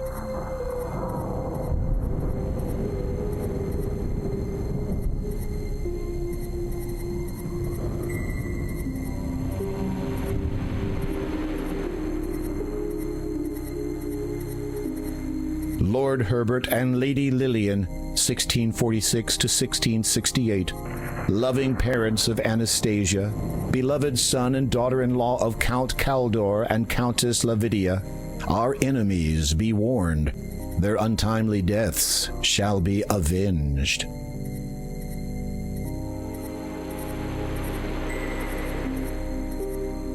You place the bracelet on the grave.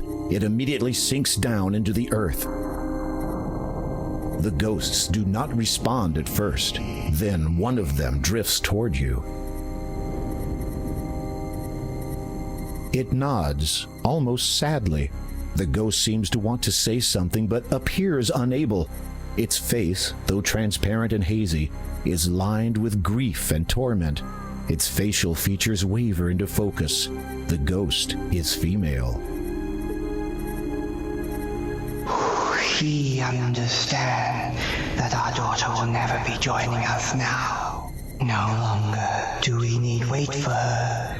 Now we journey to the realm of the dead, where its lord waits to judge us. Farewell. You bow your head and cross your heart out of respect. While looking downward, you notice that a beautiful gold ring now lies at your feet.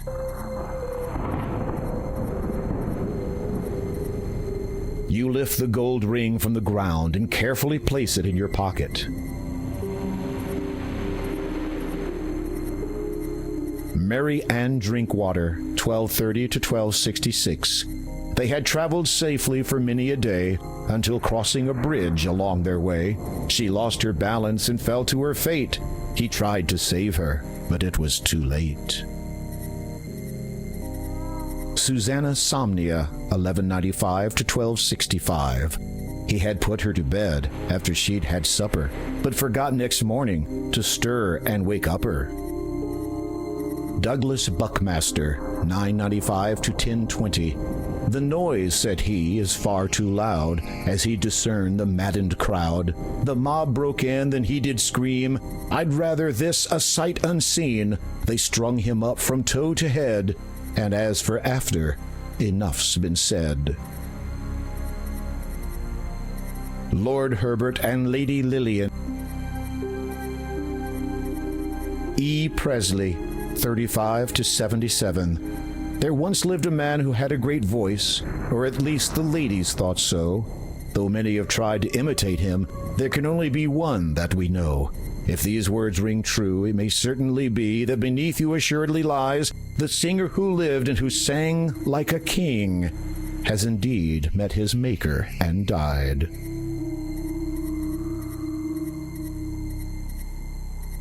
Samuel You Believe, 1255 to 1300.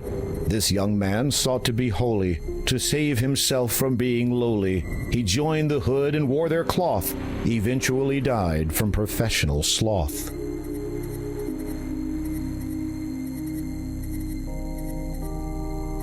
Boris and Olga. There was an old couple named Olga and Stovich, who in truth made quite a nice pair. They lived with each other for many long years, till they wound up in each other's hair. Date of death, 1567. Alfred Chamberlain, 810 to 810. He'd not seen his first sunrise, felt not the warmth of dawn. All who saw him wept and cried. To this world he'd come stillborn. Jacob Scarlett, 1354 to 1411. He would not rise from out of bed, not even to soothe his aching head. Should have heeded what the doctor said. It's too late now, for he is dead. Count Bartholomew Scrooge, 1017 to 1101. To warnings he would pay no mind. Of his failing, ailing health, his relatives they'd bide their time. After all, he had great wealth.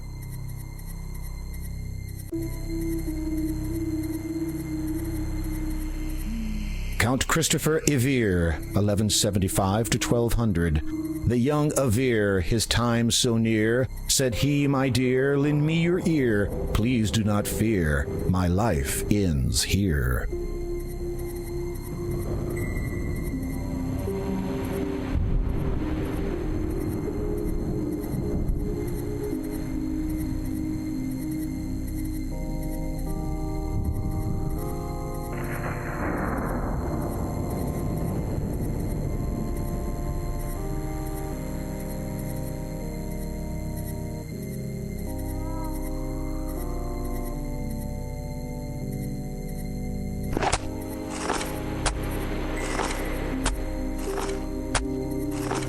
You stop digging when your shovel hits something hard.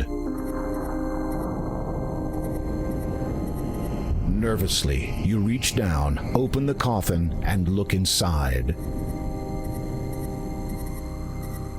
You search through the belongings of the deceased. According to the headstone, they belong to a Count Christopher Evere. After some tentative searching, you find a parchment. It appears to be the last will and testament of Larman Odnarb, healer. This isn't right. You run your eyes over the parchment. It's dated 1200, the same as the date on the headstone. However, the instructions pertaining to his burial were for Larman to be placed near his family at the church's cemetery. Oh dear.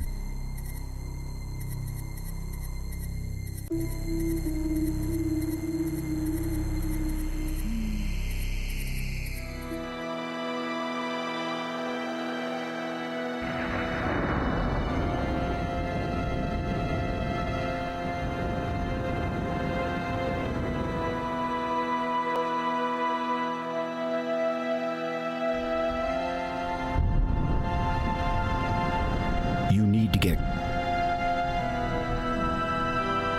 If I may ask, Sir Boatman, how did this swamp come to be here?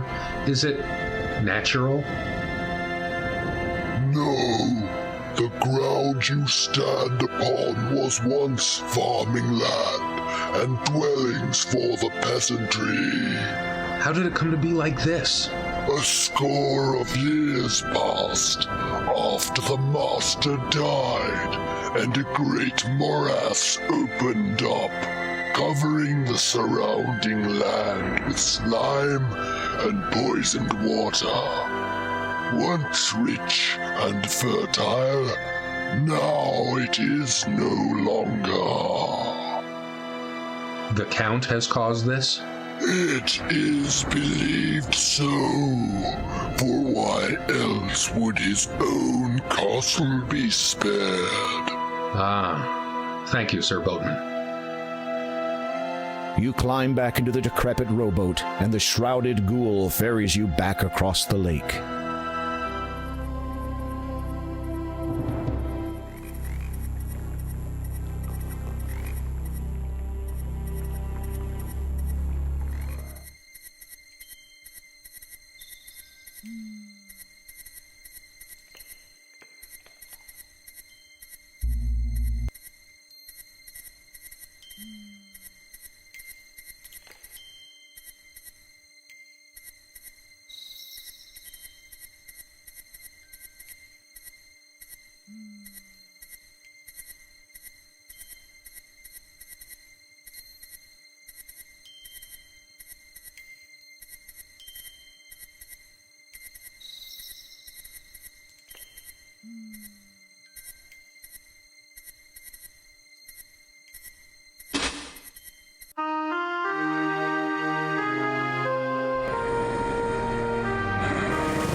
You lift the pillow and look beneath it.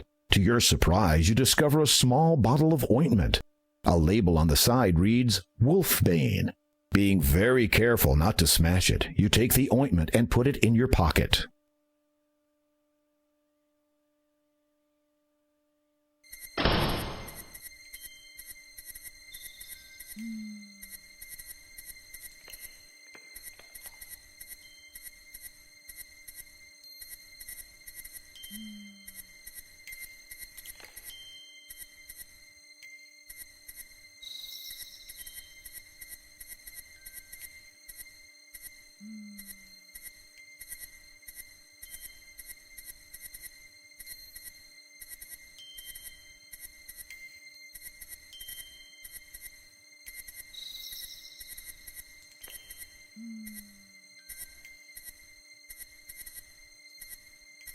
The church door. Your heart beats faster and faster as you push on the handle of the church door. It opens, and you nervously step inside.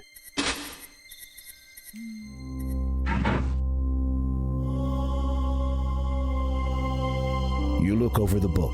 It is a journal written by Lowolf, head monk of the Church of Kolyma.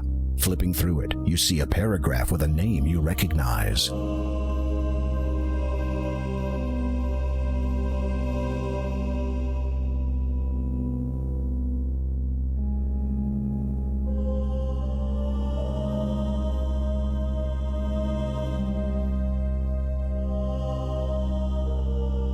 You turn a few more pages and choose another interesting-looking paragraph.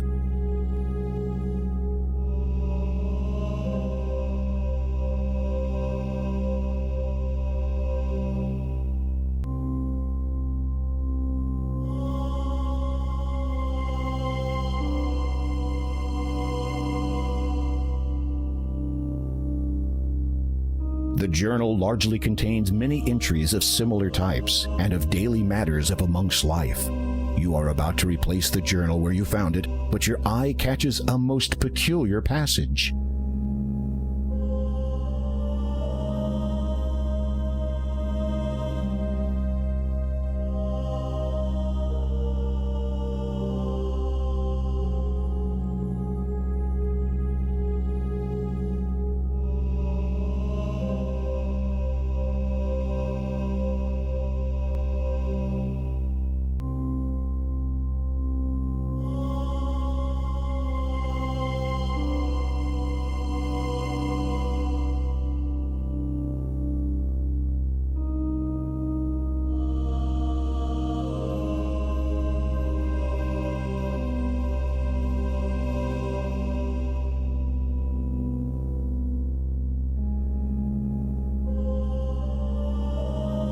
The passage ends abruptly. Though there are many pages left to be written on, it is evident that the final passage was written a number of years ago. How strange. You replace the journal, putting it back where you found it.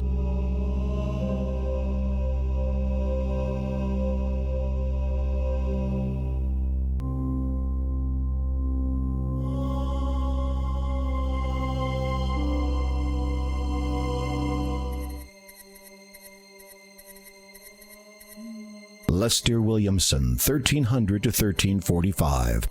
Here lies a man who feared all bugs, too scared to even lift his rugs. For if he had, he would have found insects that make little sound, with bites so deadly for their size that surely did cause his demise. Rarlap Niven, 985 to 1015. The jester joked his life away until a quip he made one day. Insulted was a baron's son who had this poor old jester hung. Rebecca Twintle, 1250 to 1273. In that usual daring way of hers, she threw caution to the wind. Late one eve she risked a venture and went out to sea with him. Totally in love she was, so filled with careless whim, that when he threw her overboard, she never thought to swim. Goulash Thompson, 1370 to 1441. Never in all his living years had he ever seen such sights. For hours did he stare at them, those beautiful, dazzling lights. So happy was he that he had been able to live to see this night, but down a cliff he blindly fell, for the lights had been too bright. Larman Odnarb, 1175 to 1200. Dear old Larman was a healer, cured many a deadly fever. One he caught that bitter day, healed not himself and passed away.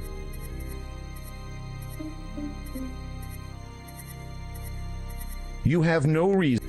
You have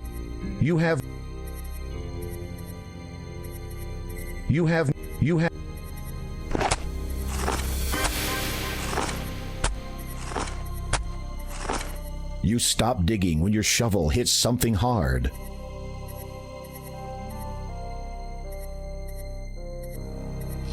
With bated breath, you open the box.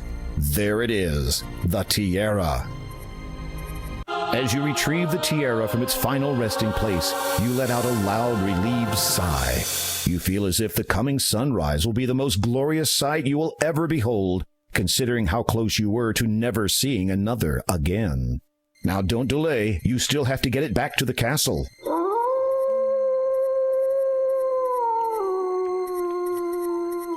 You freeze as a wolf's howl sends shivers down your spine. You force yourself to turn and face nothing. Your anxiety must be causing you to hear things.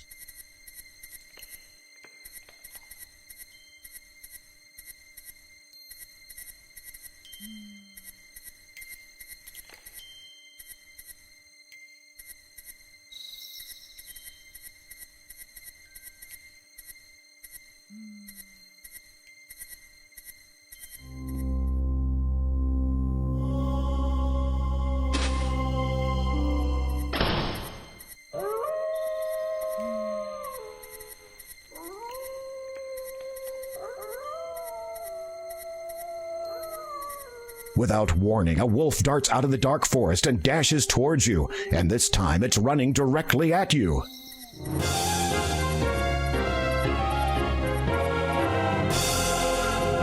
The delicate bottle has a label. It reads, Wolfbane. The bottle feels cold. You rub the Wolfbane ointment all over your skin.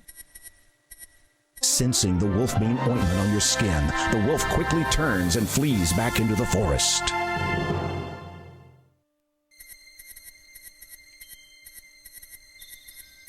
The wolfbane ointment has worn off.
You read the Bible, seeking not well without night, sleeping while sun shining white.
Something is wrong here. There is no boat, no boatman, and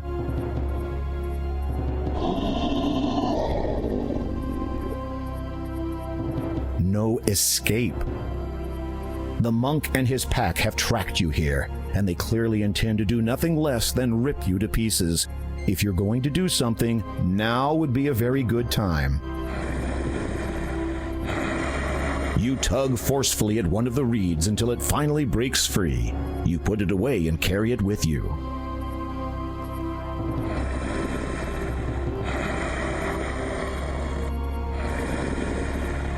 Very carefully, you bend down and soak the tip of the needle in the foul, toxic water.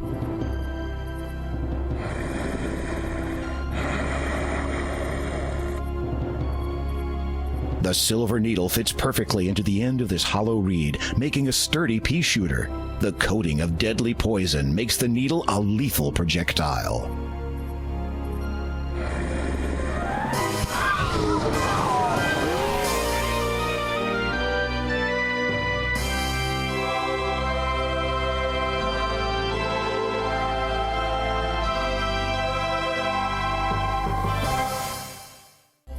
I see you have met the Brotherhood of the Pack. Where were you? Detained. A man who had assumed your appearance boarded my boat. When we reached the other side, I perceived the flaws of his disguise and dispatched him instantly. The Count has been wary of the Brotherhood of the Pack for many years now. In obtaining what he asked for and ridding this land of their leader, you have served him doubly well this night.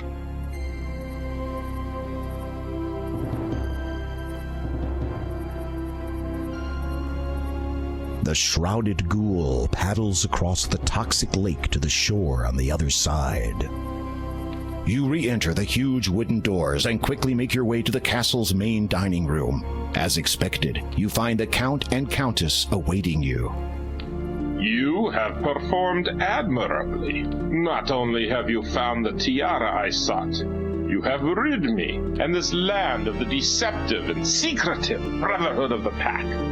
They have committed many atrocities against my family, such as the deaths of our son and daughter-in-law. I have been forced to remain secluded all these years, unable to serve my homeland as I should, to evade their relentless pursuit of wiping out my entire family line. Is the Brotherhood really gone? Some of those wolves escaped. The rest of the pack followed the wolves that ambushed you. However, without their leader, they will find themselves as lost in mind as they are now in body, whether human, wolf, or any other form. Their hastened passage through my swamp will not see a return to their den. Of that I can assure you. You have trapped them all in the swamp? The entire pack? An endless flight through the mire awaits them. Should my long-stilled heart ever feel pity again, perhaps One day, I shall free them. As you listen to the Count's cold, unforgiving tone, you thank your lucky stars that he no longer sees you as a threat, at least not for the time being. I release you from my service, dear king. The nearing dawn no longer signifies an uncertain future for you.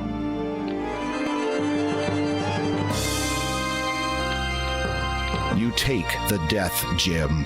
Finally, you have all 3 stones in your possession. You feel a pang of anticipation as you realize that all you need to do now is take them to the door of destiny.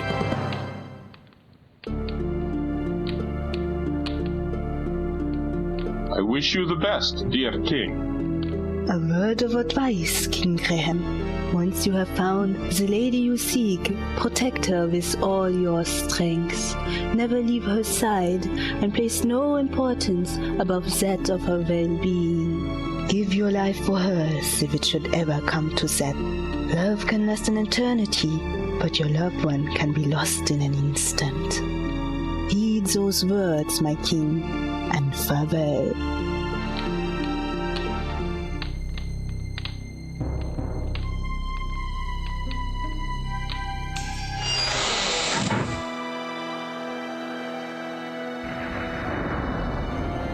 You need to get...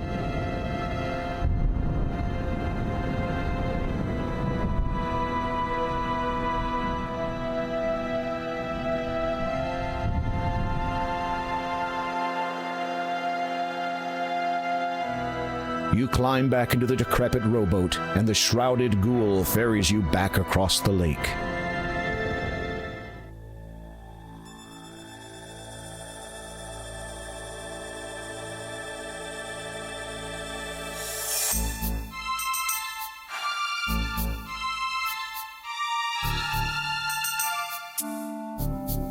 He did what? Well, it would appear that our Count's loyalty was to be questioned after all. Keldor has decided to leave us, now that he again has his wife at his side. No one has ever left my service before. Yes, Father, it is most regrettable. It is unthinkable! Yes, Father, it is quite unthinkable. It is up to you then, Sister Agatha. Yes, Father, it is... pardon? You will have to deal with it yourself. If Graham dies abroad, the crown will pass to me. And with it, the item will be known to me at long last. Father, are you sure? It is an ancient legend. It does exist, and I will find it. Do you hear me, Agatha? Graham is not to return to Daventry alive.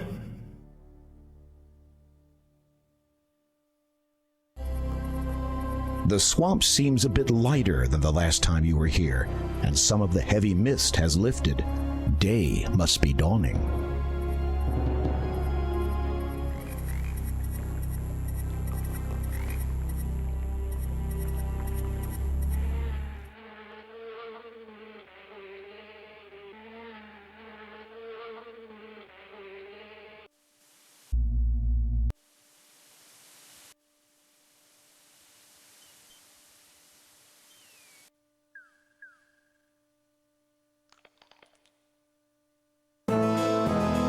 You have run into an evil enchanter. He senses the power of your emerald and quickly departs.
Yes?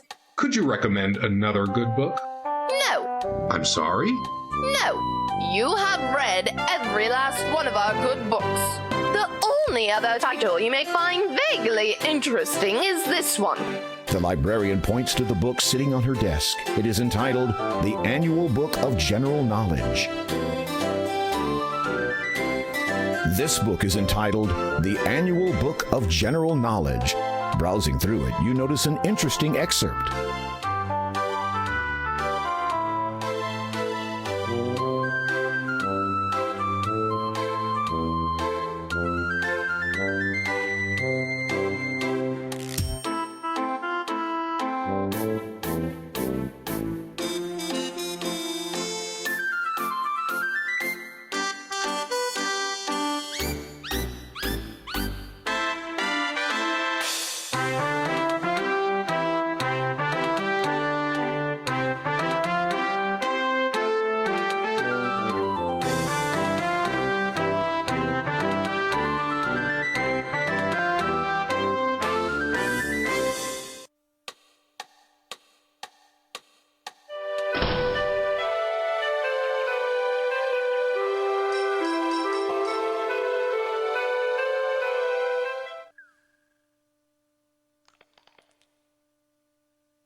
Oh no! The plank you stepped on was a trap.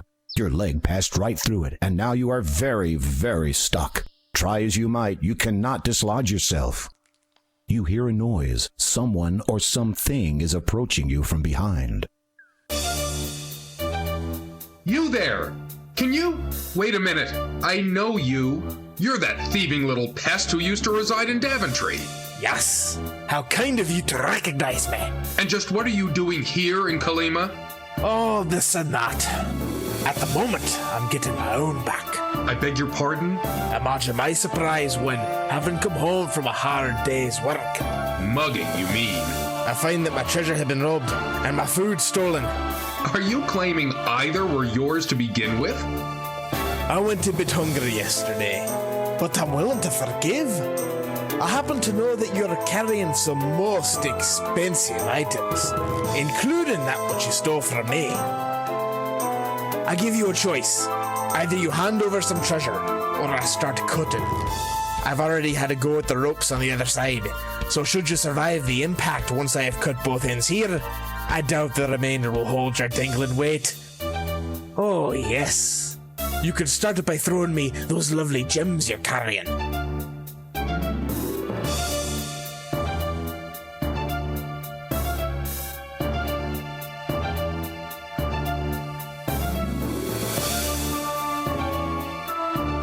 You wrap your gems up tight in the cloth.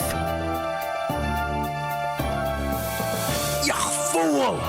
Now, if you want your treasure, then you help me. Not a chance! I'm not coming anywhere near you! Fine, then you stay where you are, and the treasure stays over there.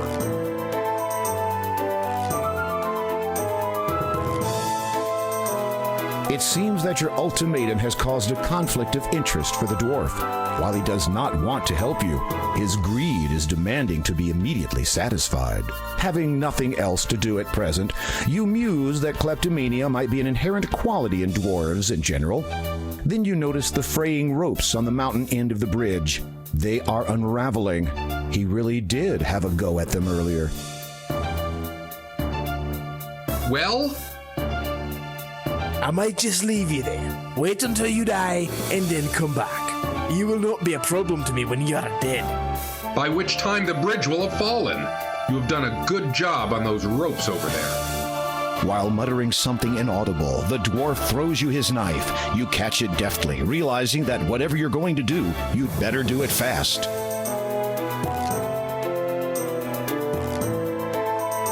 You can't use that there. You can't use... You begin cut... What are you doing? You're crazy! As each rope gives way to your onslaught, you hold on tight and brace yourself for the inevitable. Up.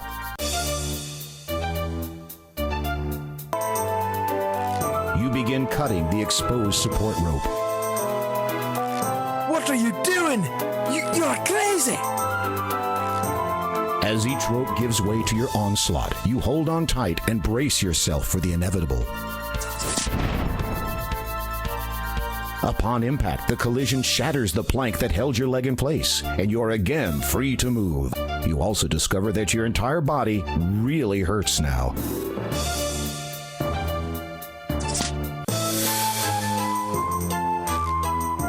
You manage to survive crashing into a cliff face.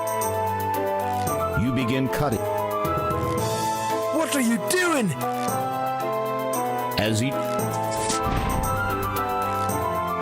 Upon impact, Be careful, Graham. Any sudden movements might cause the bridge to fall. Be careful, Graham. Be careful.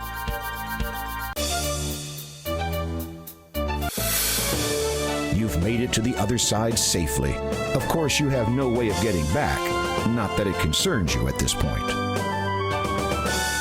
You could at least give me back my knife.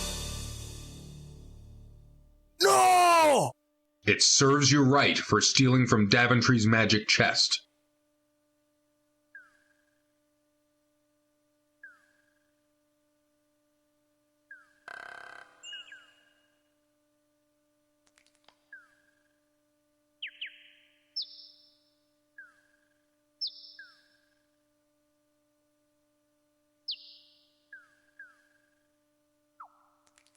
You unwrap the gems from the cloth.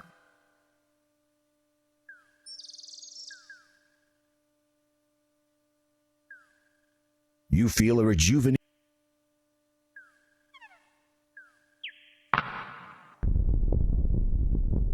You push the gem firmly into the indentation.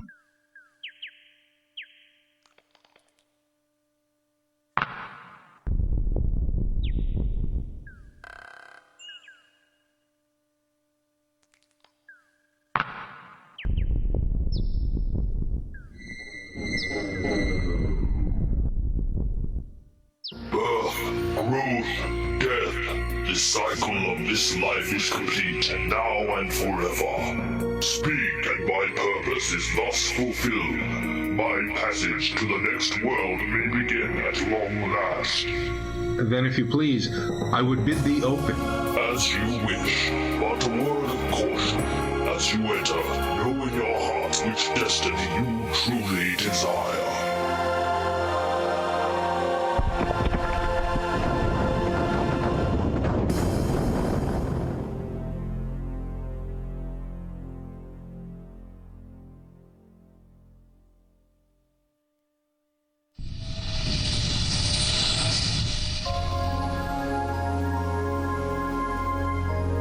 The sand on the sparkling beach is a deep blue.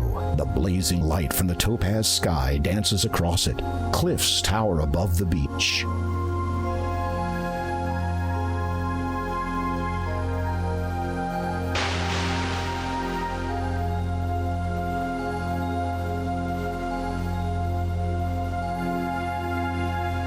You cast the net into the tranquil sea. Upon retrieving it, you see that you have caught a large golden fish. It falls from the net and flops helplessly on the beach. You grab the flopping fish. Its mouth is wide open and its gills are extended. With great difficulty, you hold the fish as it twists and turns in your hands. You toss the fish back into the tranquil sea.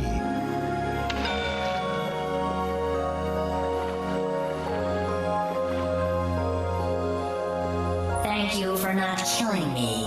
For your kindness, I will gladly take you across to the other side of this vast sea.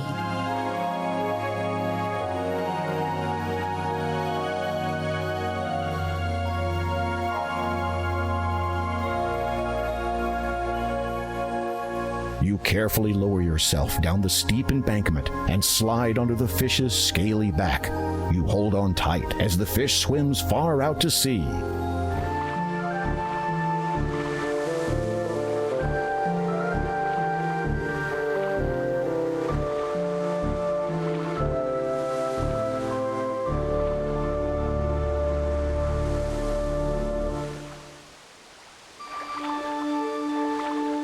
You slide off the fish's back and clamber onto the sandy shore of a surreal little island.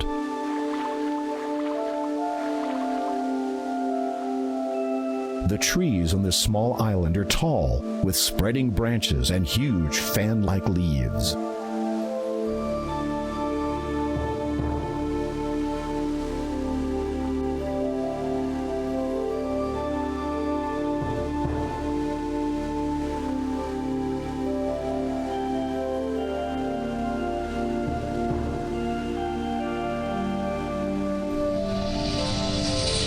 Some writing has appeared in the sand. It reads, "It would appear that you, my dear, are here indeed to help me. Walk to this sand and place your hand upon these words, and you'll see." You place your palm upon the words in the sand.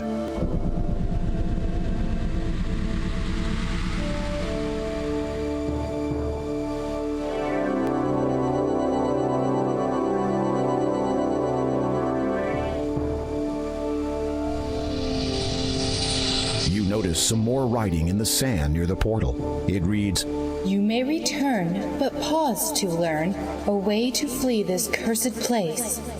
My end draws near, so hurry, dear, and come swift to me in haste." The sand patch is an odd color.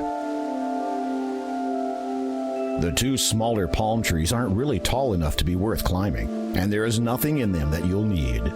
You can't reach the... You will need... You are already climbing.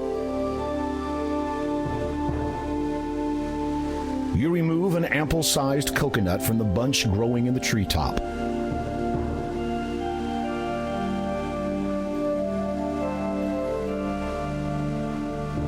You pick up the beautiful stone of quartz.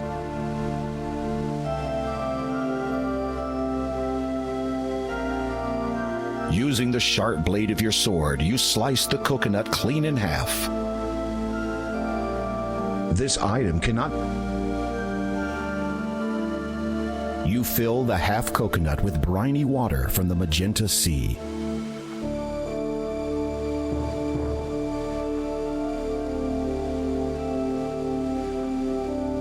The writing in the sand reads, "You may return, but pause to learn a way to flee this cursed place. My end draws near, so hurry, dear." There's no need to... You can't... You...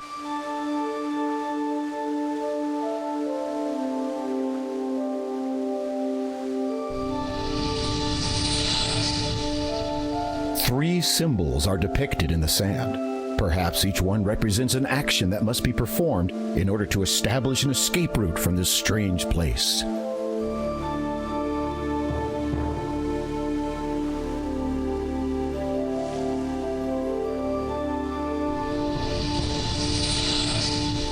Some writing has appeared in the sand where the symbols used to be. It reads, "Well done, my dear.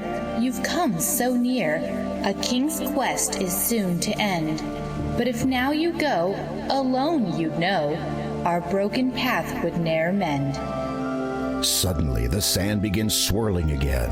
In place of the poem appears yet another portal.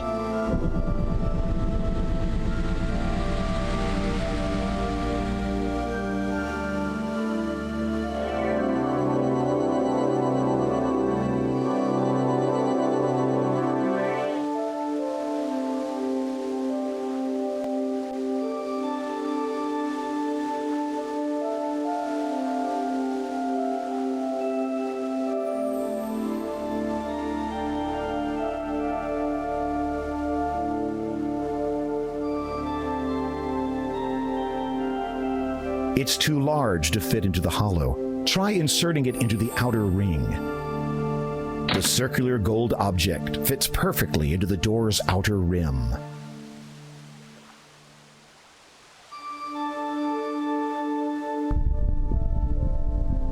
As you place the quartz stone into the shallow hole, you hear it lock into place. Suddenly, the statues rumble to life. The truth you will find for one such as I, for the other can only be lying. These words will provide you with the means to get by. My companion's soul shall see you dying.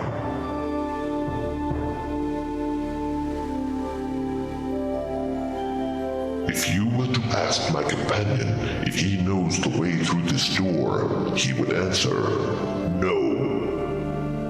The first gave birth to all life. The second allows it to thrive.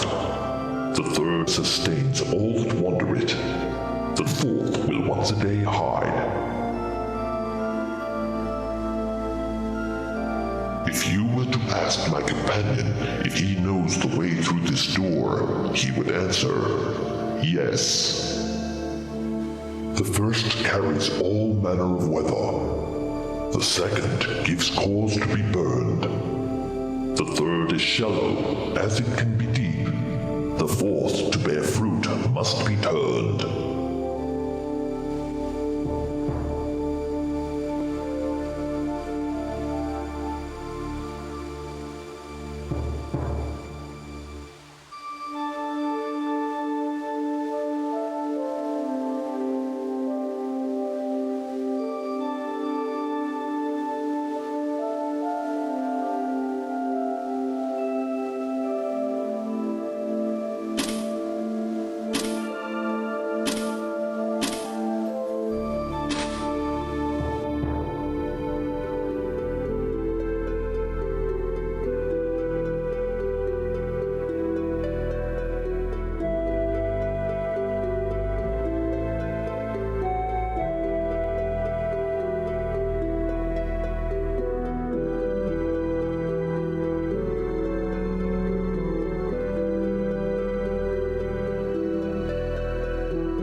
This is the biggest lion you have ever seen.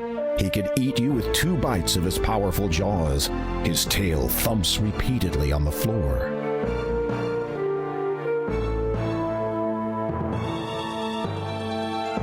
Distancing yourself from the lion as much as possible, you hold the emerald in such a way that the window's light passes through it and shines directly onto his tail. Instantly, something begins to happen. I cannot tell you how much I appreciate what you just did for me. You are welcome. Who are you? At one time, I was Agatha's suitor, when we were both much younger. Believe it or not, she was quite attractive in her day. But during the course of our relationship, I fell in love with another woman. In a jealous rage, Agatha transformed me into a lion to guard this door for the rest of my life. I have seen, or rather heard, many a pretty damsel spend the last of her days inside that room. Incidentally, I presume you have found the exit from this strange island? Yes, but... Then I shall bid you farewell. It is awfully drafty in here. Strange, I didn't notice that when I was covered in cat hair.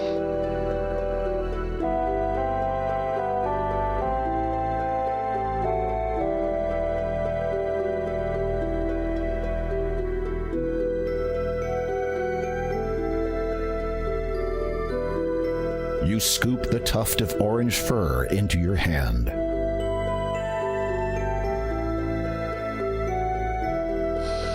You lift the heavy wooden beam that holds the doors in place.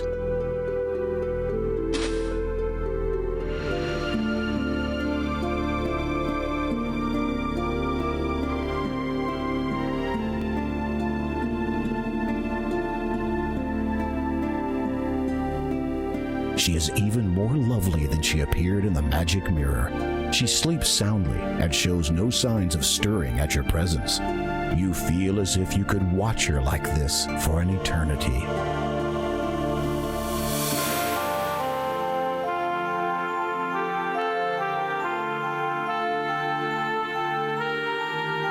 As you hold the emerald over the girl, you realize that the light from the window does not penetrate this part of the room.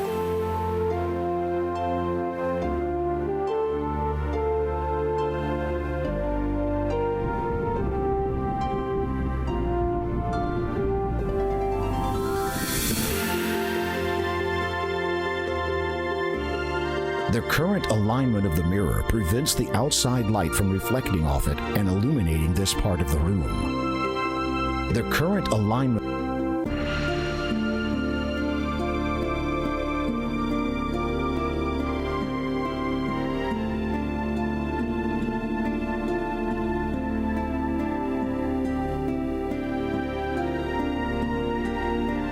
You hold the emerald between the ray of light and the sleeping maiden. At first, nothing happens. Then she stirs. The radiant light streams through the emerald and dispels the sleeping enchantment instantly.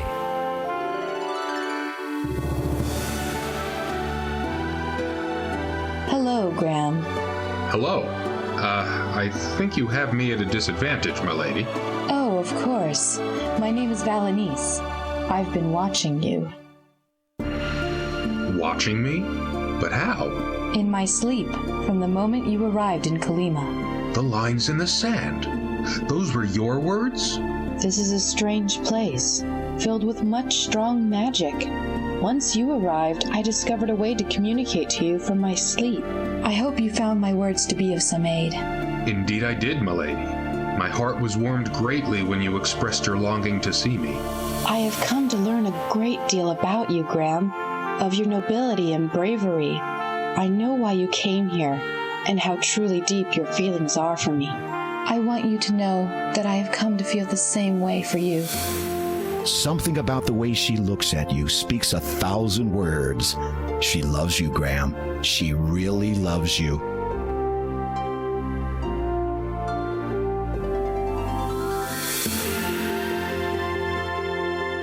Even if this is a dream, this moment could not be better.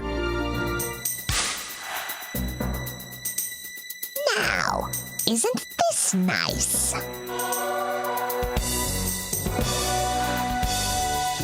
What a pretty pair. I hope you're enjoying each other's company, since you won't be doing a great deal else for much longer.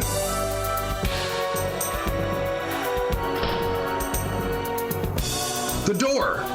Why, you... Witch? I'm sure it would have rhymed. Silence. I will not be so spoken to by the likes of you. Why do you despise her? What has Valenice ever done to you? She has the attention of men all over the land. Attention that once had all been mine. I won't allow her to take it away from me. I think you should just allow the two of us to go. And why would I want to do that? We would leave your realm together, never to return. Then you would have all the attention you could ever want again. Nice try, my pretty fly.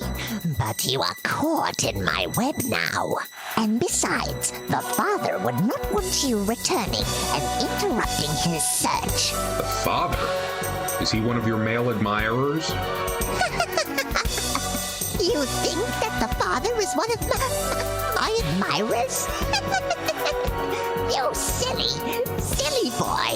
How naive you are not to even realize that the man in charge of your own army is the man who wishes you destroyed.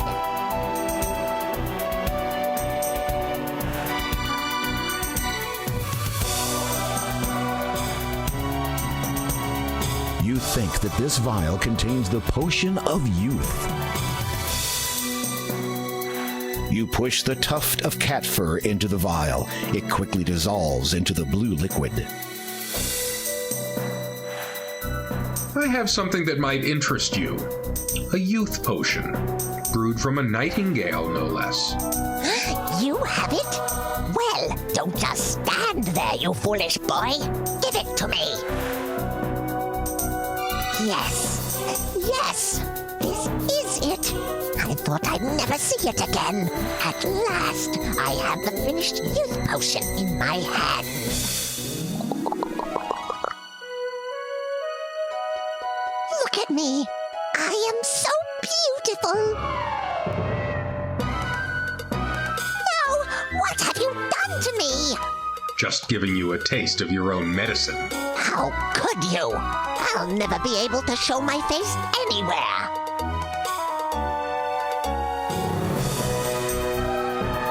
And I have fleas.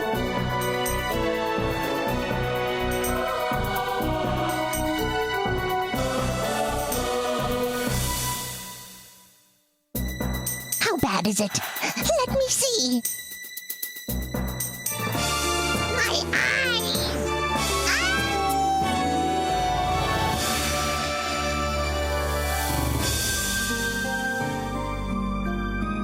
Agatha's body is nowhere to be seen. I wonder where she went. How odd.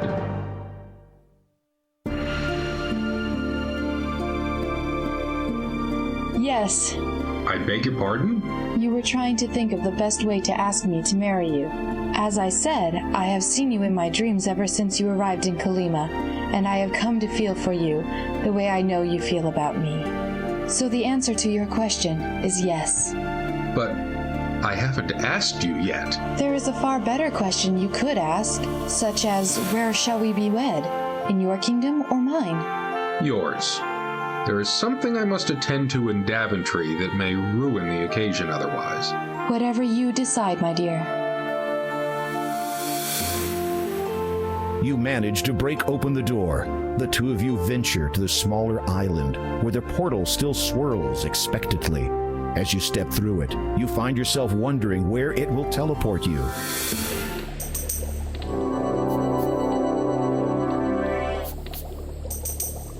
We seem to be in Agatha's cave. How did we end up here? I've no idea. Inquisitively, you pick up the glass dome to inspect it more closely. Astounding. Within the dome's wall of glass is contained the entire island realm, quartz tower and all. Astounding. Why? This item denied you of your freedom. It is only right that you may do as you please with it. Or you could accept it as a wedding gift. Valanice takes the dome from your hand. I shall keep it as a reminder that, regardless of what transpires from this point on, I have experienced worse.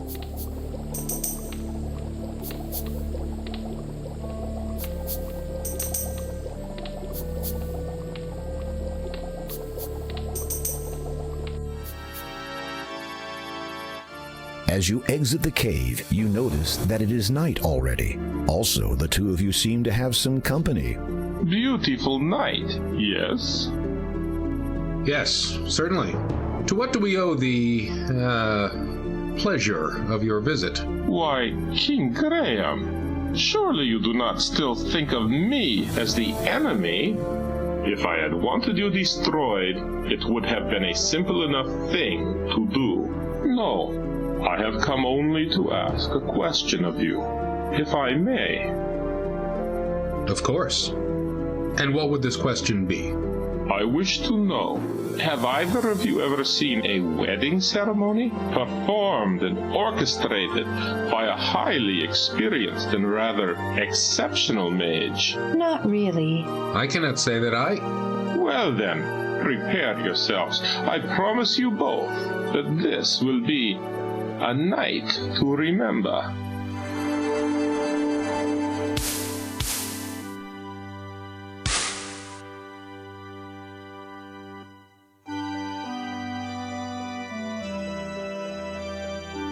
People of Kolyma, it is my desire to be reinstated as your custodian and protector, if you will still have me. The crowd is silent. Then a murmur. It grows until finally everybody cheers in agreement and support. Very well. Therefore, with the power and authority you have reinvested in me, I wish to conduct the ceremony of these two deserving people who have chosen to join together in marriage. Behold!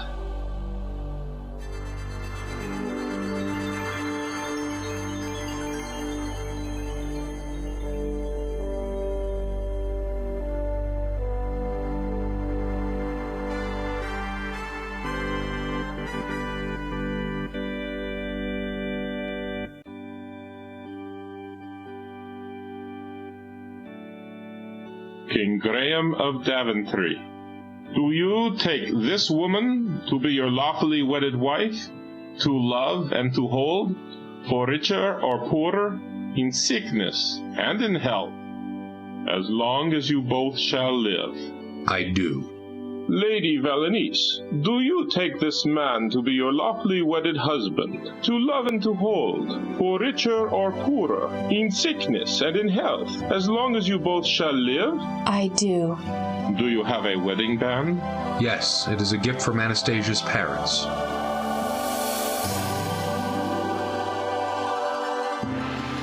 I now pronounce you husband and wife. I think you know what comes next.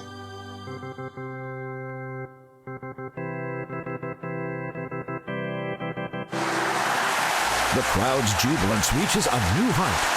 The people of Kolyma seem only too eager to rejoice in your newfound happiness. I cannot thank you enough for your service to me in ensuring the safety of my family. Without the Brotherhood's moral decadence of old, the people of Kolyma can finally move forward. And I will not forget the chance you have given my husband and I to spend an eternity together. Your kindness will always be remembered. Your valor and bravery shall echo in the Mer people's songs for ages to come. The legacy of your homeland lives on, due to your exemplary honor. Now, King Graham, it is time for you to take your bride to her new home. But my ship, my crew... I have sent them home already. By now, they will have notified everyone of your imminent arrival. Imminent arrival? Trust me.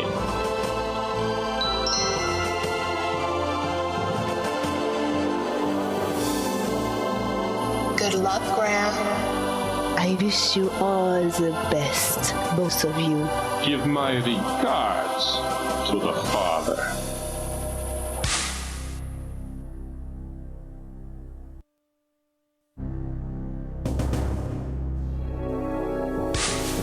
As the vapor subsides, a deafening roar erupts from the audience. All have come to bear witness to your return and the coronation of your new bride. Welcome back, Your Majesty. And may I say, never have I seen a more beautiful and stunning bride than the one you have returned with. I trust you found your journey through Kolyma void of peril or incident. Agatha told me of your treachery. Who are you? Why do you call yourself the father? What are you searching for? You need only know this. You would do best not to treat one like I in such a manner. I must, with much regret, inform you all of a great treachery in our fair land. This man, he who has sworn loyalty to Daventry and its crown, is a traitor. He has conspired to have me slain away from home with the intention of pursuing his own insidious ambitions here. Guards, seize him! You have made a terrible mistake, you know.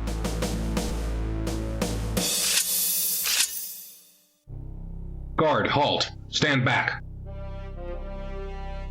Prepare to fight for your life, are you? And with an old fool's sword. Be warned, you do not know who you are facing. Your ignorance shall destroy you. On guard!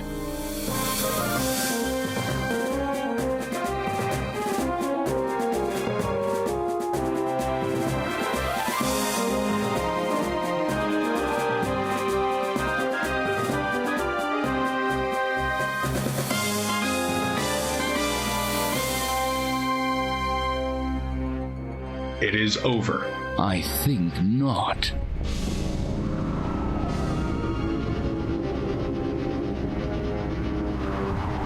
Thrice now I curse, and from the first, your family shall feel the worst.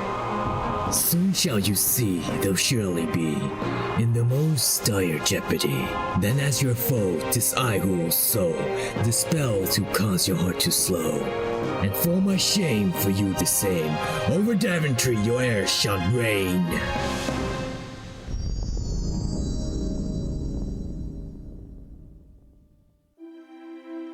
Who was that man? I don't know, but I will find out someday. I swear it. Listen, we will deal with any curses as we find them, or as they find us. Come, you must show me around your kingdom. I wish to become accustomed with the realm in which we will be raising our children. What about your coronation? Later.